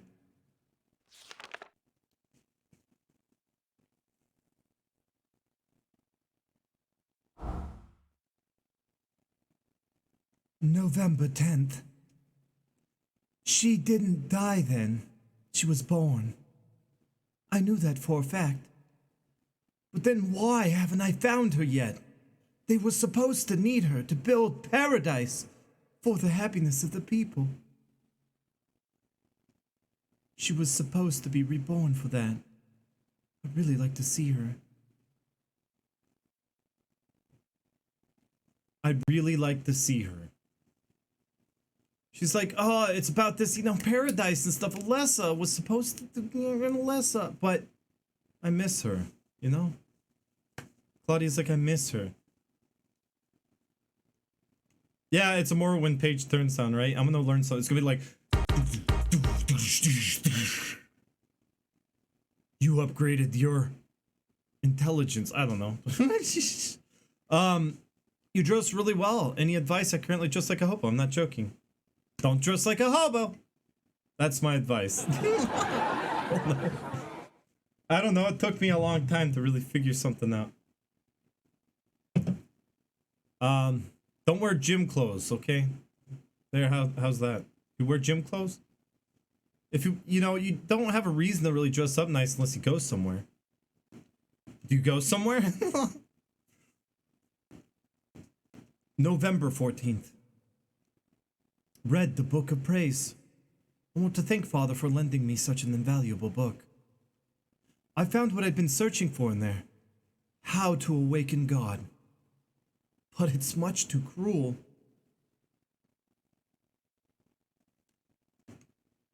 How to awaken God. Well, how... Book of Praise, How to Awaken God. Book of Praise. How to Awaken God. You have to fill her heart with hatred. But she's like, I don't want to do that to my friend. I don't want to do something bad to her to get her angry at me. And it's just not right. See, this was early on when she actually had sympathy. She actually had compassion. Will I be able to pull it off when I see her? No, when she sees her again. And, like, just wants to fall into her arms and be friends again. Oh, you're finally back into my life. You know, will I really want to murder your father? Will I really want to do something really bad to you to make you really angry or really... do I want to, like, you know, set you on fire and cause you to be in pain like you used, like, back when Alessa... Yeah, like when you were Alessa. You know, I don't know if I could do that. November 16th. I was free all day, so I read A Modern History of Refugees and Young Slaves, Child Exploitation. Then she started getting into some really weird stuff. She was bored and she just found these books that were probably not the best things for her to be reading. At that kind of influential age, she adapted that into her beliefs. I don't want to be a mere bystander in this world. I can't do anything now, though. And that's what's hard. She says right here, I don't want to be a mere bystander, so I'm going to take it upon myself, take initiative. We're going to find Alessa. We're going to make this happen. That's my goal. And, you know, I just miss her, you know? It gets more personal. So, you know, in a way, yeah, she wants Alessa back as a friend, but when she sees Heather, she doesn't see Alessa.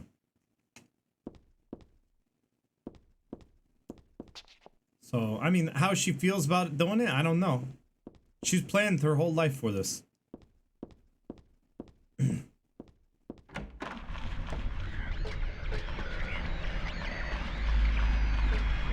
then you get the tarot card, which is the High Priestess one. So she has modified her religion to go along with her beliefs, which is why she holds Alessa on such a high pedestal. And, you know, her beliefs don't go along with the rest of the religion's beliefs. In fact, we're about to hear a cassette tape with Vincent. Keep that in mind, that Claudia is a bit warped in the head. And Vincent don't really like the things she's telling people. Oh, look! Just like her. The High Priestess Tarot card. It's just like her. Didn't this card mean something like genuine belief? She genuinely believes that her story is true, with no evidence to back up what she is saying. What are these letters? No, maybe a bunch of suggestions. People are starting to voice their dissatisfaction about Father Vincent using the organization's money for his own personal benefit. I've also heard rumors that Father Vincent has been extorting donations from some followers. Is he really the right person for such a position? I'm in no place to deny all he's done to make the organization grow. Even though we believe in God, if there were some sort of gathering, shouldn't we be valued not for our limited talents or our talkativeness, but for the depths of our faith? LS. Where have we seen LS before? Could that be the person that was in the confessional booth? I don't remember LS. But just another cult member. Could be the person on the cassette tape we're about to listen to. Finally, some help. I'm gonna need it. I have nothing for God. And hello, Reagan. How are you doing? I'm doing good. Thanks for asking. You do have a problem, Pump Man, if you pretend to be Catholic. You know what? That didn't work for me, though. I told you, I went to a Catholic school. They gave children wine. At my Catholic school, they did. But just the sip isn't going to hurt anyone. And I tried to get in line for that. They were like, oh, no, you don't have to do this. We know you're not devout. You know, you told us in the beginning. And they were really respectful about that. When I told the Catholic Church that, you know, I didn't really grow up in Catholicism, they were really respectful and they didn't force anything upon me. I got to sit out and go to the library and read and stuff when people were going into confessional booths and stuff and confessing. Who is LS? Well, it could be the person on the audio tape here. Could be. So let's listen to the audio tape. It's pretty good.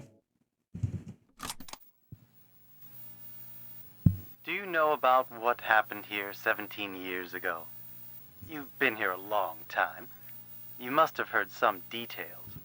A group of pagans, blinded by earthly desires. She's talking about the story of Silent Hill 1. Of God.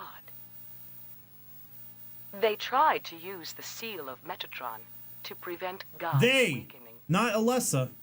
But she's blaming it on them. The unbelievers away and threw them into the abyss. But due to their wickedness, God was unable to be born properly. And so, she has slumbered ever since, in the womb of the Holy Mother, until the time of the awakening. That's all that I know. That's it, huh? Well, thanks. Father Vincent, I heard that the Holy Mother has been found. Is it true? Alessa has been found? Did Claudia say that? Yes. Then it must be true. Her sight rarely fails her. Bless the Lord. Maybe it's because of her great faith. But I could never be like her. I wouldn't want to. Nor I. The truth is, Sister Claudia frightens me a little. Well now, let's both show our faith by forgetting about this little talk, okay? Yes, but does that mean this land will finally be the home of eternal paradise? If God wills it, my sister. If God wills it. The importance of this audio cassette is to 1, establish the fact that Claudia scares people. 2, to establish the fact that that the scenario of events that happened in Silent Hill 1, what really happened got lost in time or were changed to better fit their perspective. Well, we know that no, a group of pagans didn't, I don't know. So they do kind of, they revere Kaufman as, you know, the doctor of God. He is one of the saints. Kaufman was the traitor. Kaufman disrupted their plans and didn't allow the god to be born properly. It was Kaufman, one of their own. But they don't choose to remember that part. Skelepop Hinol! Welcome, you two. It's good to see you both. Welcome on in. Hope you're doing all really well. I hope you're ready for some comfy streams. Well, we got a little bit left. We're not very far away from the end. But there's some good story here. So this tape establishes, 1, that Vincent was the person that people went to. He was the go-to guy for just about all the questions in the religion and how to go about things. But Claudia took initiative on her own. Claudia is kind of doing her own thing, and she has her own beliefs that are a little twisted. And it scares people. And that could very well be the same woman in the confessional booth, too. Yeah, it sounds like her, don't it? Could be LS here. Which talks about, you know, how they're worried about Vincent being kind of a greedy person. Well, we already got that covered. We already talked about that. That's what the magician... That's what he symbolizes, the magician. But there is another card here. Hanged Man is Harry Mason. High Priestess is Claudia. Harry Mason. Moon is Moon. Fool represents Alessa and Heather. Eye of Night. She doesn't even think it's a real tarot card. Eye of Night. The 22nd tarot card. But we did see a book that said there are 22 tarot cards in the Hebrew deck. So Eye of Night may not be in any established deck that you know. Yeah, sounds good, Cheated Bot. I know it's late for you. I do know where you're from. Facts are suppressed by the surviving members of the skull. Exactly! Covered up so, you know, they look better. It made them look better, and they, you know, they could preach this, and this is something that everyone can kind of like, yeah. We could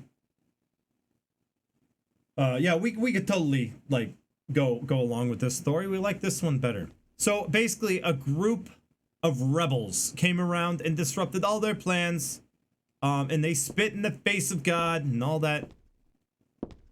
But, you know, in the end, it was really Kaufman, one of their own. It's crazy.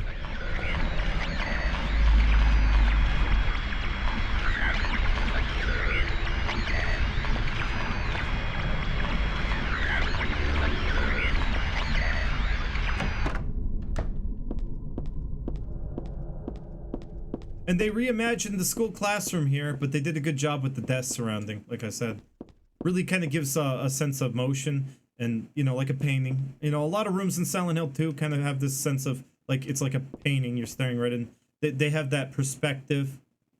What's it called? A vanishing point, or where, you know, the focal point, where what draws your eye. And the desk kind of being arranged this way draws your eye to the center desk. Hey Zanix, how are you doing? And there's Voltio. Just being Voltio, you know?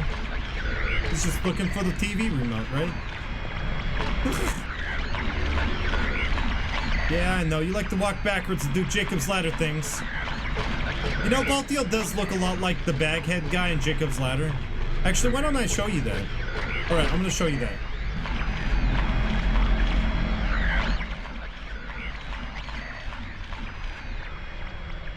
Keep watching. Actually, I'll put it on this one. So you can see him better.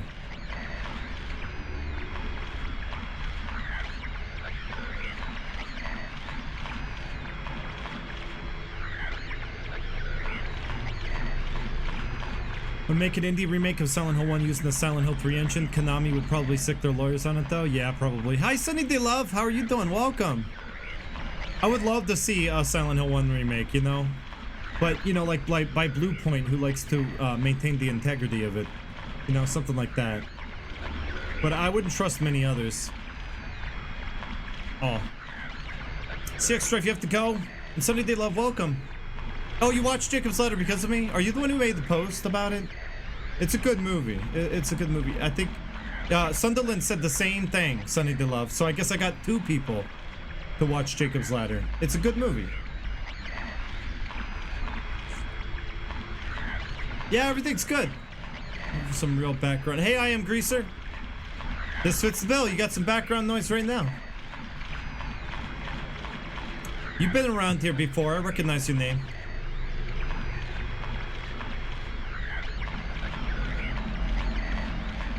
I would like to see just a decent remake, but I don't think that's gonna happen. I think a reboot's more likely.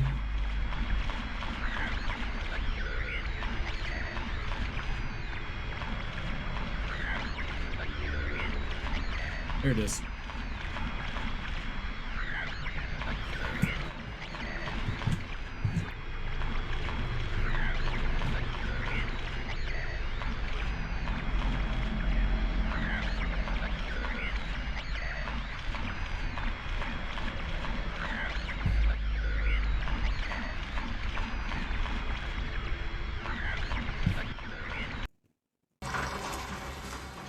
Remember this scene?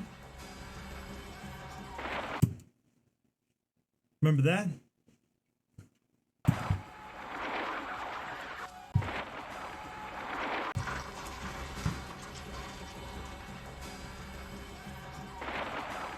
Scariest scene in the whole movie, don't you think? It's pretty freaky. Porky Duck, watch the movie. I think you can find it. It's on Netflix, I believe. The original. Don't watch the remake. You'll probably be so lost. You'll turn the movie off because you don't know what the hell is even going on. Oh yeah, this movie that ripped off Silent Hill effects. It's actually the other way around. This movie came out before Silent Hill.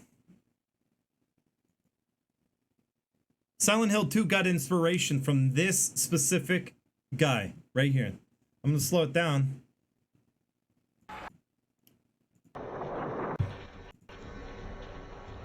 It's 1990.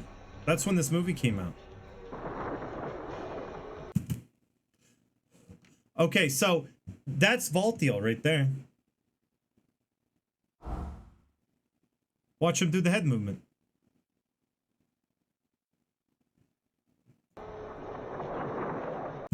And if you kind of go to another scene that's really good. Gotta find the subway scene though. Right here. You can see what inspired the faceless nurses in Silent Hill 2. I know this isn't Silent Hill 3 lore, but you gotta see it.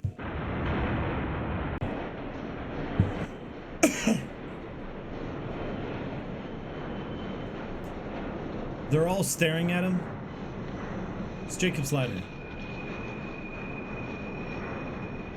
And then in the back, what do you see?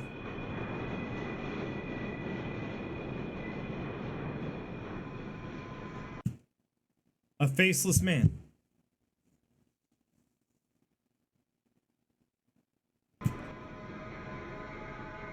Just a man with a, like, I don't know, a condom on his head, but you know. They made it look creepy, okay? This is Slendy Man. There's another scene that I really like, but I don't know if I can find this one easily. So I'll try. I think I found it, actually. This scene right here. Also, I'm trying to get around DMCA, you know? Again, in the back, what looks like faceless bagmen with doing that head movement. Narrowly avoided death here. Oh god, that's so terrifying, that face.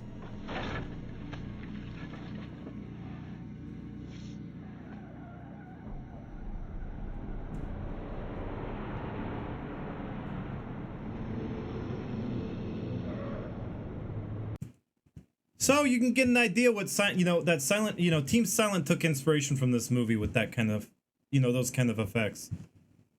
What? Back. Okay, so yeah, rewatch Jacob's Ladder. It's really good. It's one of my favorite movies for sure. And I thought that movie was overrated, but apparently people don't know about it. People don't love it as much as I thought they did. Or know about it. The whole head shaking thing, it shows in the start of Silent Hill 3. Exactly. You're right, Skulls Knight. This room is going to be a lot of fun because I want to kill everything in it. So I'm going to save right before I know it's going to lead to death. I'm going to save right here. I want to show you something really cool. If it actually works. It doesn't work all too well on the PlayStation 2 emulator, but on the PC version it does. So you get to see something really cool and strange that you can only see if you kill all the enemies in this terrifying room. And not many people are going to take their time to do that because it's terrifying. So here we go.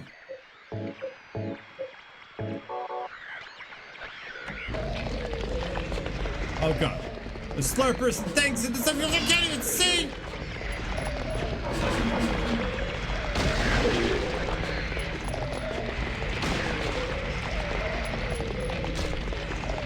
You're dead! You're dead! No!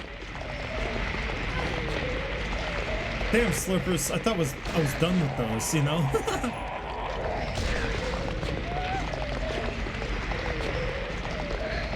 Yeah, I copied. This game is such a rip-off of Dead by Daylight. Okay, now.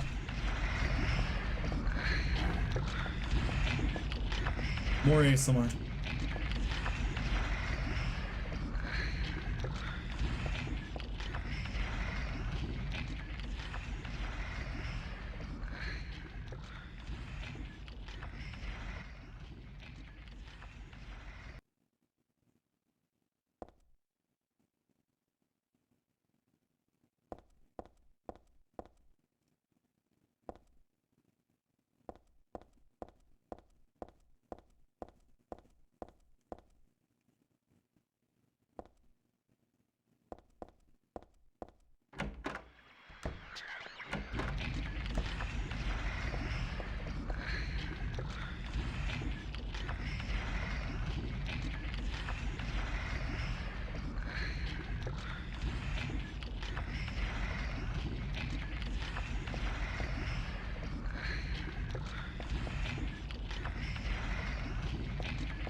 ASMR in my ears. But watch the patterns of the transparent textures, though.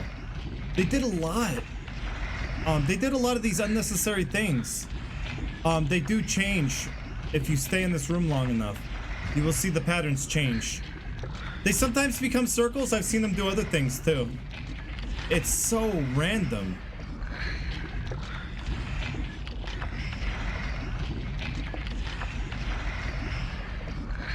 But look how great those animated textures are. I mean, they give this room so much, like, life. I don't know how they really made it so fluid, you know?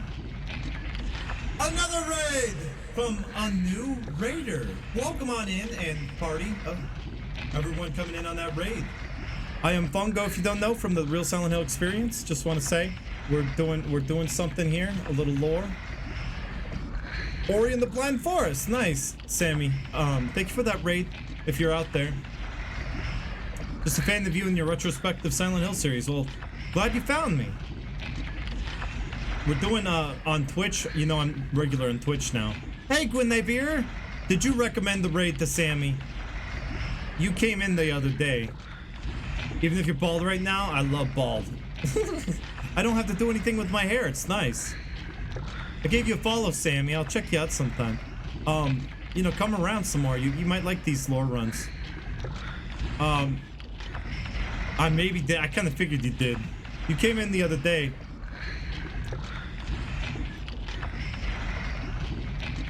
And I don't know if it ever changes, but if you leave, come back, it does vary. No way. Heretics Bane!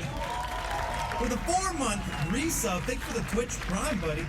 And you could have spent that on anyone else, but you chose me, and that means a lot to me. Thank you.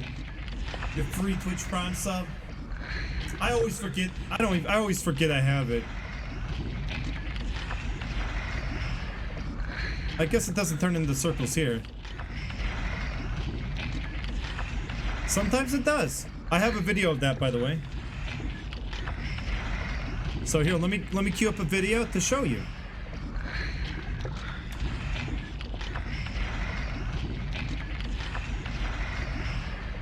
They did so many things that many capable people never saw because they did not go back into the room, or I did not pay attention. It's fantastic. Yeah. Well, thank you, Loot's Corpses. I wanted to try something new. It's always good to try something new. I like the shaved head look, personally, and I think that the shaved head look looks best with the chin strap.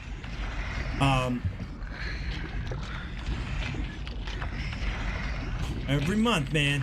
Vin, I like the way multi-texture works in the PS2 if they straight up draw the triangles twice. Whenever, I like this information, Greaser. Whenever they want to draw a triangle, the coordinate transformation and clipping and culling is already done by that point, so you're really only messing with the fill rate. That's cool stuff. That's stuff that like PS3, you know, and PS4 didn't really have much support for.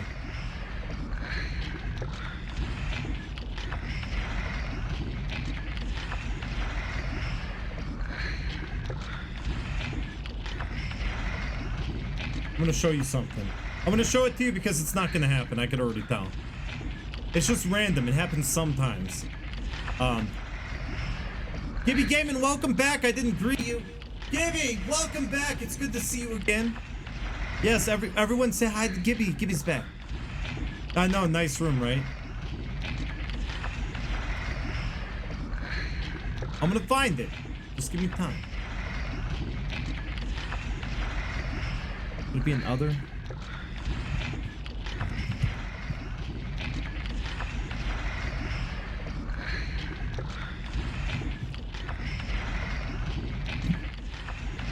I'm going on my YouTube. This seems to be the best way to go.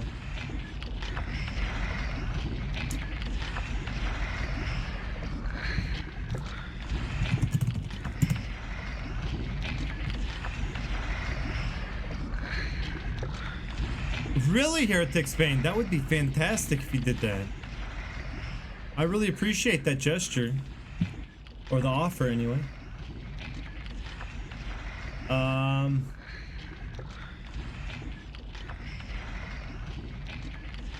I know it's in here, I just gotta keep looking. There it is.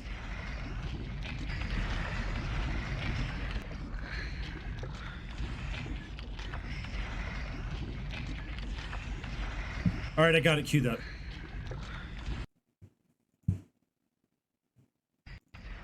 Okay, this is what happens sometimes. See, that looks a lot different already. Would you say this was a glitch, Greaser? The circles appearing? Do you think that was a, you know, as a result of what you were talking about? Oh, he just got off a 10-hour shift? Well, then I might have to stream a little bit longer after this. I'll give you some content, Gibby. Give you some content. You've seen this? This was on my YouTube. But I've seen other things happen, and I couldn't really capture them because it's all random. I don't know what really determines it. So sometimes it's like that. Sometimes it's not. It's very random. And I don't know why this is still going on.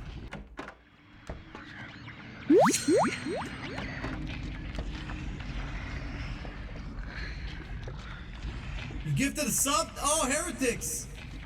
To Sammy D89 for that wonderful raid. Thank you, Sammy, again. I'm not gonna sub, but I'll start a Silent Hill type cult in your name. Yeah, I believe you. I'll pay more in the future. You're like that guy. That guy, that side quest, the wise inventor guy in Nier Automata. Just like, yeah, just now you just gonna give me $1 million. I promise I'll invent something great. You can trust me. Oh, give me Gaming with 2 gift subs. Schmanky and Conrad Carrias. Is it? Oh, Carlos. Carrias. Comrade Carlos X, if you're in the chat, I called you Carrias. Because I'm always carrying your ass in every game. No, just... I want to support Fungo. Well, thank you, Heretic Spain, for doing that. And Gibby Gaming, you're awesome. You're just too good. Hype Train, it's possible. It's getting there. You're getting there. Him with 100 bits. That's something I don't see every day, you guys. Come on. In this blood-filled, soaked, blooded bucket. Where's the blood bucket? There's got to be a blood bucket in here. Quick, let's find the blood bucket. It's got to be in this room somewhere. It kind of reminds me of a womb a little bit. Blood bucket. Some weird breathing sounds. I love the sound effects of Silent Hill. They did a good job. You found it, the blood bucket. Yeah, that's right. You could use the blood bucket, a new emote. Brand new. I'm gonna reset this. Just after we go through the door. And quickly, the thing's right there.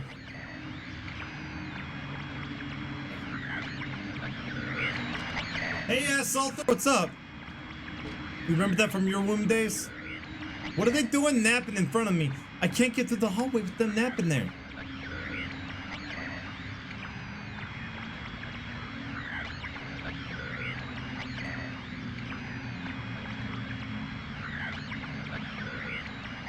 Hey, fatties, move over! Yes, Sammy, you got really cool emotes. There's a lot of really neat emotes. I'm trying my best to mix them up and make some new, varied ones.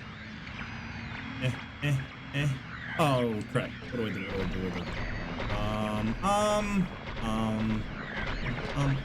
Oh, shit. Oh, crap. Oh, crap! Oh, not good. This isn't good. Oh, boy. I think like one or two, just one more instance of support would just start a hype train, but it has to be someone new. No, turn around. Oh, by the way, I want to show you guys something. So I'm gonna load a save anyway.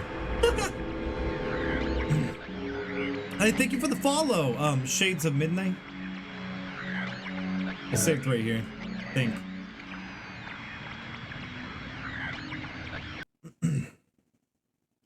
Hey, welcome to the chat. Everyone say hi to Shades of Midnight. I think that's a new person here in the chat. Show them how friendly we are as a community. And... oh, I got brought it on a raid some point from someone that was lurking earlier. Was it Sammy D? Or was it Nub Zombie? Or was it... could it have been Nico Heart? Nico Heart? Nico Heart's great. This room right here is also nightmare fuel. I never go in this room. But I wonder if you kill all the monsters in here, if you manage to do it. If you can. There's, oh my god, look at all the missionaries!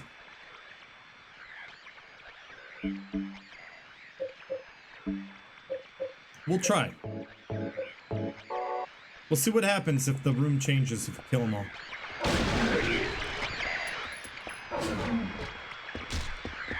Whoa, yeah, I've done the mirror room.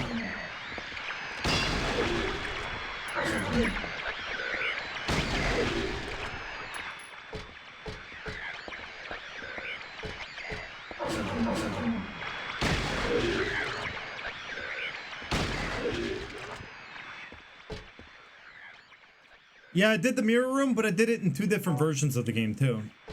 I'm doing good. How are you doing?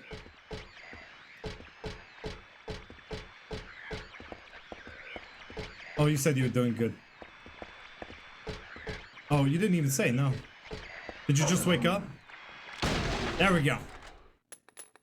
Let's see if anything happens, you know, I guess, if the room changes like the other one. I've never really tried this. I avoid this room because it's scary.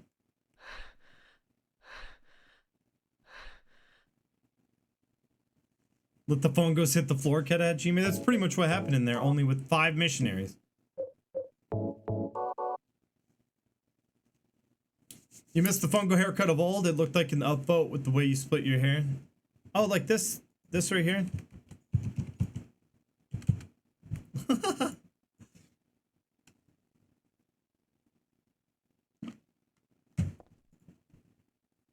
No, I was playing Persona 5 Royale and Royal. It's Royal, right? And spending time with my fiance. My birthday was yesterday, and she brought really nice Italian takein home tonight. Wow.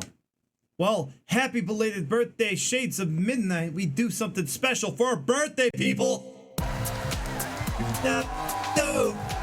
It's like a shade of midnight. Shades. What's shades of midnight? Ooh yeah. Happy belated birthday, Shades of Midnight. Ooh, you're gonna make me scream. Yes, happy belated birthday. Welcome on in. Rain down the pasta. You like good games. I can tell. So here you are, kind of curious about this one. Maybe you know it. Maybe you know it. I don't know. I can't assume. By the way, this guy, you can't get around easily. And then he punches you. Oh, you wouldn't love to be my neighbor. I scream a lot. But, you know, good thing. My neighbor can't really hear me. He's deaf. God.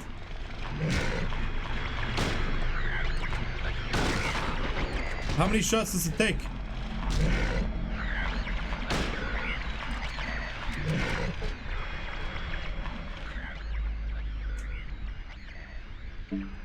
I thought you were gonna say, I hope your girlfriend doesn't look like that.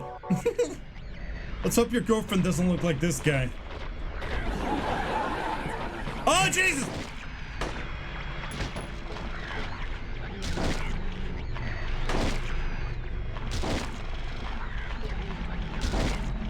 Come on.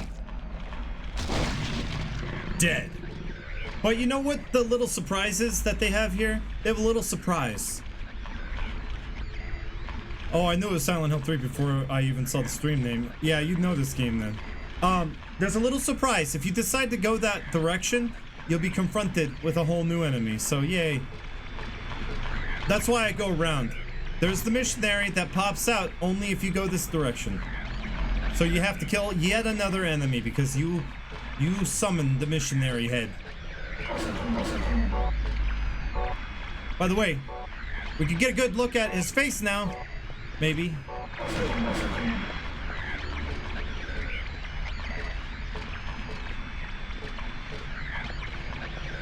I'm gonna try to get a good look at his face. It's really hard. Can't really sit there.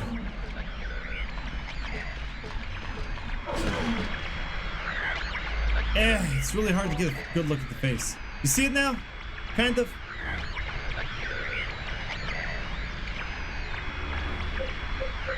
You see it right here? He has a human face. There's a nose. There's the mouth. It's kind of partly open.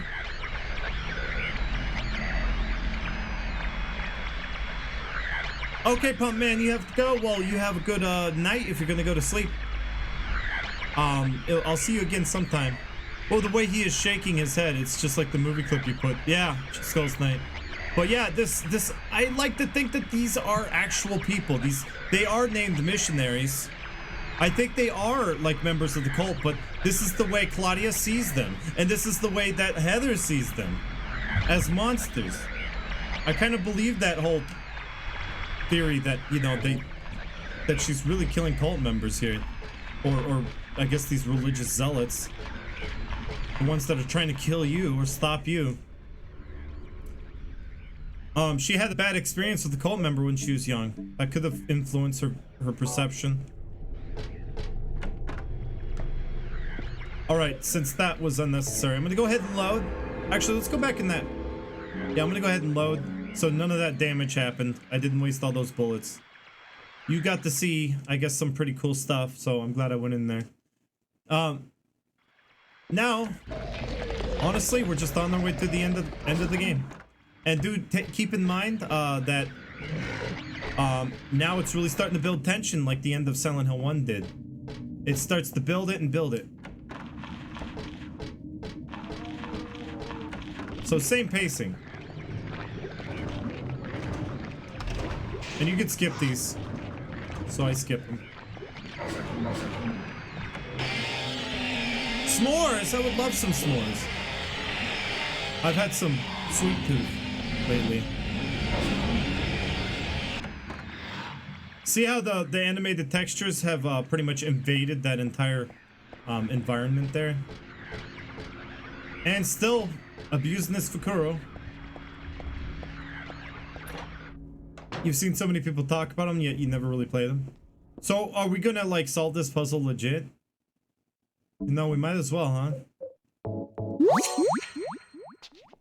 Shades of Midnight with the Twitch Prime sub.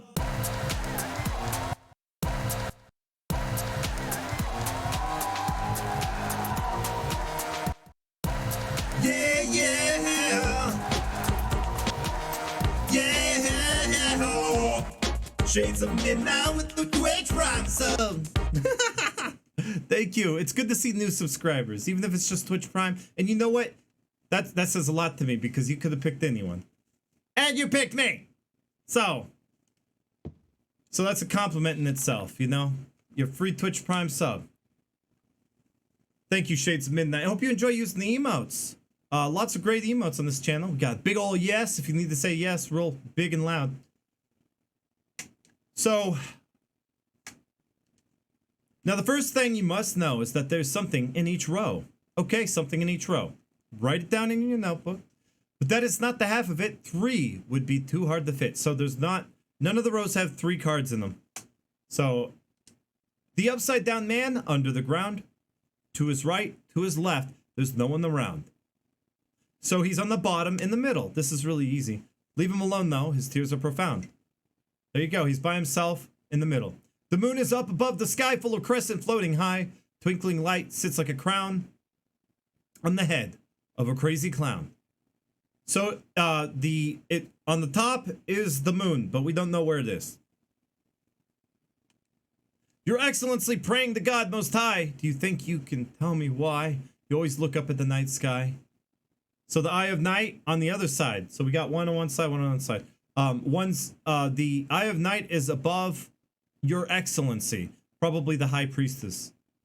Do you have it now? Don't you forget the major point you must not omit. And now at the last, before you take a whack, here's one more hint to help you keep on track. Scary and hateful, that thing in the night. Better be careful. It's not on your right. Turn to the left. You'll keep it in sight. The Eye of Night is on the left. We figured out the puzzle. That's how easy it is. No kidding. It's that easy. Okay, so underground. We're gonna stick with the one we figured out first. Is the Hanged Man. Like that. Eye of Night is not on your right. It's on the left. Above the High Priestess, Your Excellency, and a fool, a crazy clown, and a moon. I mean, like, I thought that was easy. That one never really took me too much time to figure out. But on hard, it does take a while. Hard is, well, as some say, you know, it is hard. So, I'm a smaller channel and I just unlocked having 3 tier 1 emotes for mine. So I'm pretty stoked about that step, having as many as you do. That's pretty cool. Yeah, like, I'm fortunate to have that many. But, you know, I'm known for the real Silent Hill experience, as you, I don't know if you know me from that. But TRSHE, you could click on a link there, and that kind of helped being known in the Silent Hill community. Not just for that, but I've been around. Like Silent Hill Media, I do still have a website up. It may give you warnings about it being bad or something, not trusted, but don't listen. So yeah, like I've been in the Silent Hill community for a long time. Like the first forum I was a part of, I was a moderator. I was a moderator of the Silent Hill Heaven forum. I think it's still around. I was an administrator of my own forum. Became a moderator of the Silent Hill community. Still around. All right, here we go. Oh, you were, huh? Remember Silent Hill Talk? Some people, a lot of people were a part of that, surprisingly. Oh, Silent Hill Heaven, yeah. This is a spiritual reimagining of the fan from Silent Hill 1. You know, the one in the school, Midwich School? There's a huge fan here. I can't get through.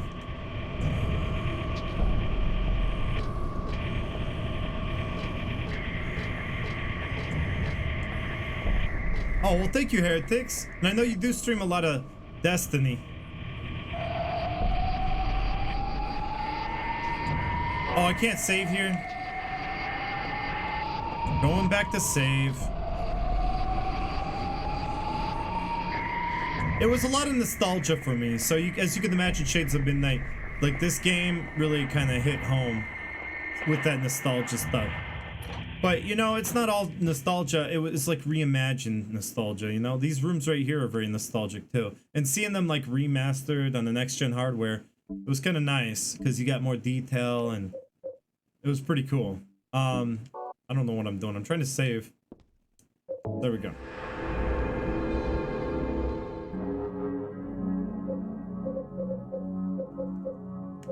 Ugh, we put a lot of hours into this run. Oh, that's an Extreme X run right there. I don't want to overwrite that. We'll start over from here.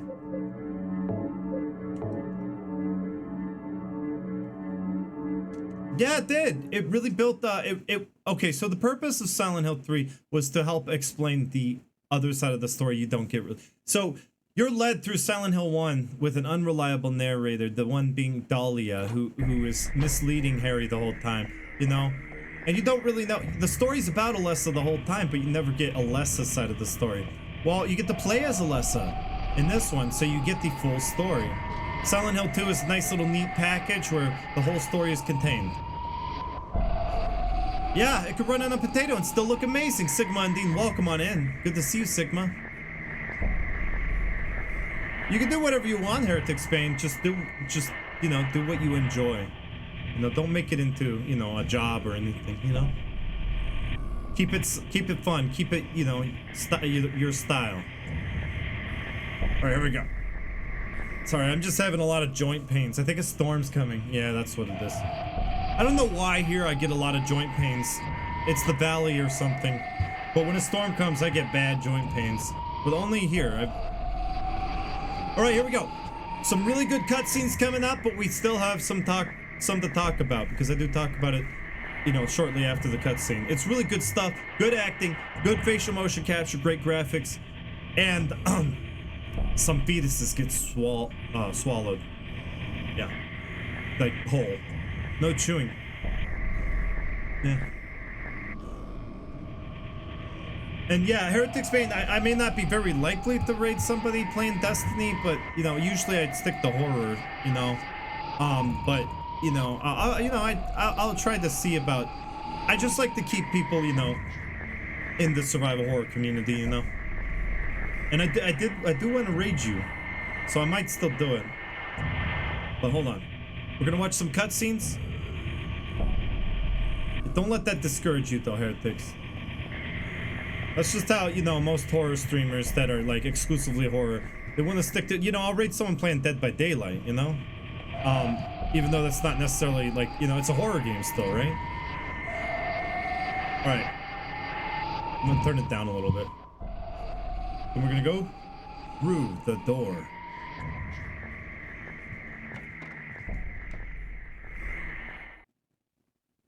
What do I want? Well, for the two of you to die, that would be nice. Then I could relax.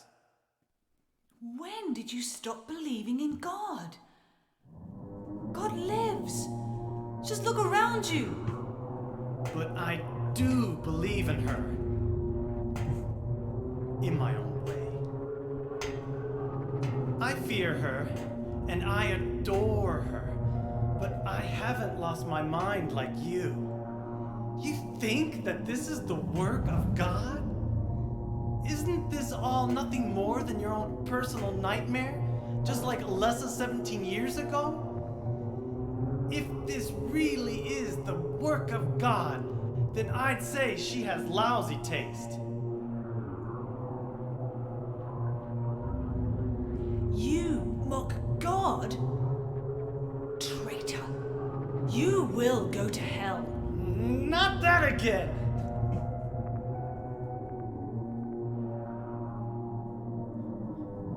Who do you think you are, claiming to know God's will?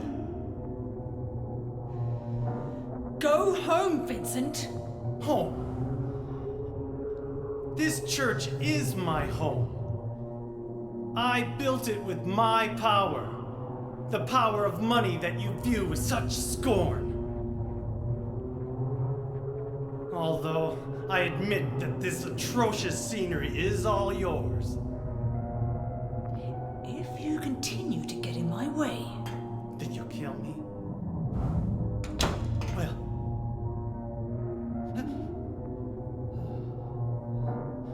Well... The guest of honor has arrived. Let's get this party started. Heather, go ahead and kill this crazy bitch. This demon who claims to speak for God. The time has come. You can kill her now. You'll go to hell!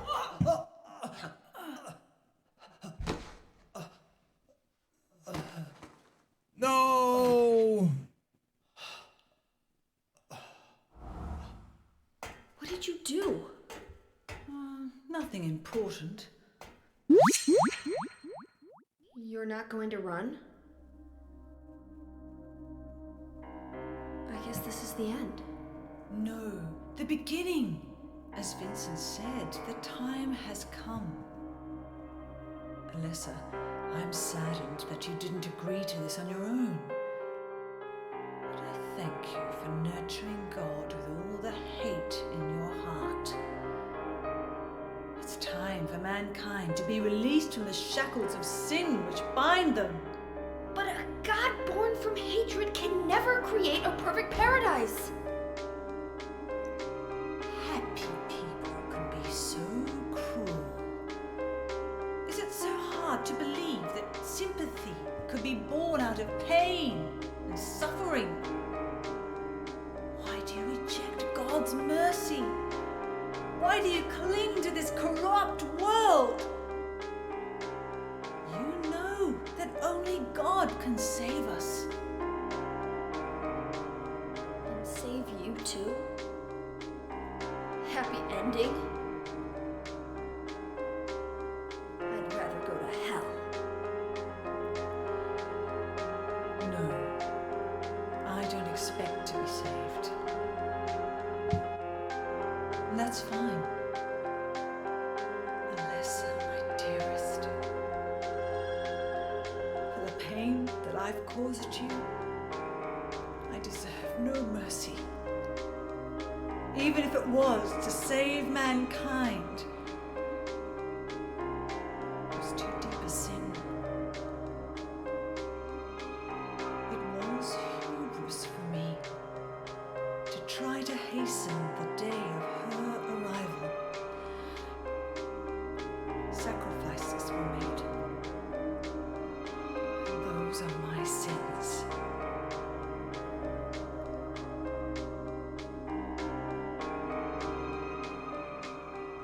If you feel so guilty about it, why don't you go to hell? Heather, use the seal. Vincent?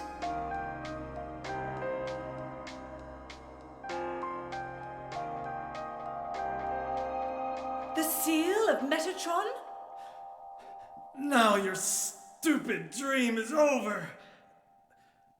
Oh, that's just a piece of junk.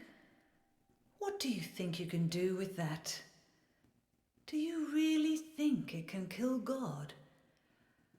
I'm sorry to see you fell for my father's foolishness. What? You're pathetic.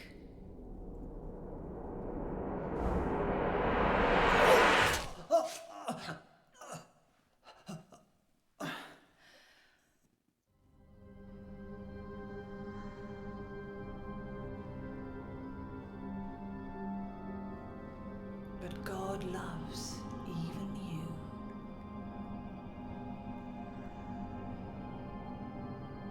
Now, Alessa, there's nowhere else to run.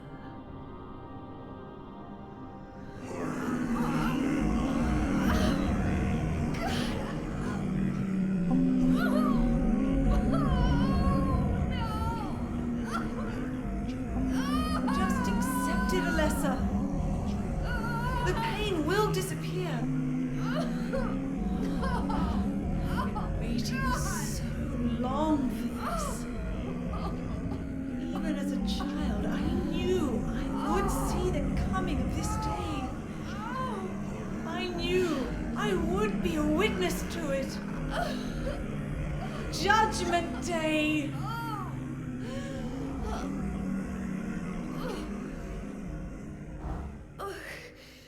Alessa?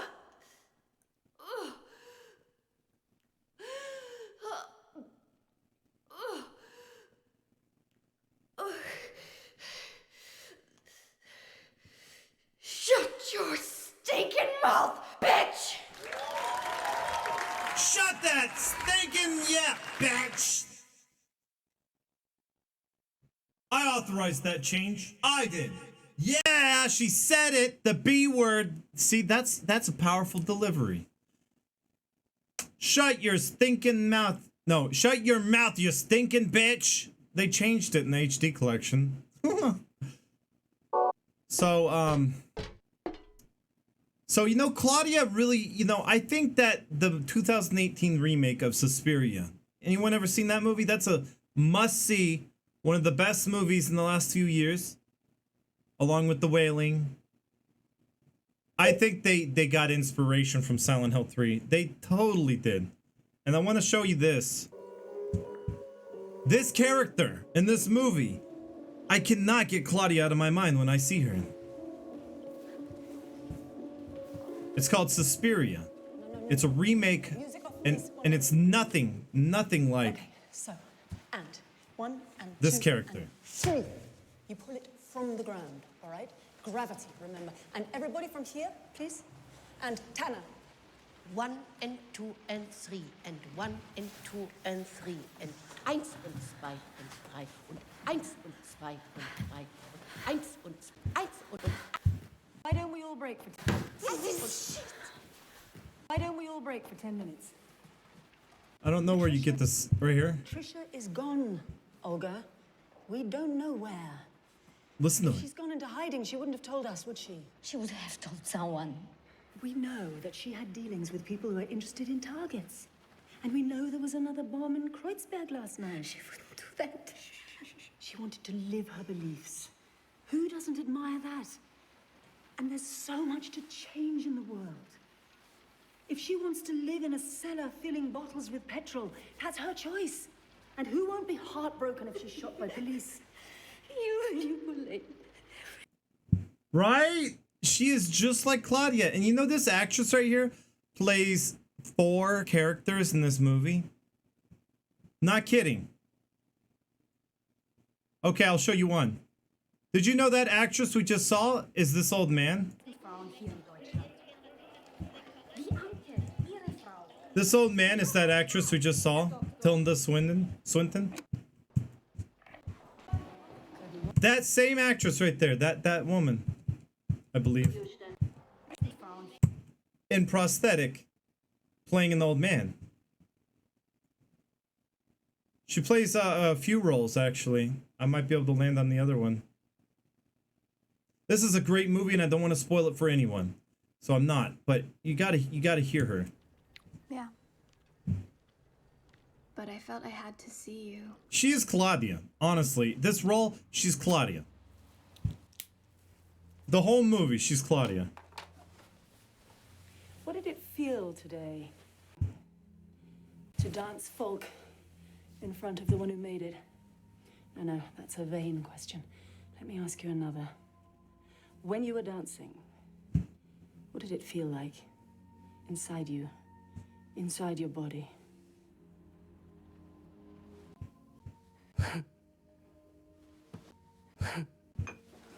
You looked... She is a great actress. I adored her acting in this. Ryukino, welcome on in. How are you doing? I hope I didn't miss anyone. I've just kind of...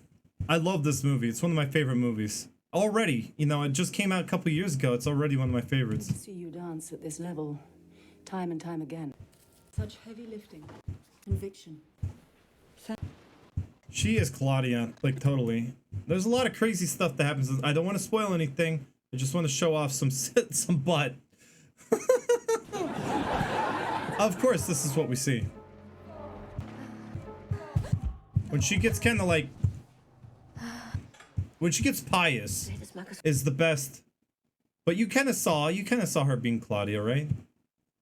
So there you go. No spoilers. Watch this movie, Suspiria. Buy it. It is totally worth it. It is totally worth whatever you have to buy to get it. I'm not kidding. It is totally worth whatever money you have to buy to get it. It's like, I don't know, if you have to spend like, I don't know, rent it. It's like, what, $6 to rent? I don't know if it's on any streaming platforms. You could look. Suspiria. It's a remake of the 1970 flick. I think it's 1970 something, but it's nothing like the original. It's more of a reimagining.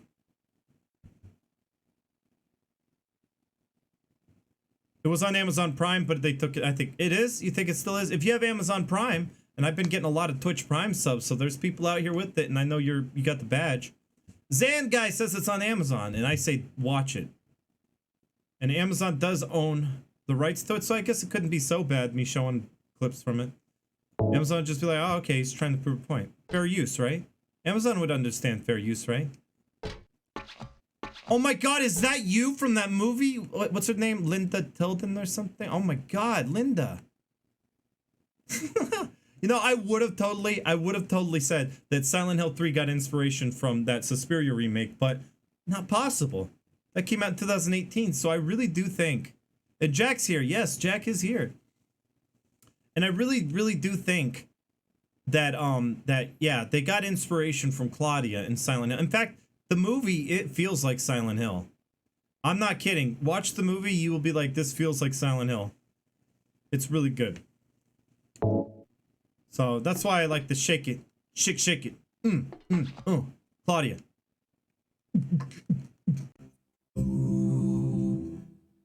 Claudia, what do you think of my heather butt? Claudia, what do you think of this heather butt? Claudia, are you looking deeply into this heather butt? No, Claudia. Blah, blah, blah, blah, blah, blah, blah, blah, blah, blah, blah. Claudia, what do you think of...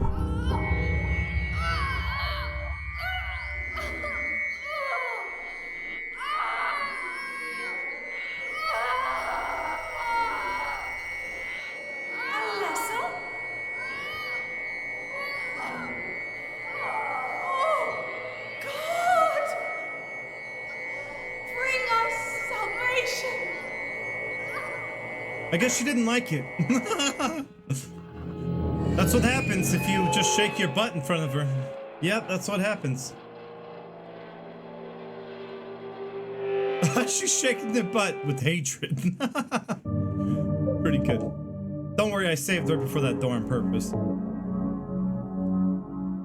I knew that I was going to show you that. That's an alternate ending. It's up to you. You have a split second to determine what it is you have to do there.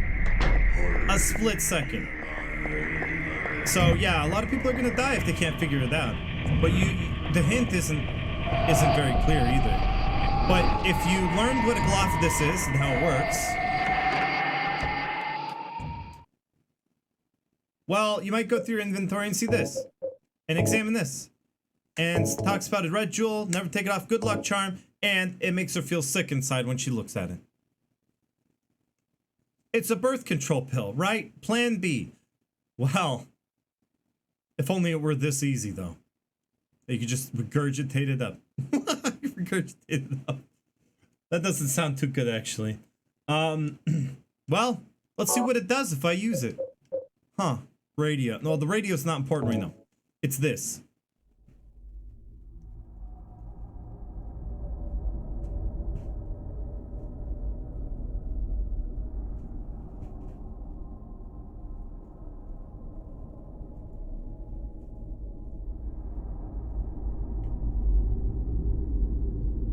What are you doing? Dad.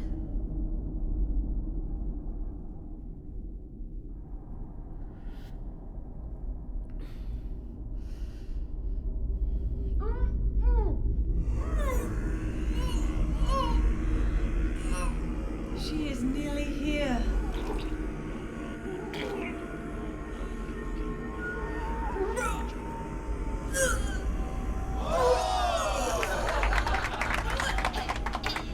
Alessa, what have you done? What did you swallow?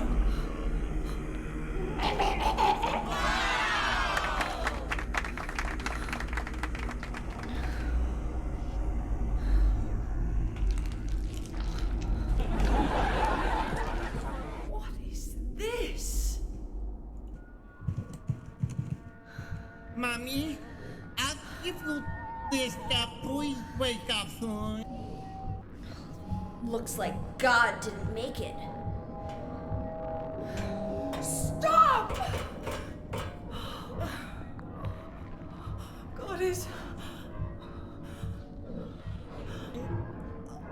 Claudia!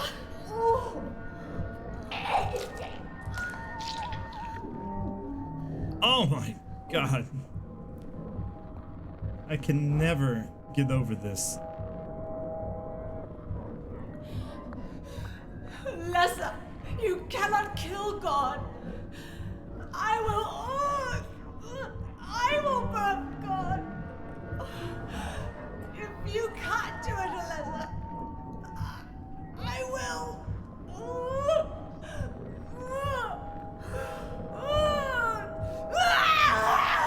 Claudia! Claudia!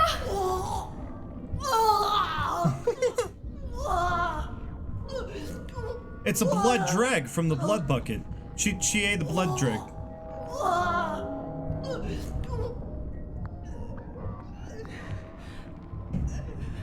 This shot right here is my favorite shot. I just love the cinematography here.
There's the halo of the sun.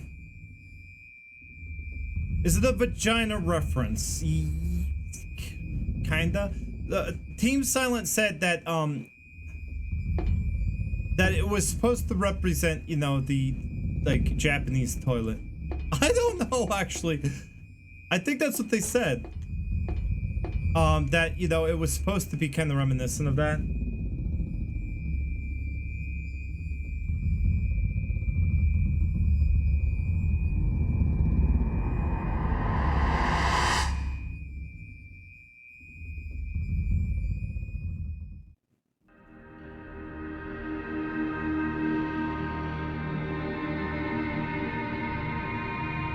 Yeah, it's superstition, right.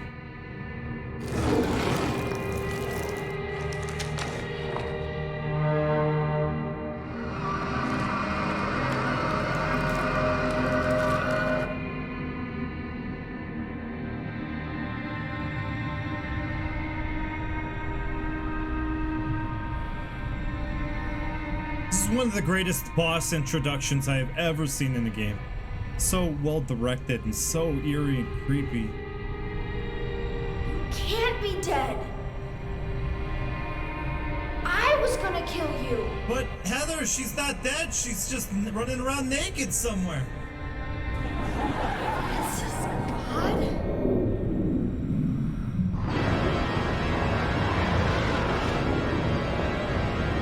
Yep.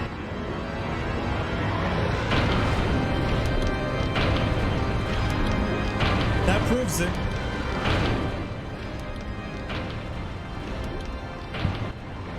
Claudia's running around naked somewhere. Got the Hershey squirts and freaking Captain Howdy comes to say hi. Wow. It is superstition though. Yeah.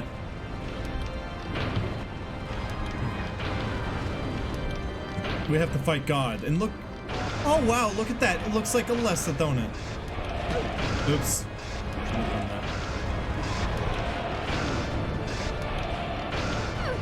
Okay, that's not gonna help me. I know, right? Best boss intro ever. I really feel that way. Marty, welcome on in. You noticed Claudia's imprint on the ground?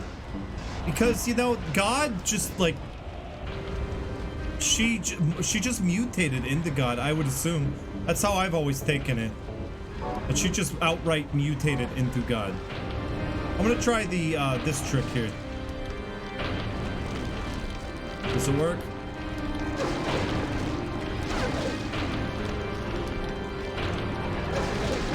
Ow. That didn't work.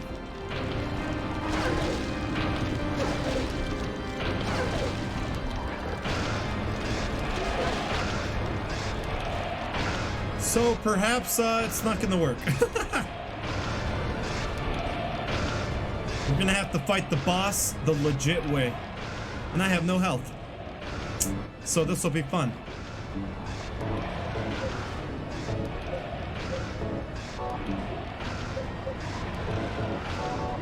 This is gonna be fun.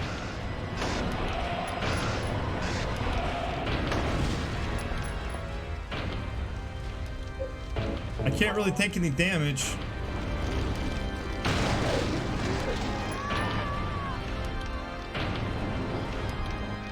Holy crap.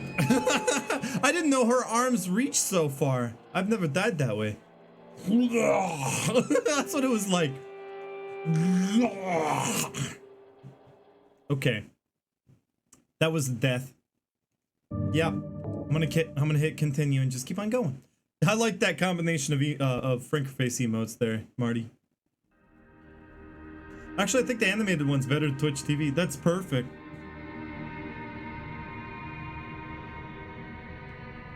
I love this scene though. I want to watch it more. Like, it's so disturbing and cool. But it's, you know, it flashes between one thing to another to another. His head jiggles. He's taking care of, like I said, he is nurturing the god and taking care of it.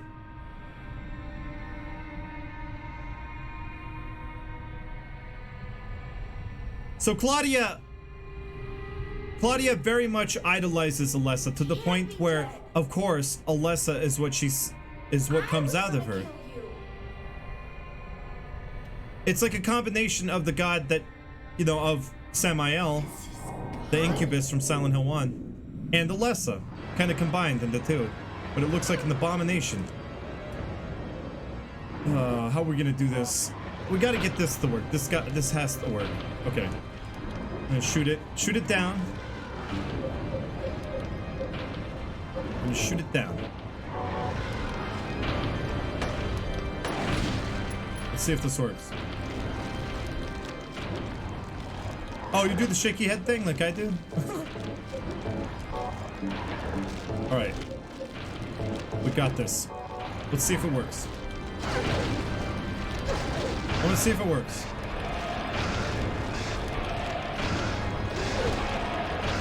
It might not work. The glitch only works if you're above 30 frames, I think.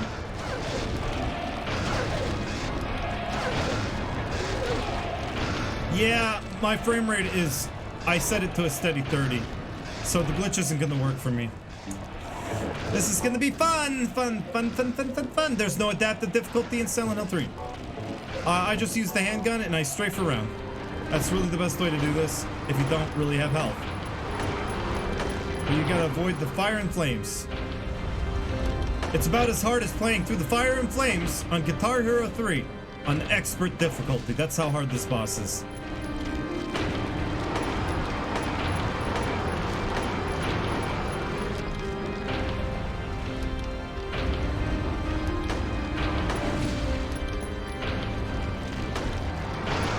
I believe in me too, little pooper. I think. Let's go ahead and equip this. We have no health. This takes a while. Sometimes on normal difficulty, honestly, sometimes on normal difficulty, it's just not enough. I could run out of ammo and have nothing left on normal difficulty. I just don't have enough ammo for this boss.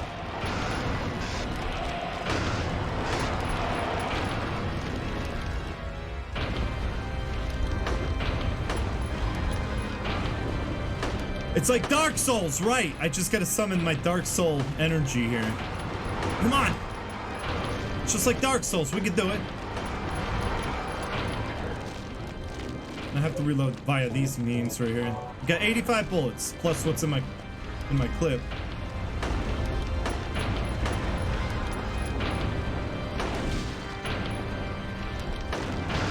Heretic Spain, you believe in me too. Thank you, little pooper, for redeeming I believe in you. Wheelchair points.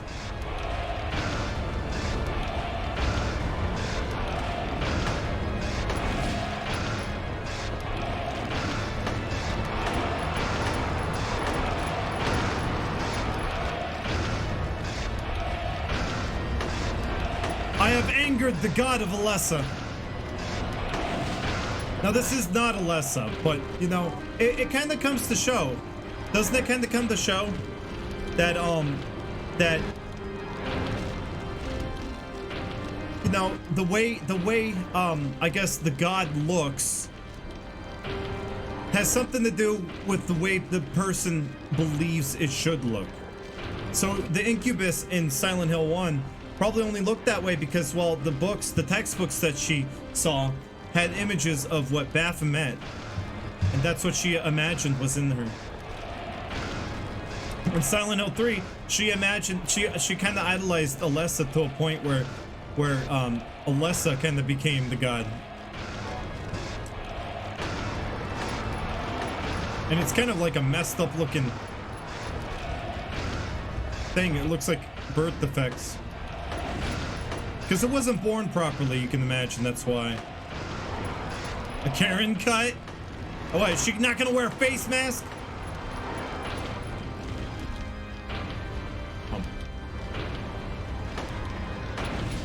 Put on your face mask! Yeah! I got too close to her, I didn't like it.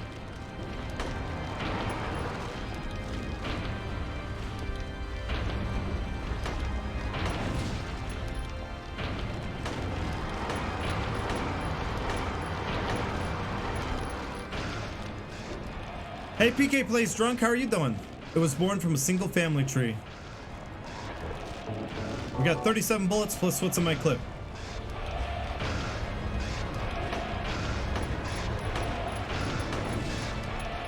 4. Oh! It's not hard that thorough.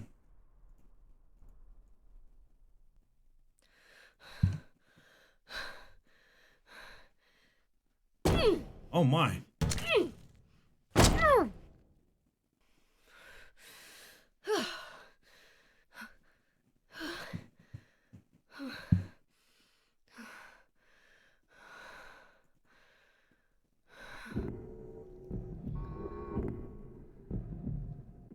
Is that the end?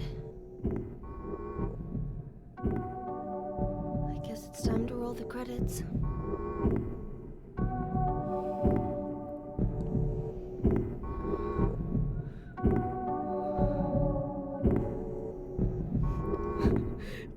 Dad!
still alive.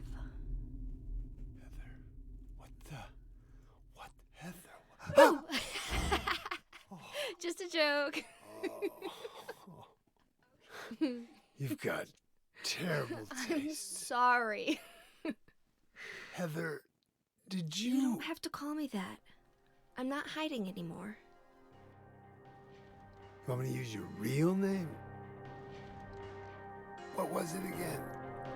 Cheryl. The name my father gave me. You gonna let your hair color go back too? I don't know. Don't you think blondes have more fun? I personally believe balds have more fun.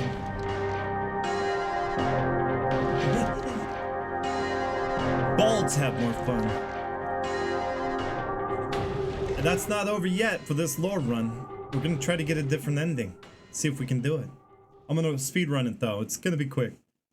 But yeah, this is good. Good game, right? A lot of people say the ending sucks, right? The ending is really the part in the church. I don't consider this part the ending. Smoke of tortured souls. Sing along with me, guys. Rages the toll. You can lose all you have. He refused to give in to the town that takes all. Survive. You must have the will. This movie doesn't end the way we want all the time. And he shouts at the moon, she's gone. Sorry if I'm ruining it. I'll stop. She's gone. Walking the mile. I think it should have shown another scene of them kind of getting out of town. Like getting into a car together, that's all it had to show. And it would have been a better ending. Just for one little scene of them driving away together so that we can kind of believe that he kind of takes her in, right? Like how Laura leaves with James in the Leave ending. Kind of like that. That's all we needed. And it would have been much better. So outrageous.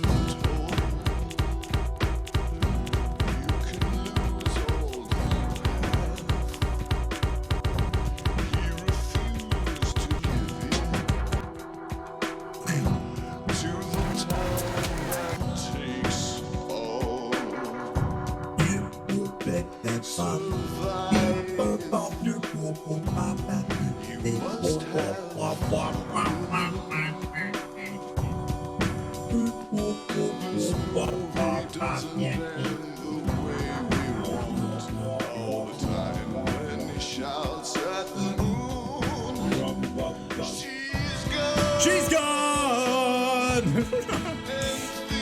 The fear has overcome. This counts as the Twitch things for the day. Cool. He was walking alone. 4 and 20 What is this clip? they bleed Upon the nest. More fun, Fungo. Good bit. no sign of the threat. Now it's too late for me. This town will eventually take me. Too late for me. This town will win through this fog. I don't know what he says here. 420 dead birds? 420? 420 dead birds! 420 dead birds! 420 now! We're now token up! 420! And he will know that someday all things will end. All things will end. Like Silent Hill. The song was a premonition. I knew it. The dead search for their kin, while angels I guess so, Off-World Devil. He had to drag his shattered leg all the way back to the car. Or no, you know, Heather probably just picked him up and carried him. You know, she's like a superhero now. She killed God, you know?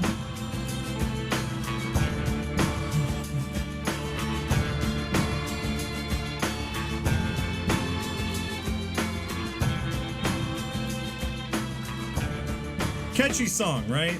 It's not a bad song. I know in the real Silent Hill experience we expressed it as being a bad song. It's not. I think it's sung very well. Alright, Shades of Midnight. It was nice. Thanks for sticking around for that. I'm gonna try to get the other ending. Only quickly run through. This is a PC team. Very small team. And Akira Yamaoka produced it, so I guess, you know, it was an in-house project. I didn't even know that. This was an in-house project with only like 5 people. It's like no one who worked on it. Now we can look at our rank. Okay, how'd we do? Got 5.1 stars. That's better than I thought I would get. Wow. Clear time 15 hours, 35 minutes for a lore run of Silent Hill 3.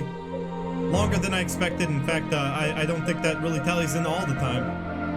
Splitworm was slow. Missionary was slow. Leonard was pretty fast. Memory of Alyssa was slow. The God, I killed it pretty fast. I didn't think it would be so quick. Clear 30 times. Save and continue a lot. Item number, I collected a lot of items. I didn't really spend too much time killing enemies. Total damage, not enough. I might not be able to get. Here is the possessed ending. Not behind me, but right here.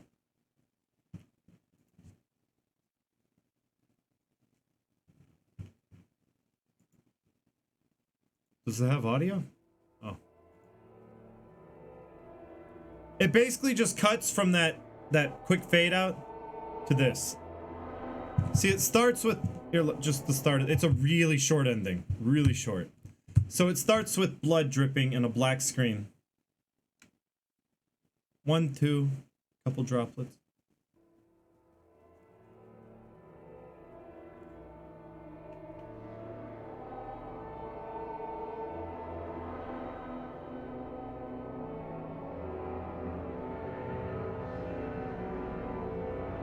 It's very short. You know, you do all that hard work for this ending, and it's just 1 minute long.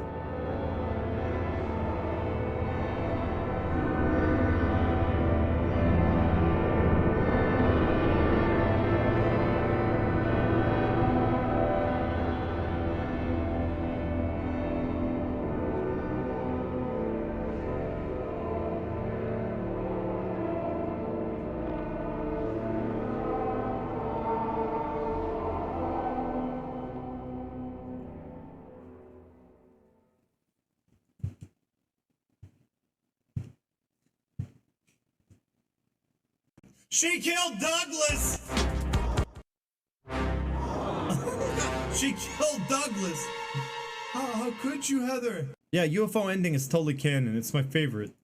That's where the Silent Hill... No, the Silent Hill... That's where that wonderful Silent Hill song comes from. So we're gonna do extra new game, but we're doing this with the Konami code. That's right, with the Konami code. We're gonna do easy. Actually, we're gonna do normal. Normal. Normal. Okay? So here we go. Konami code.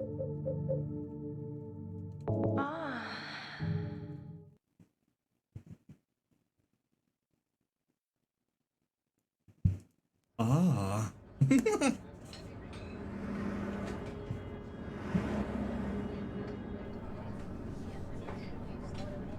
Sounded like the 69-bit alert. Actually, the 69-bit alert.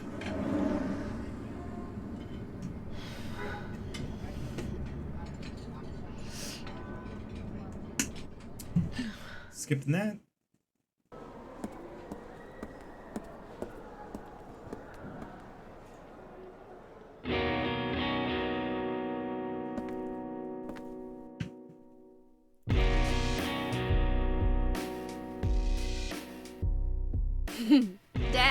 So Douglas, for some reason, Team Silent, they're funny. Sorry, I don't know why they did this, but it's funny, I guess. Yeah. To make him look even more like a creeper, they decided Anyway, if you use the Konami code in the menu, Oh, I he did will get that thing you not asked wear me pants to. the whole playthrough. He'll just be in his boxers. Okay. Team Silent. Okay, I will. I love you too, Dad.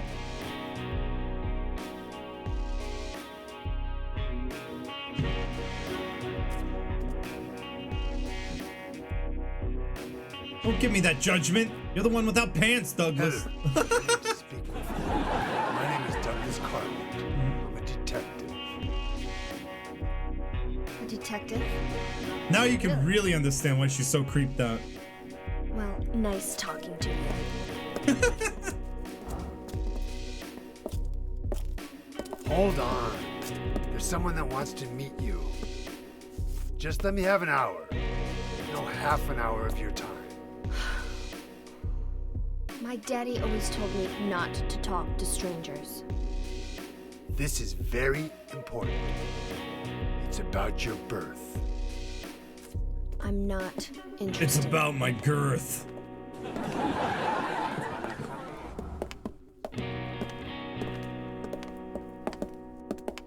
think he's looking at that Heather butt. Are you still following me? Do I have to scream? Sorry. I'll wait here. Wonderful invitation. Thank you. Yes, I will definitely think about returning. Hi, Psychosis. Welcome on in. By the way, she will have the halo of the sun revolving around their head. Do you know what that means? I don't remember exactly how you unlock it. Hell, maybe we need to get the UFO ending ourselves. Let's do it. So how many do you have to kill to get the UFO ending? Does anyone remember the requirements for the UFO ending? Because I'm lost. So what you get right off the bat is an unlimited machine gun. We got all these costume unlocks. In fact, this is the shirt you get from the extra riddle difficulty. The riddle in the library. You get the royal flush shirt, and it makes it look pretty cool.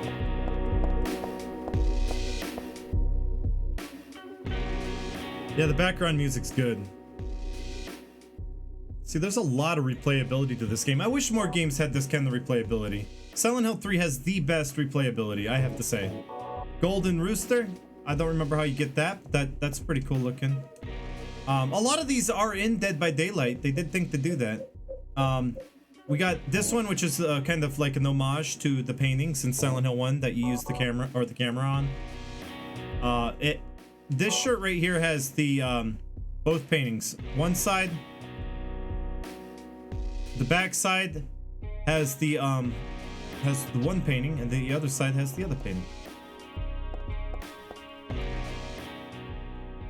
Oh yeah, that's not on the PC version of the game. In fact, they cut all the magazine costumes out of the PC release. I don't know why, but yeah, they're not in the PC release. And it looks like I could definitely unlock some more. We got the Princess Heart. This is what you receive after just beating the game once, right? This happens.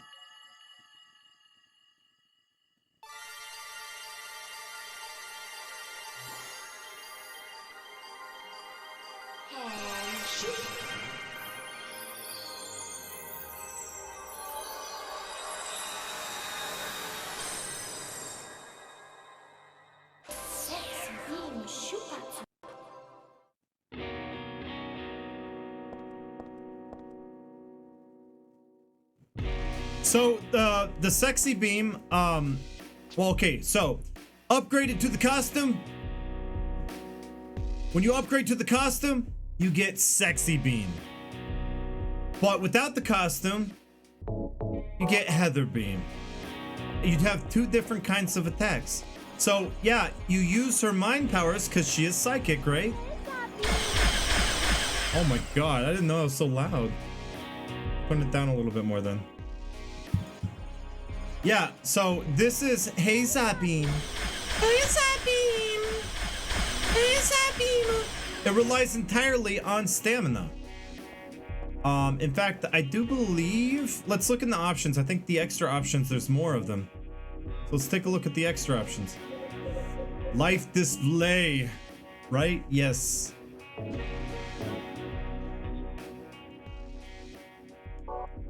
And you get to see actual stats of your health bar and your stamina bar. Now, normal difficulty. All right. We're gonna get the UFO ending. How many enemies? I think it's like 13. You don't have to kill many. I think you only have to kill 13. But I don't know if anyone can verify that. We can get the UFO ending really quickly here. And I could show off all the features that you get in New Game Plus that way too. So you get Heizabimu. Heizabimu.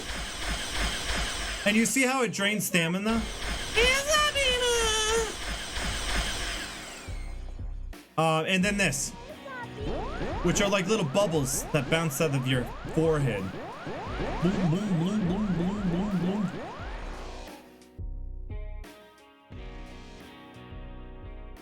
boom. What'd Jack say? Do you think Sailor Moon likes soldiers only if they're sailors? Duh. So here's the unlimited submachine gun. This is very useful, but you know, it docks you.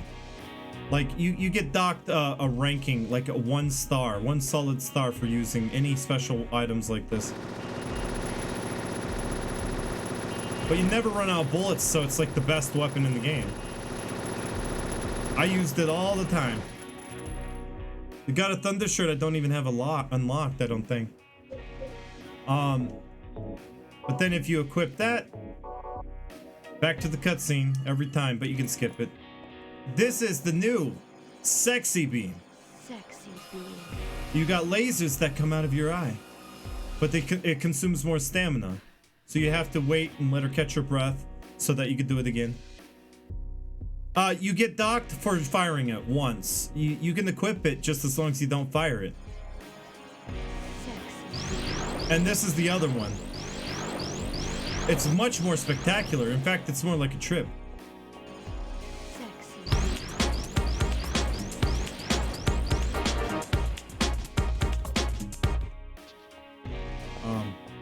Let's get out of here. I think you only kill like 30, 38, 33. I think it's 33. Yeah, you're right. 33 is about right. So we're gonna kill 33 enemies and actually get the legit way, get the UFO ending. Ryukin, no.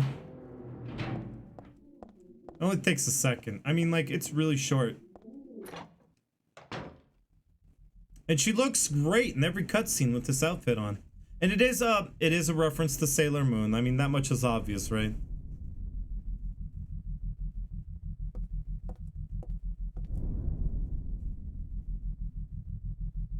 There you go. She wears it in every cutscene. Kind of like Dead Rising, you know. You could dress up really goofy in Dead Rising.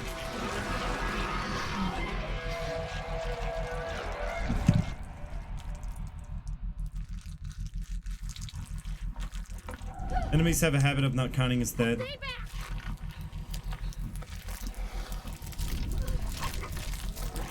the hell away from me! Yeah, how do you get the God of Thunder outfit? You have to beat the game on Extreme 10. Have you seen how hard this game is on Extreme 10?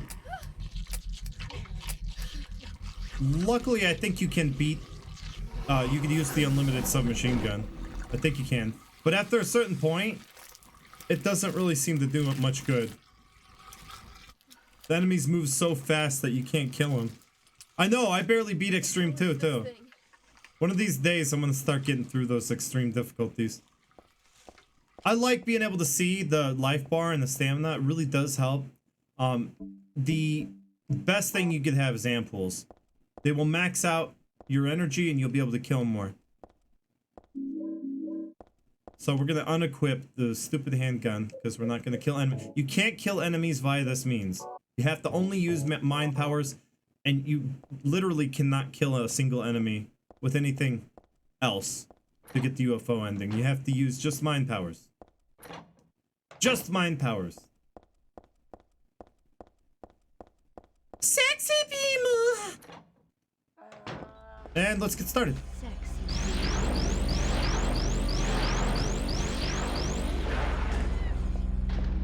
You might be dead. That's one.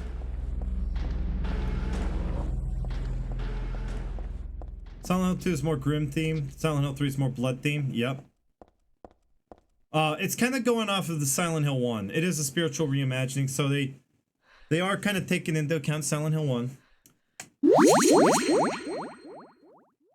This'll teach you the wheel.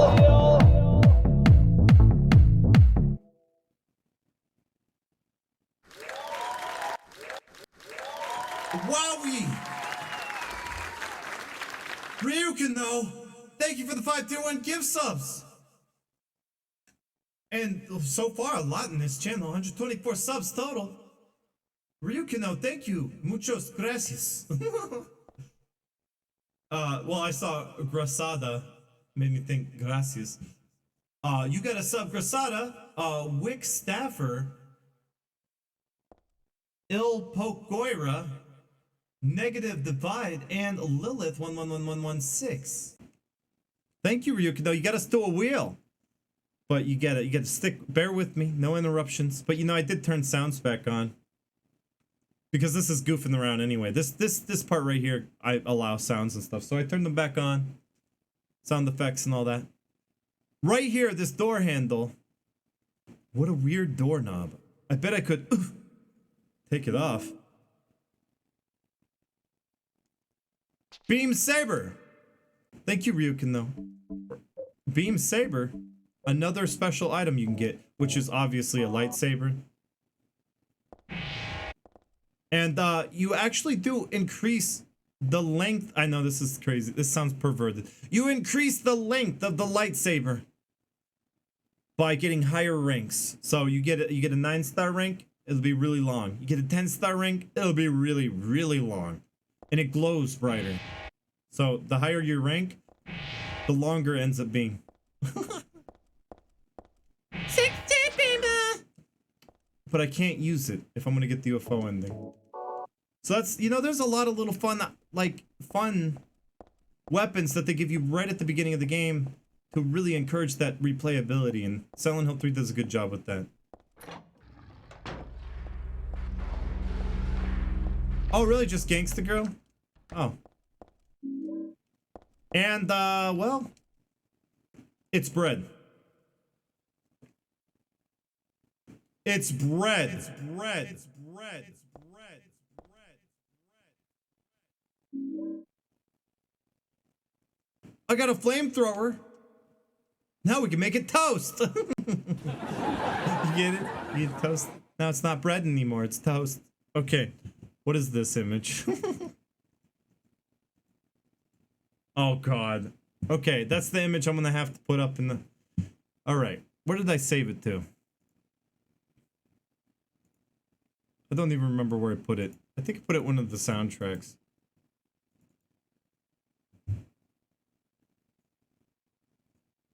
Okay, so it says, Helen's Bakery, crispy, toasted, dead. Right to your very door.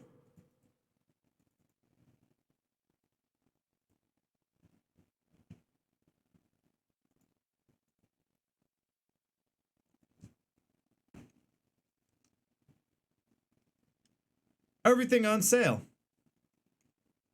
So that's pretty funny. That's a nice little joke from Team Silent. They got a sense of humor, and I do appreciate it.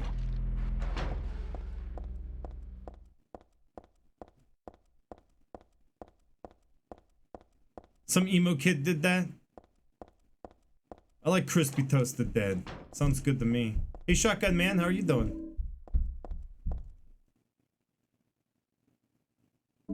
Alright, we gotta speed through this. I don't have that shirt, do I? No.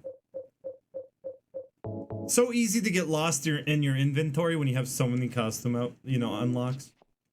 Get lost.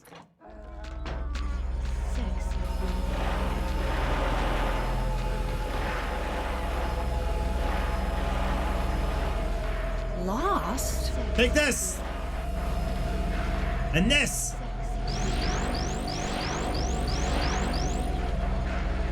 So that's 4. We got 4. In a way, that's what people want from Silent Hill. Uh-huh. What? Sexy beam? Sexy mind powers? Of course! You're playing as Alessa. Why wouldn't there be mind powers? Such a good idea. I should kill as many enemies as I can at the beginning. That's 5, I believe. They die pretty quickly. Ow, you got me. You can see how much damage he did. That's pretty cool. That's 6. Making sure they're dead. I'm gonna teach them all to beam.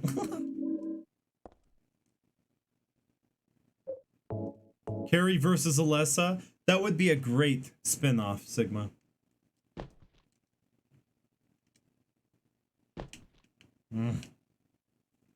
Is there a way to do this fast? Yes, there is. Okay, here we go.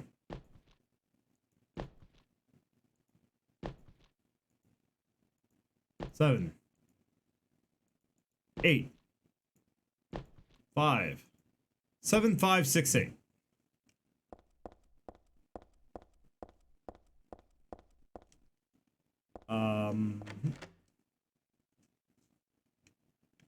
Seven, 5, 6, 8.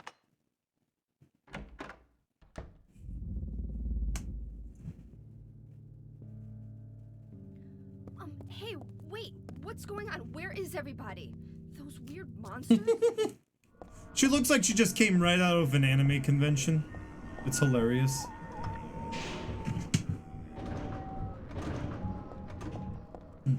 I love the way she shakes her booty though when she has a gun out. This is the creeper dance. Doing the creeper dance right now. Thank you for the host, T-Cal. Well, come on in. Creeper.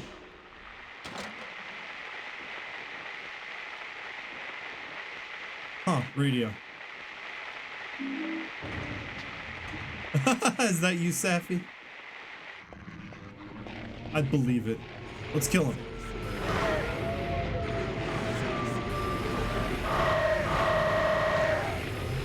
Dead. So we got 7.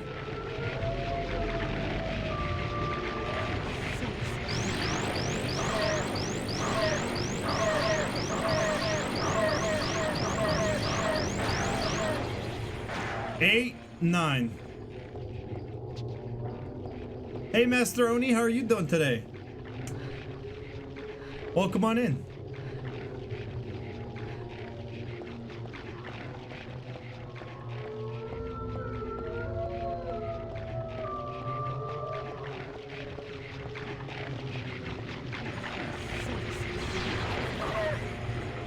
Oh, see, that's the hard part.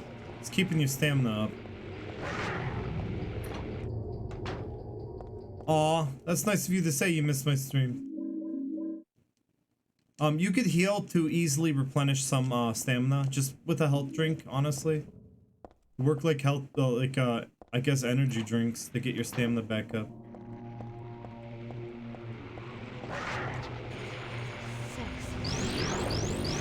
Where you going, doggo? Dog, where you going? Is that 9? We'll just say that's 9. Every time you go through a door, your health replenishes, or your stamina does.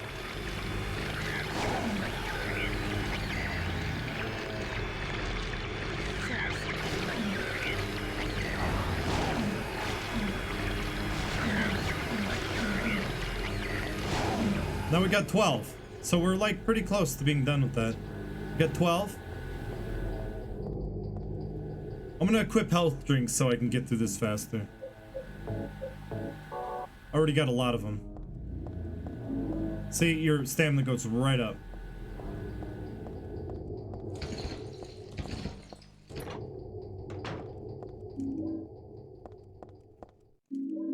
So I'm gonna take all the health I can get so that I can replenish my stamina whenever I want.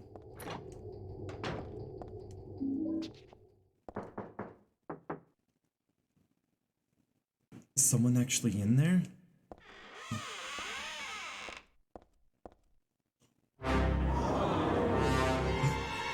It's terrible. Oh.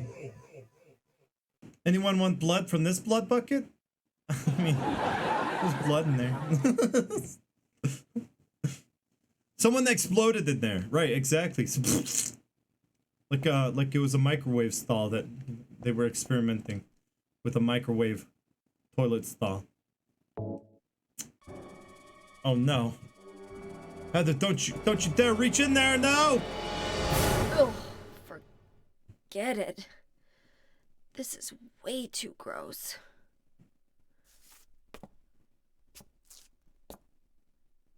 Who would even think of doing something so disgusting?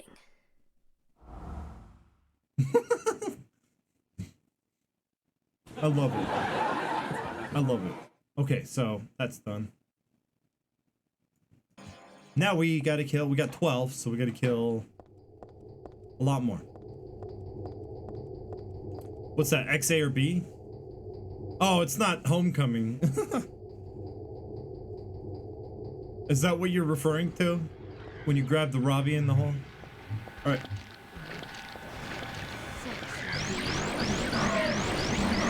Oh, you got me. It's 13.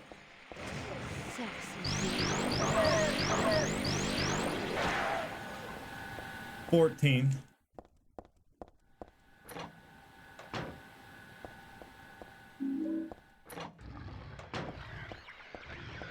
Think so? Oh, there's another one.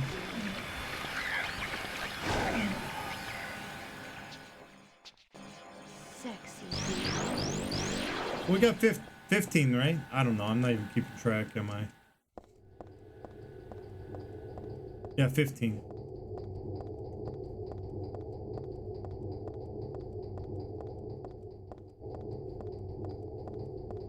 Just gonna keep it up. We're not far away.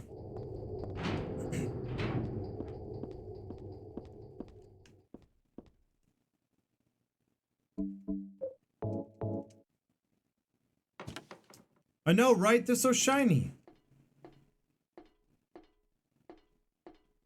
It's kind of like interesting to look at. We'll go up here. Let's kill some enemies up here. We got 15. Let's get you.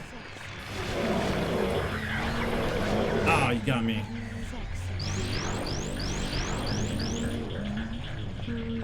$16.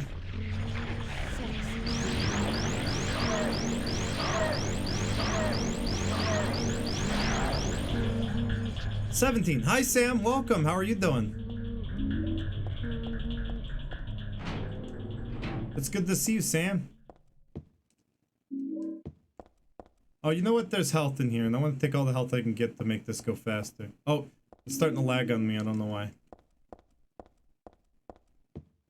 Sam, it's like every time you enter my stream, my game starts to lag so that you can make jokes about my computer. This always happens. Always.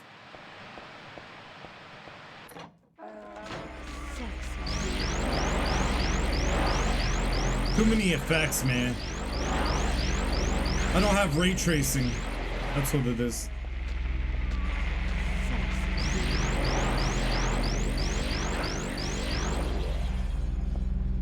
So we got what? 16, 17, 18, 19, 20. Let's just say 20. We're almost there, and then we can just speedrun the rest of the way.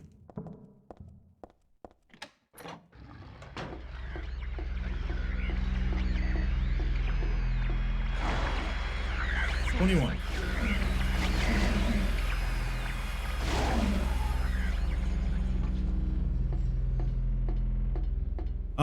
i7 RTX 2060 and 700 watts Thermaltake PSU are going to my PC tomorrow. Nice. I just ordered an 850 watt PSU with RGB lighting.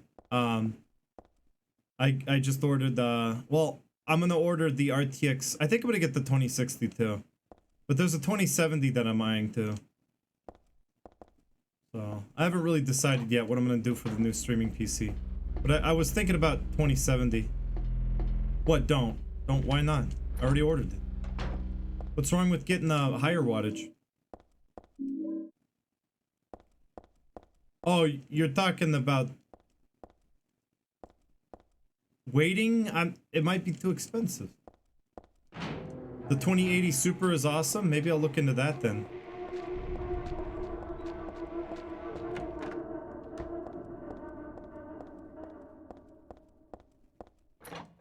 The RGB makes it faster? What? Kataji?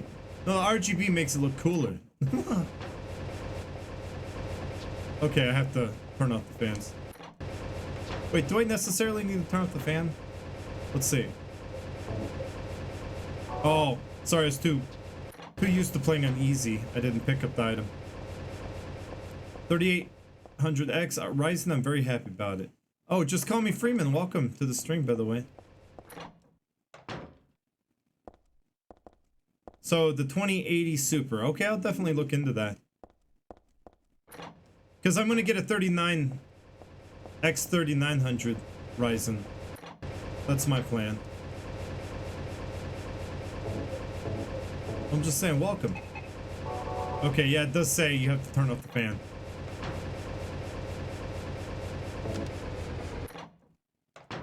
Well, thanks for following. Just call me Freeman. Well, I guess then don't excuse me for being mistaken.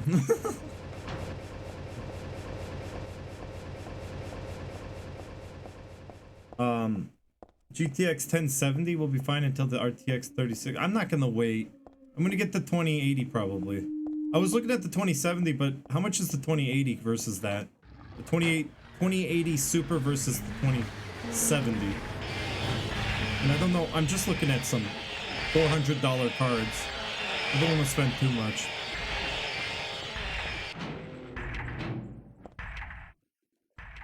$700? Nah, probably not. I mean, like, people are really happy with the 2060s I was looking at. I don't remember. Are we at like 21? I think we're at 21. Let's kill some more. Ow. Oh, you got me. It also tells you how long you're in the hold for, which is pretty cool. I can't hit him from here. Not good. Not good. Okay, I'm not gonna bother with these enemies.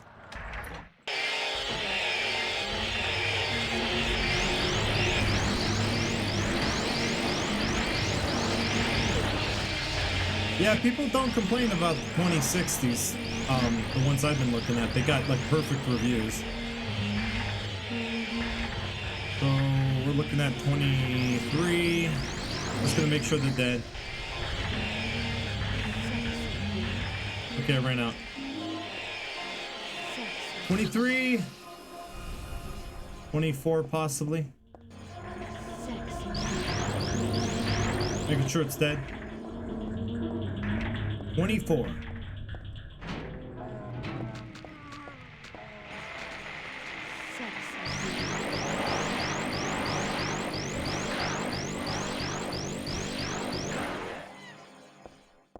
Okay. Trying to keep up with this tech talk. Really? Sam? Like it's only barely more powerful than the 1080 I have? That's crazy. I thought it'd be a lot more. It has ray tracing and stuff, but is that just it? How many were in that room? I gotta double check. I think we were at 23. Or I lost count. I thought there was more than one. There's one. Let's just say 25, because I think there's one behind here. 25. We got 25 for the UFO ending. Actually, I like to go this way. It's faster. Oh, there's more.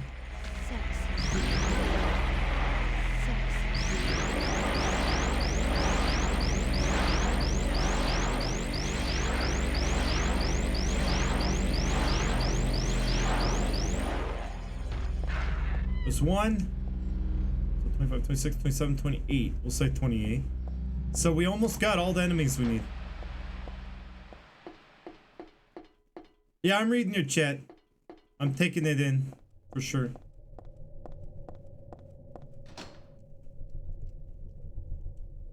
I'm taking it in, I promise.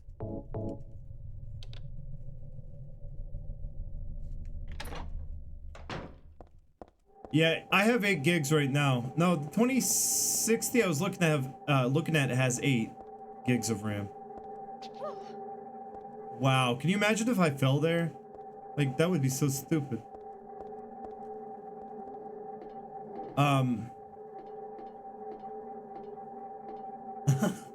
Sam. I think maybe I was looking at the super then. Oh, it is? Well, that seems like a waste then. I guess you're right. Do I have to kill the split worm this way too? I guess I'll try. Oh my god! What?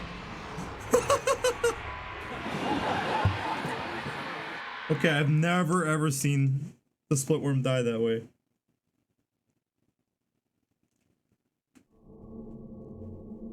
That was cool. What? It was just like dead. It's the shopping mall. Speed run. We got I guess if you count the split worm, I guess that's like 26. I don't know. I lost track a long time ago. But that's okay, I only have to kill a few more. It doesn't hurt to kill more than you have to. Grab everything in here. Is it just me or does that boss in Silent Hill 3 look like something from Silent Hill 1 boss? It is a reimagining of the lizard boss of Silent Hill 1. Skull's Knight. It totally is. Has the same concept, I guess same, you know, strategy. I blinded it with science? That's pretty good luck now. 35? Well, I'm gonna kill a little bit more than I have to. It's 33, but yeah, it doesn't hurt to kill more. You just need to kill, like, at least over 33.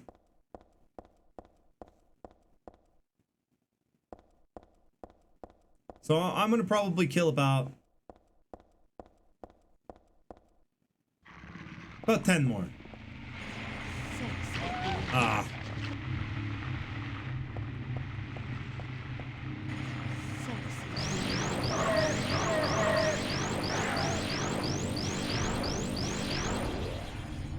One. It's not a glitch. There is a stun. There's a stun lock. A lot of stun lock in Silent Hill 3. The flamethrower does a lot of stun lock too.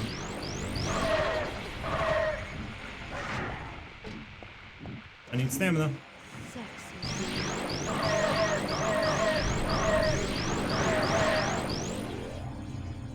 So that's 3. There's 3. Just gotta kill 7 more. Jeez, all these clips I haven't seen. Did you clip that? Me trying to be the, you know, stun locking?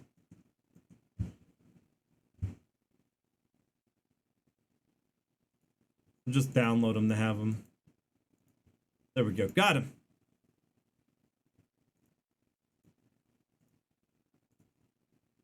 I just want to see it.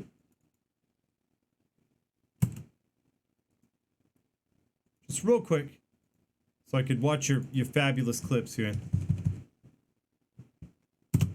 I guess you're right.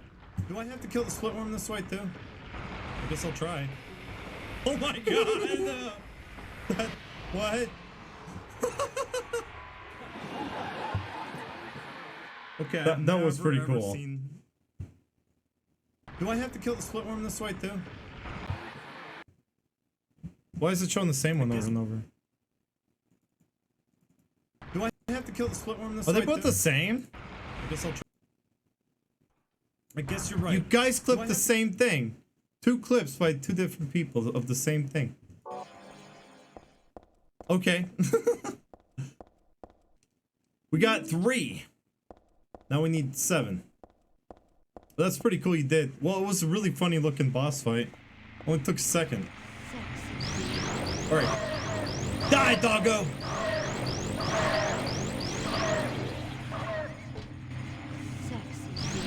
Where is it? Oh, there it is. Okay, 5 more. That's it. And then I think I'm good. I think I'm good at 5 more. What, Manhattan? You shrugging at me? I don't know what the shrug means, but it's a powerful emote. It could mean anything. What? What's happening? You don't see me? Oh, you don't see this. It's been a long stream, guys, you know. Alright. Yeah, I was showing the other scene. It's fine, we got this. Just 5 more kills? That's what you're doing, Manhattan. You're shrugging because I wasn't on the right scene. I tell you, that Fungo shrug is a good emote if you really want to, like... I don't know. You can pretty much make any statement with that emote. You're gonna question... People are gonna question what that emote means all the time, trust me. Like, what does it mean? What are you saying? What? Are you dead? Not really. What do you mean, Cat Hajime? What do you mean? What are you saying? This is hard to kill. Just to be sure. Sexy beam. Just to be sure. Okay, it's flattening. So, 4 more. Just to be sure.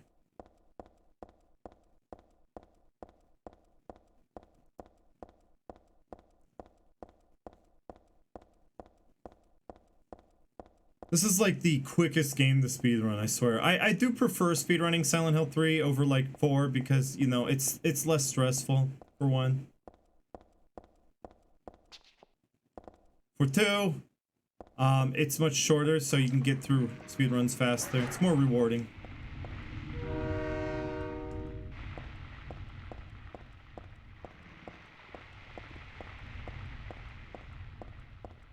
I would show you the flamethrower, but it'd mess up my whole thing.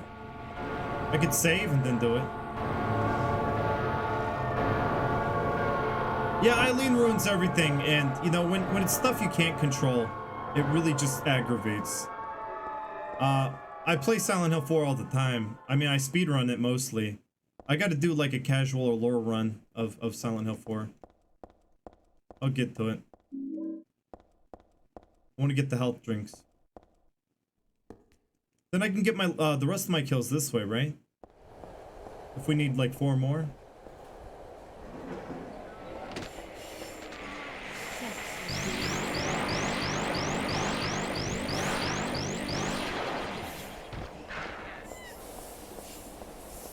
There's 2.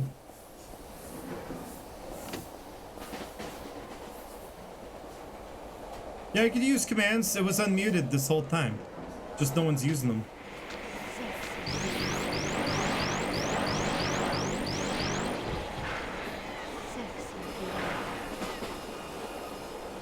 So, 1 more. Oh, actually, we got them all. I don't really need to worry about it now. Just speed run straight to the end. Oh. Huh. Radio. What's going on with that radio? It's a guy. A big guy in my way. Yeah, you could use commands on my Silent Hill 4 speedruns. But you want to do like a more casual Silent Hill 4 run so we could have more fun with it. Alright, here we go.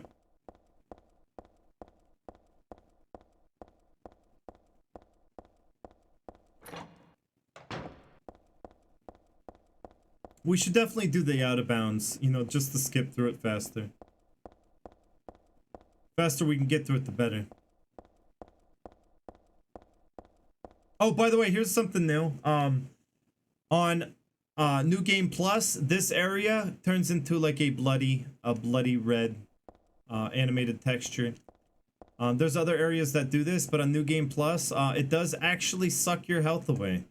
On hard difficulty, not on normal, but on hard. But it won't kill you. It put you at 1 health, but it won't kill you. And it does go away as you go this direction. But when you go the wrong way in these areas, I'll show you. You go the wrong way. This is the wrong way. It does it here too. See, look, the blood trickling down. That's pretty cool looking, huh?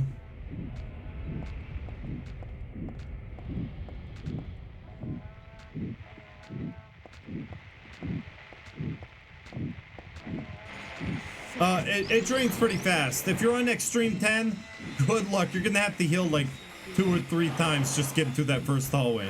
I'm not kidding. 2 or 3 times you're gonna have to heal. Because I do believe it kills you on extreme. So yeah, it's pretty cool.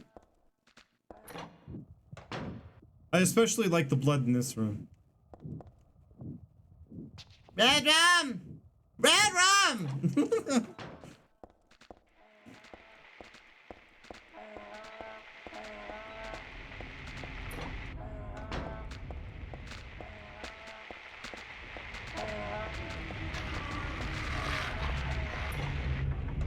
Bloody walls. And it's the mama right there. Don't kill my babies!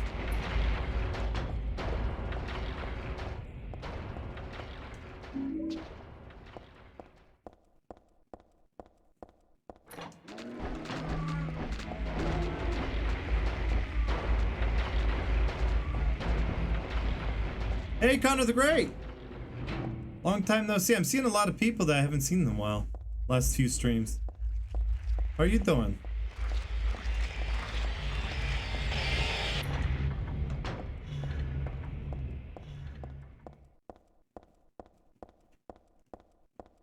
I thought I could do it. I vape failed. My vape failed.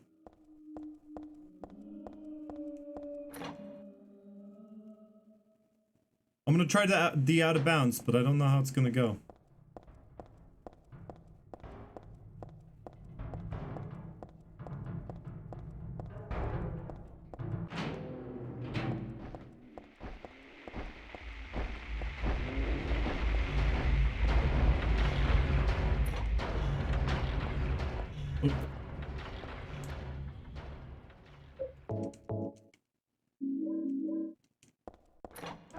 Oh, really?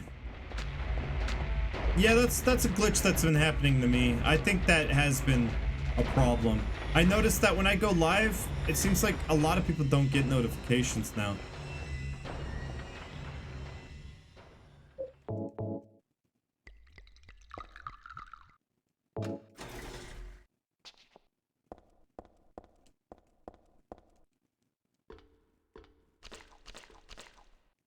Let's try that out of bounds. Do it. Yeah, if you jump on the Discord, you'll get that notification if you don't mute servers. Or you can follow me on Twitter. You can do the social one, Katahead, you made to make sure people follow me on Twitter. You might, if you do read Twitter tweets. I'm guilty of not reading tweets, so I miss a lot of stuff. Please make this go faster for me. Just want to get out of this hellhole. Ooh. Did that do it? No.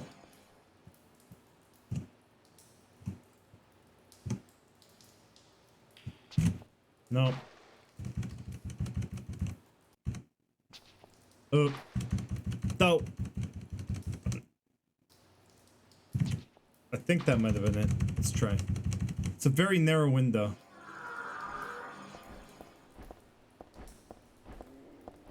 Alright, did it. Why can't I do that in a speedrun? In a speedrun, I'll fail that.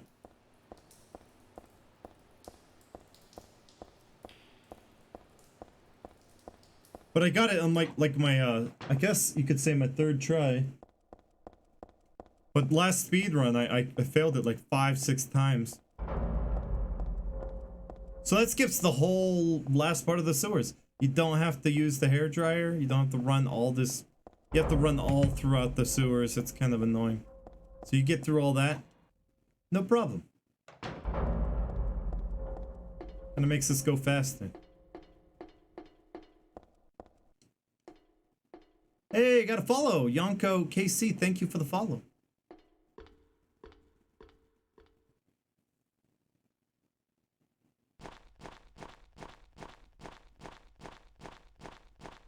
We're going for the UFO ending right now.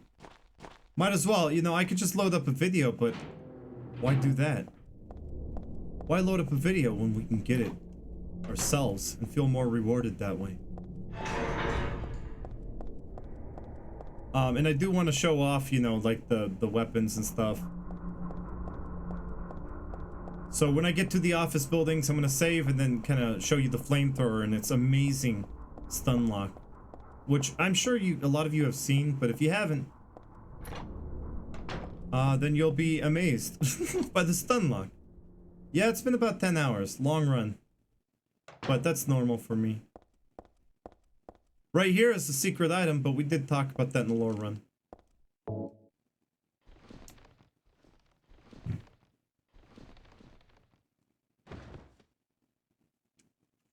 Most of my streams are about 10 hours long, if not longer.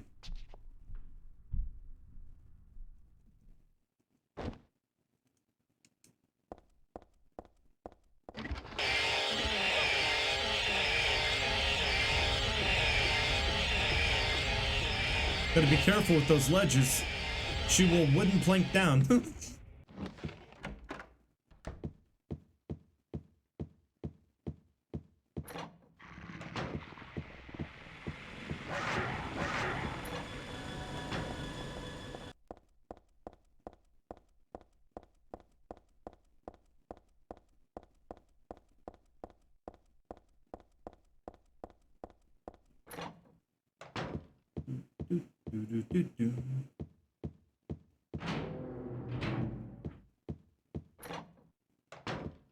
Oh, I ran into a wall. Gotta get the... No, I don't need to get the katana. What am I doing? I love the katana, though. It's the best weapon. It is.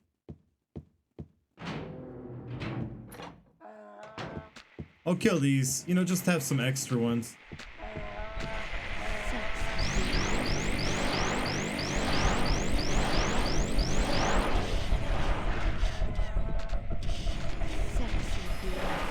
Die! Die with my eyes!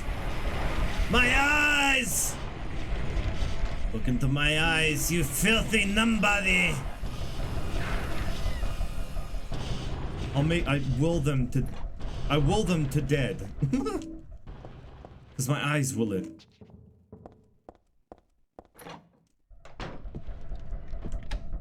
Unlocked.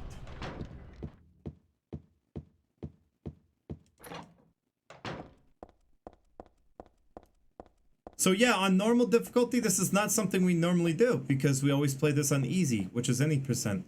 When I speedrun on any percent, I don't have to get the screwdriver. But on normal difficulty, you do have to go out of your way for the screwdriver just so you can open this drawer right here. And you can't use this here because hitboxes. There we go.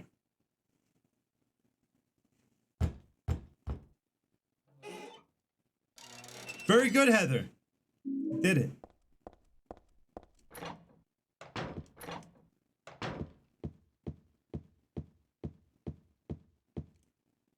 I'm probably not close enough.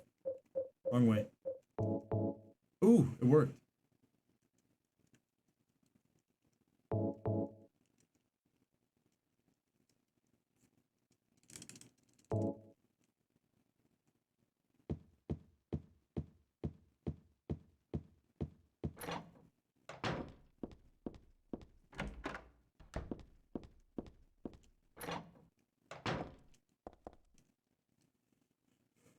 She has laser eyes. Why does she need a screwdriver?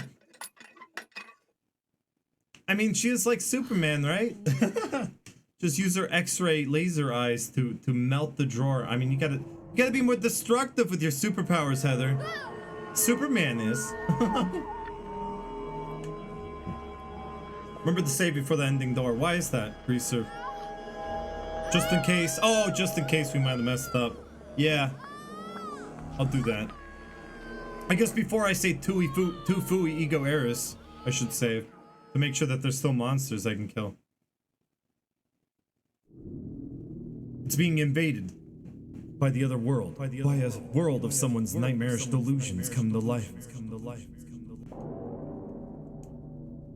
Oh my god, it's Becky.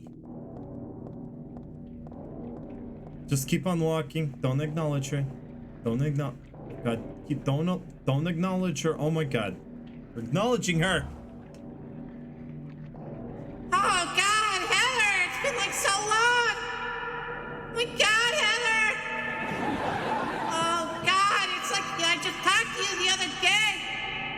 just wanted to have a little conversation.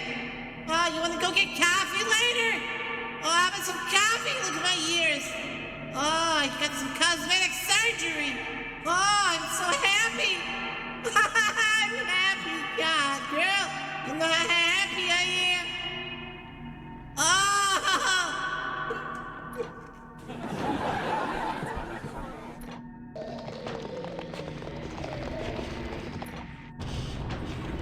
Oh, we get to see Vincent.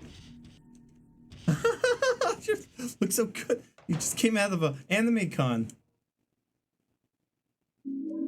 She should have mentioned something like, "Oh, you're looking good today in that Heather outfit in that costume." I love Sailor Moon.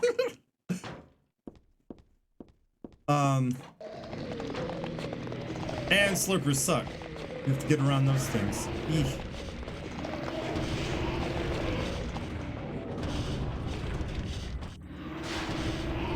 First floor.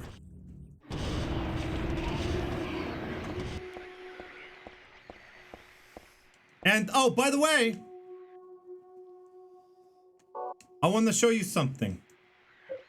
And I'm gonna turn off the music so you can hear it, okay? First, I'm gonna save. I don't care where I save, honestly. We can save right here. Here's another little Easter egg if you're wearing the Princess Heart outfit.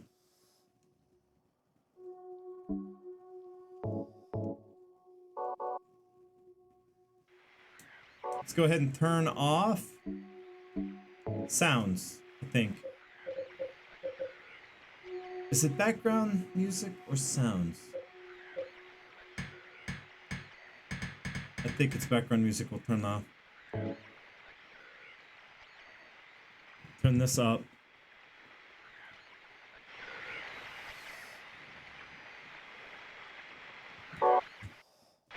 Oh my god, Becky part 2. Thank you for the clip, Cat ahead, Jimmy.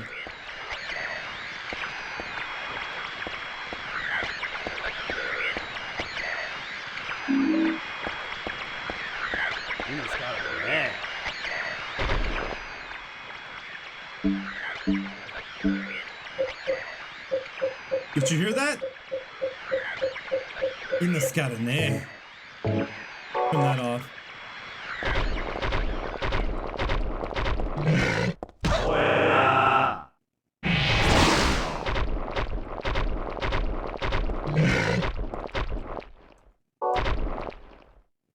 What weapon should I use? A knife. Sounds good.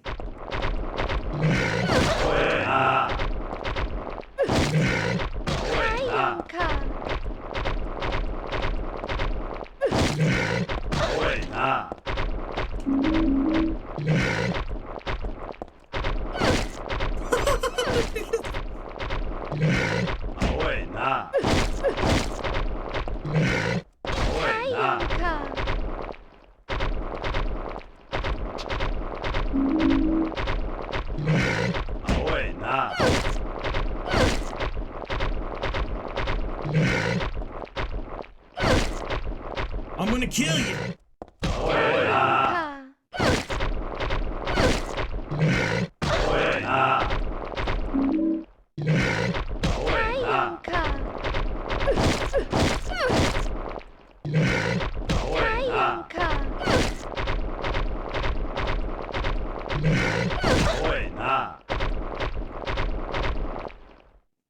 So you hear that? It's a little loud. But yeah, I just wanted to make sure you could hear that. They actually recorded these Japanese lines for just this room and this enemy. Not sure why.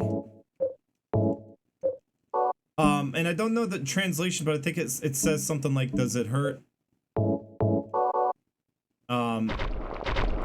Stuff like that. Ah! It's kind of goofy.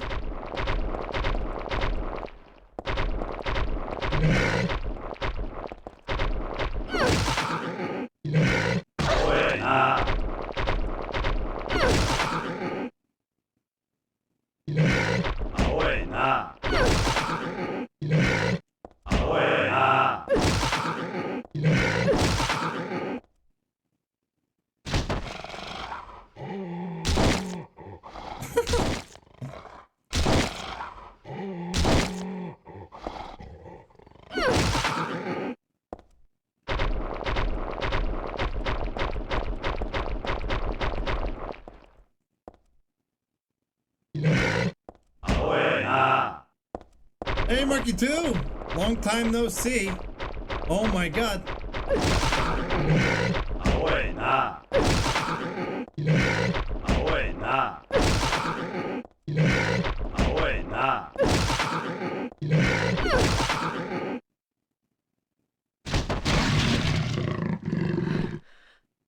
So that was that. Whatever that was. Oh, you have to use them all? Does he say something else if you use them all? I didn't pick it up. But yeah, there's a couple of lines that didn't play. Probably because I didn't have them all. I don't know. There's lines that don't play sometimes. But it's pretty interesting. Yeah, it's interesting. I don't know why that is. But it's cool.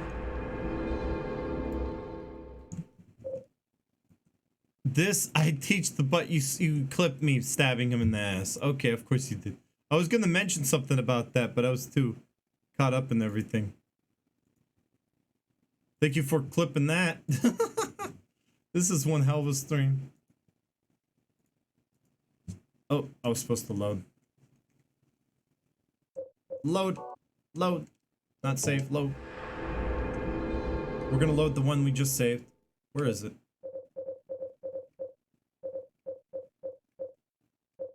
Is this it? Yes, it is. We're about to get the UFO ending. We're very close. Well, I'm glad you're enjoying the stream, Ryukino. And thank you so much for the 5 gift subs earlier. That got us to a wheel. We're gonna do that wheel. We are gonna do that wheel, but it's gonna be after the UFO ending, and it's just right around the corner, so don't worry about it. Close.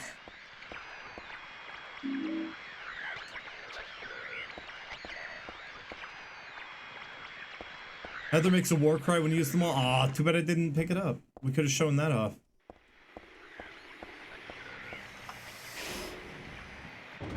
Oh, I have the background music still off. Let's turn it back on.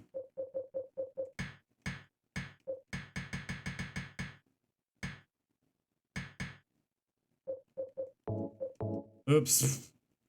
Stupid menu.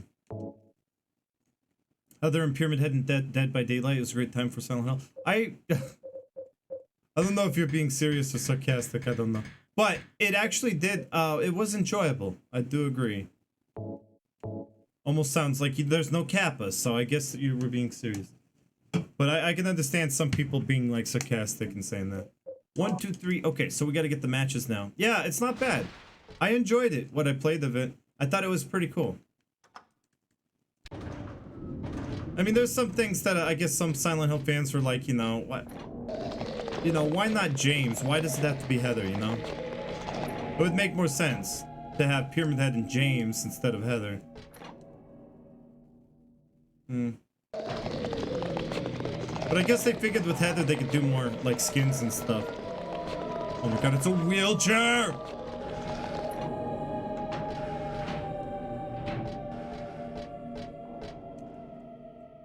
Gonna mix this stuff together and make some. Oh, anyone wanna cook out?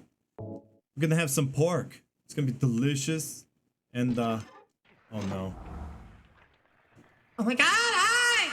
Heather! Oh my god, Heather! Oh my god, I got more surgery! Look at my ears! Heather, you see me? I'm up here! That's right, got more ears! Heather, did you just get out of an anime cosplay convention? Oh my god! Oh, where'd you go? Oh, no one told me about it. Oh, you call me sometime, girl. Call me sometime. I got plenty of years.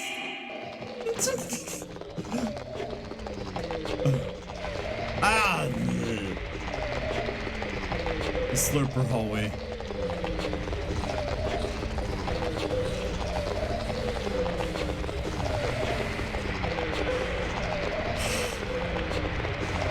They're crawling all over me. Heather, you need more years, girl. It's the new fad. We're getting duplicate ears. We're getting a lot more ears. You know they grow them on rats now, right? Oh, I don't need that. There we go. We're almost there. Almost there. You get UFO ending. Uh-oh, I think the storm hit. I don't want the power to go out. It's gonna be a, if it is storming, it's gonna be a big one. I hate the hitbox here. I never can get it. Like, what is this? You know, when I'm thirsty and I just want a soda, you know, I want to hydrate. They don't allow this. Yeah, storms. Remember that's part of James's already, and Midwich is mainly. That's 1, 2, 3, 1, 2, somewhere. Ah, got it, Marky 2. Where? So what have you been up to? I've been watching. I guess watching any like Dead by Daylight streamers or anything. Marky 2. Oh my God, Becky part 3. There has to be a part 3 now. It's gonna go on and on. Ah, this is why you don't run through the hallway on the speedrun. Kind of wait a little bit.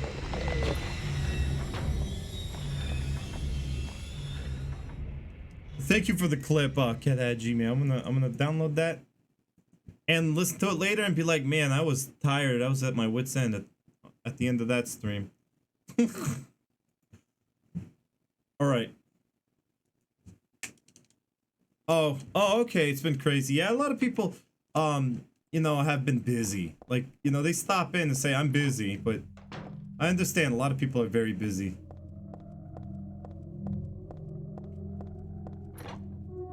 All right, let's get that ending we worked so hard for. We're gonna dance and sing and all sorts of greatness. Can't wait. Ah.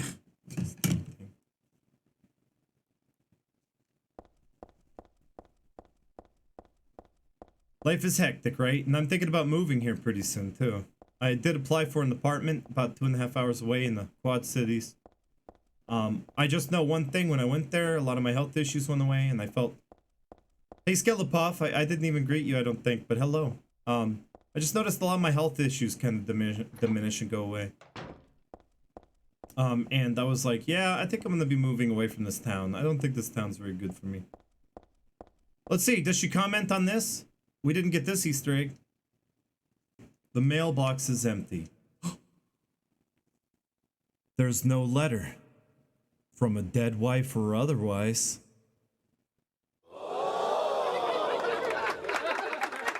Well, I don't have one of those anyway.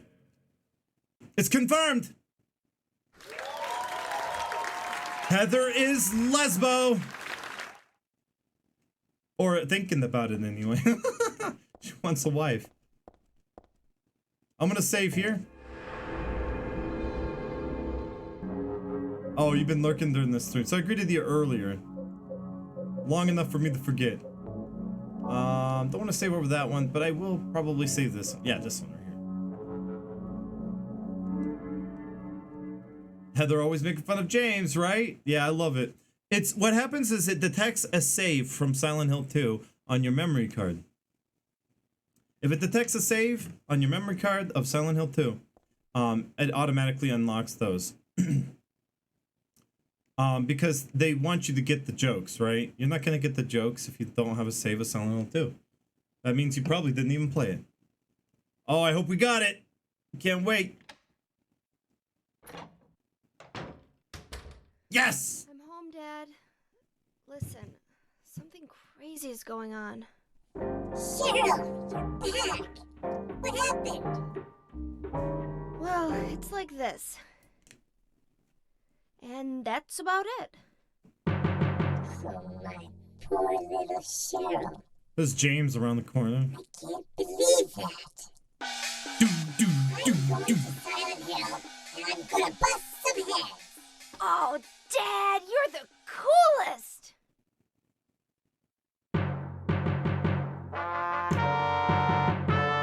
Oh, Dad, you're the coolest!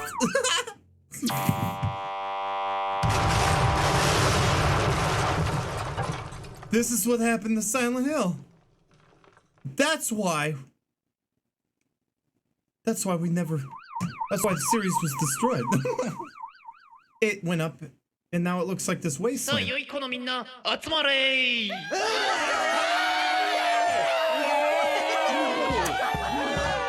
everyone!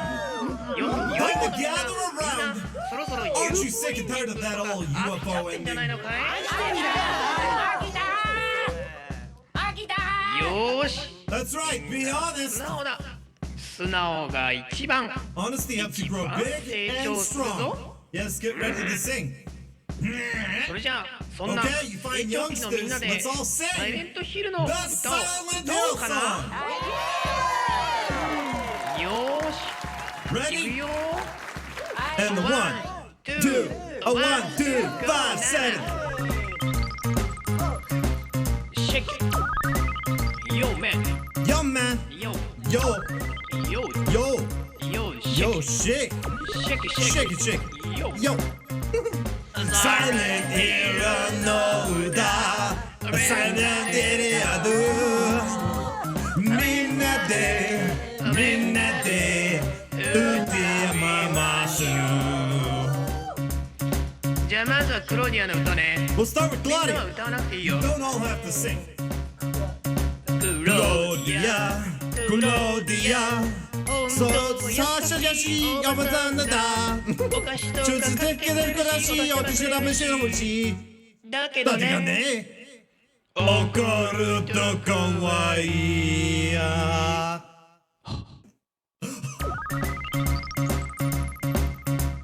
We have fun here. We have fun here. Silent hero no da. Silent hero. みんなで打てやます。Are you drunk enough for the Silent Hill song? 次はベンセント、ベンセント。 Next up is ベンセン Vincent. Here we go. トよ。ベンセン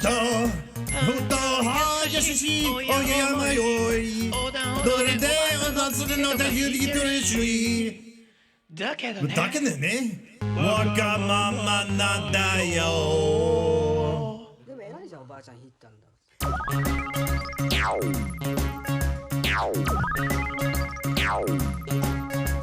Silent hill I know that. Silent hill I do. みんなで打てます。Yeah, the problem, Porky Doug. No. Oh. No, and the Douglas. Douglas. 本当は畳にじゃなれだでや。朝とだけからやいし、ティーションのりがそるし。それのへね。魚屋さんだから。はい、カンパチやすいよ。カツオください。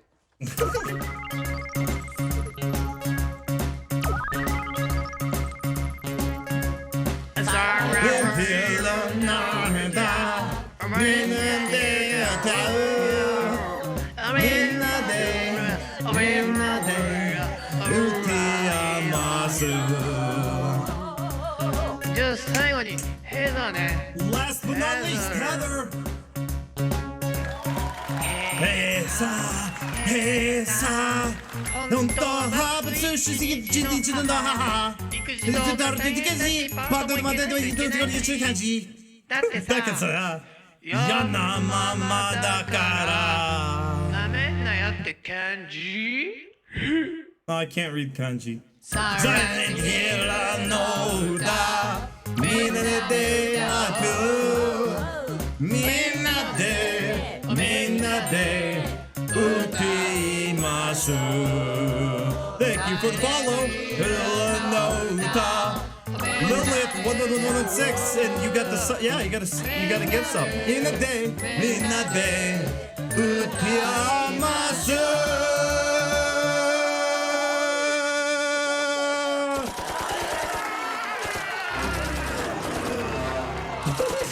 Oh God!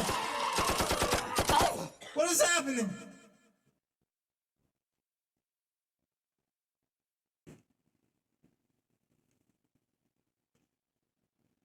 Shots fired. Some people just don't like Twitch sings. we did it with Homecoming, and now we did it with the Silent Hill song. What do you know? That was that. And you know, like the other weapons and stuff, you know, there's a lot to replay and a lot to see and do. I'm not gonna cover all of it right now. There's probably a lot of stuff I still didn't cover. What was that extra costume again? I don't know if you, it's not necessary, but you know, it gives you reason to find this game, find the copy of this game, play it if you don't have it, and get all the unlockables. It's totally the fun of it. Well, flavor, it's menthol, because, well, there's only tobacco, and menthol. That's all that's left for Jewel. So I take what I can get. Jewel got their flavors discontinued because of the tobacco companies. Politics. Mango PP, welcome. Gangster girl? Is it gangsta girl or gangster? Because I kind of remember it being gangsta. Alright, we'll try it. You can type it like this.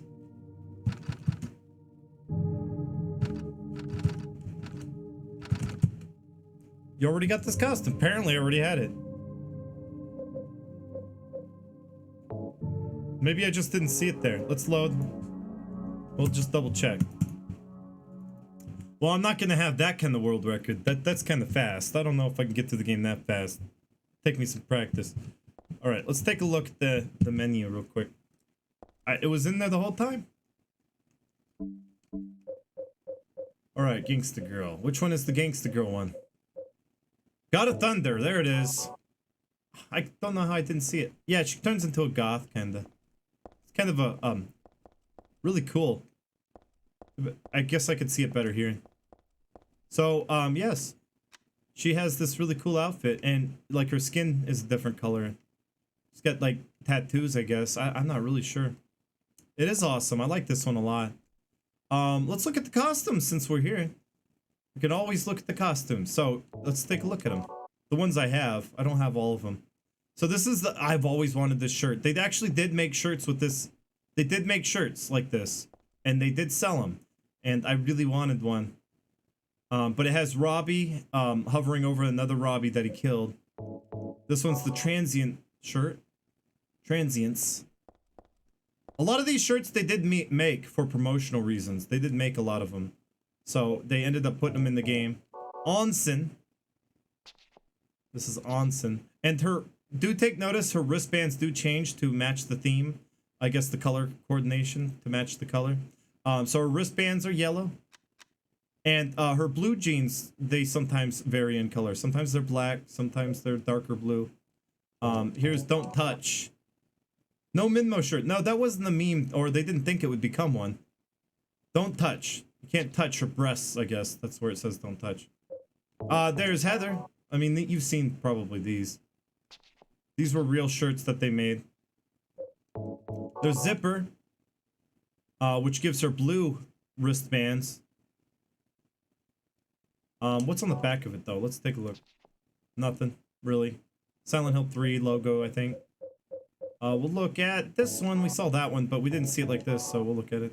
This is the paintings in Silent Hill 1. It's really hard to see. But the paintings that you use the camera on. There's the Blockhead shirt, and I know that the Blockhead shirt was real.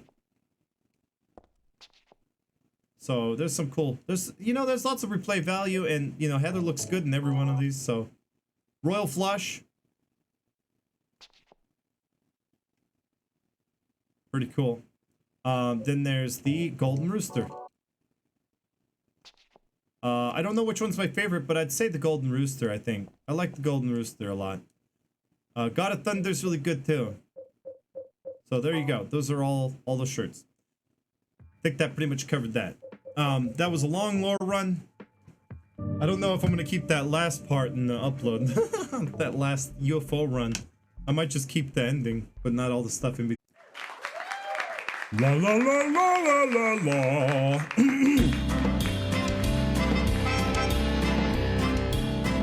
Oh, yeah, yeah, yeah. Yeah, yeah, yeah. Yeah, yeah. Oh, oh, oh, oh. Oh, yeah, yeah, yeah, yeah, yeah, yeah, yeah, yeah, yeah, yeah, yeah, yeah, yeah, yeah, oh, oh, oh, oh, yeah, yeah, yeah, yeah, yeah, yeah, yeah, yeah, yeah, yeah, yeah, yeah, oh,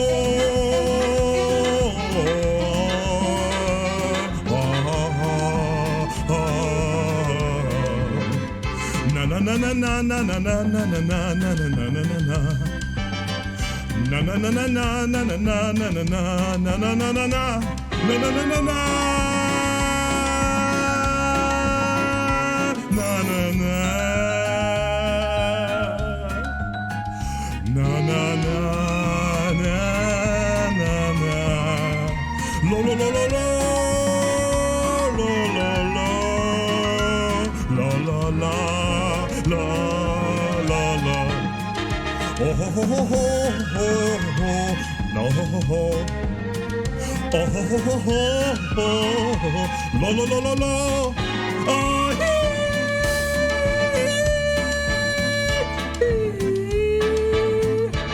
la la la la la la. Oh ba ba da ba da da da da da da da da da da. La la la la la la la la la la la la la la la. Tra la la la la la la la la la la. La la la la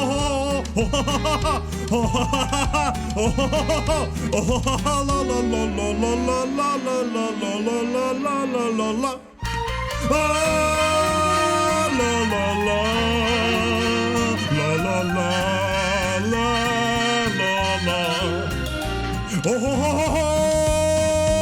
la la la la la la la la la. La la la la la la la la la la la la la la. La la la la la la la la la la la. Oh.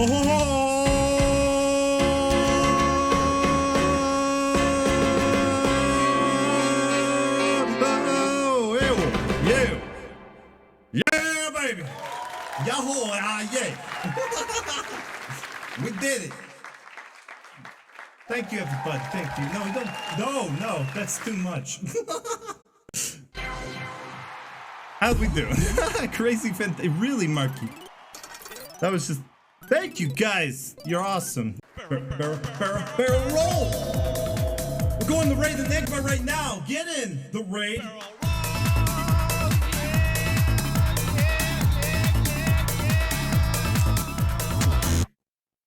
Get in the raid to a raid Enigma. He's gonna talk more about Silent Hill 3 if you hadn't had enough today. If you hadn't had enough today. Have a good one and I'll see you tomorrow. See you tomorrow. Bye everyone.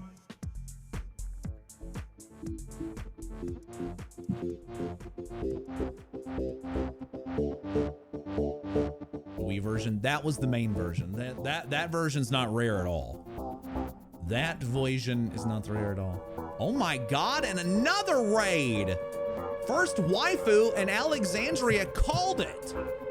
It's Fungo. First waifu and now Fungo. Fungo, I was just showing off. Welcome everybody. Saffy McMuffin, welcome. Eternal Snow White, I'm picking everybody with those Fungo hearts. Porky Duck, welcome. Welcome everybody. How much? I paid 65 for that. 65. Slayer AC, welcome. Welcome everybody. Good to have you all here. Yeah, I'm afraid Zio, we don't discuss that here if you don't mind. But Silent Hill 3. Now it's time for more Silent Hill 3. And Ryan will give sub to David Byrne. Yeah, but let's keep piracy discussion out of the chat, please. But I have the PlayStation 2 version of Shattered Memories. PlayStation 2, look at this. Look at that. Look. It's still got the manual.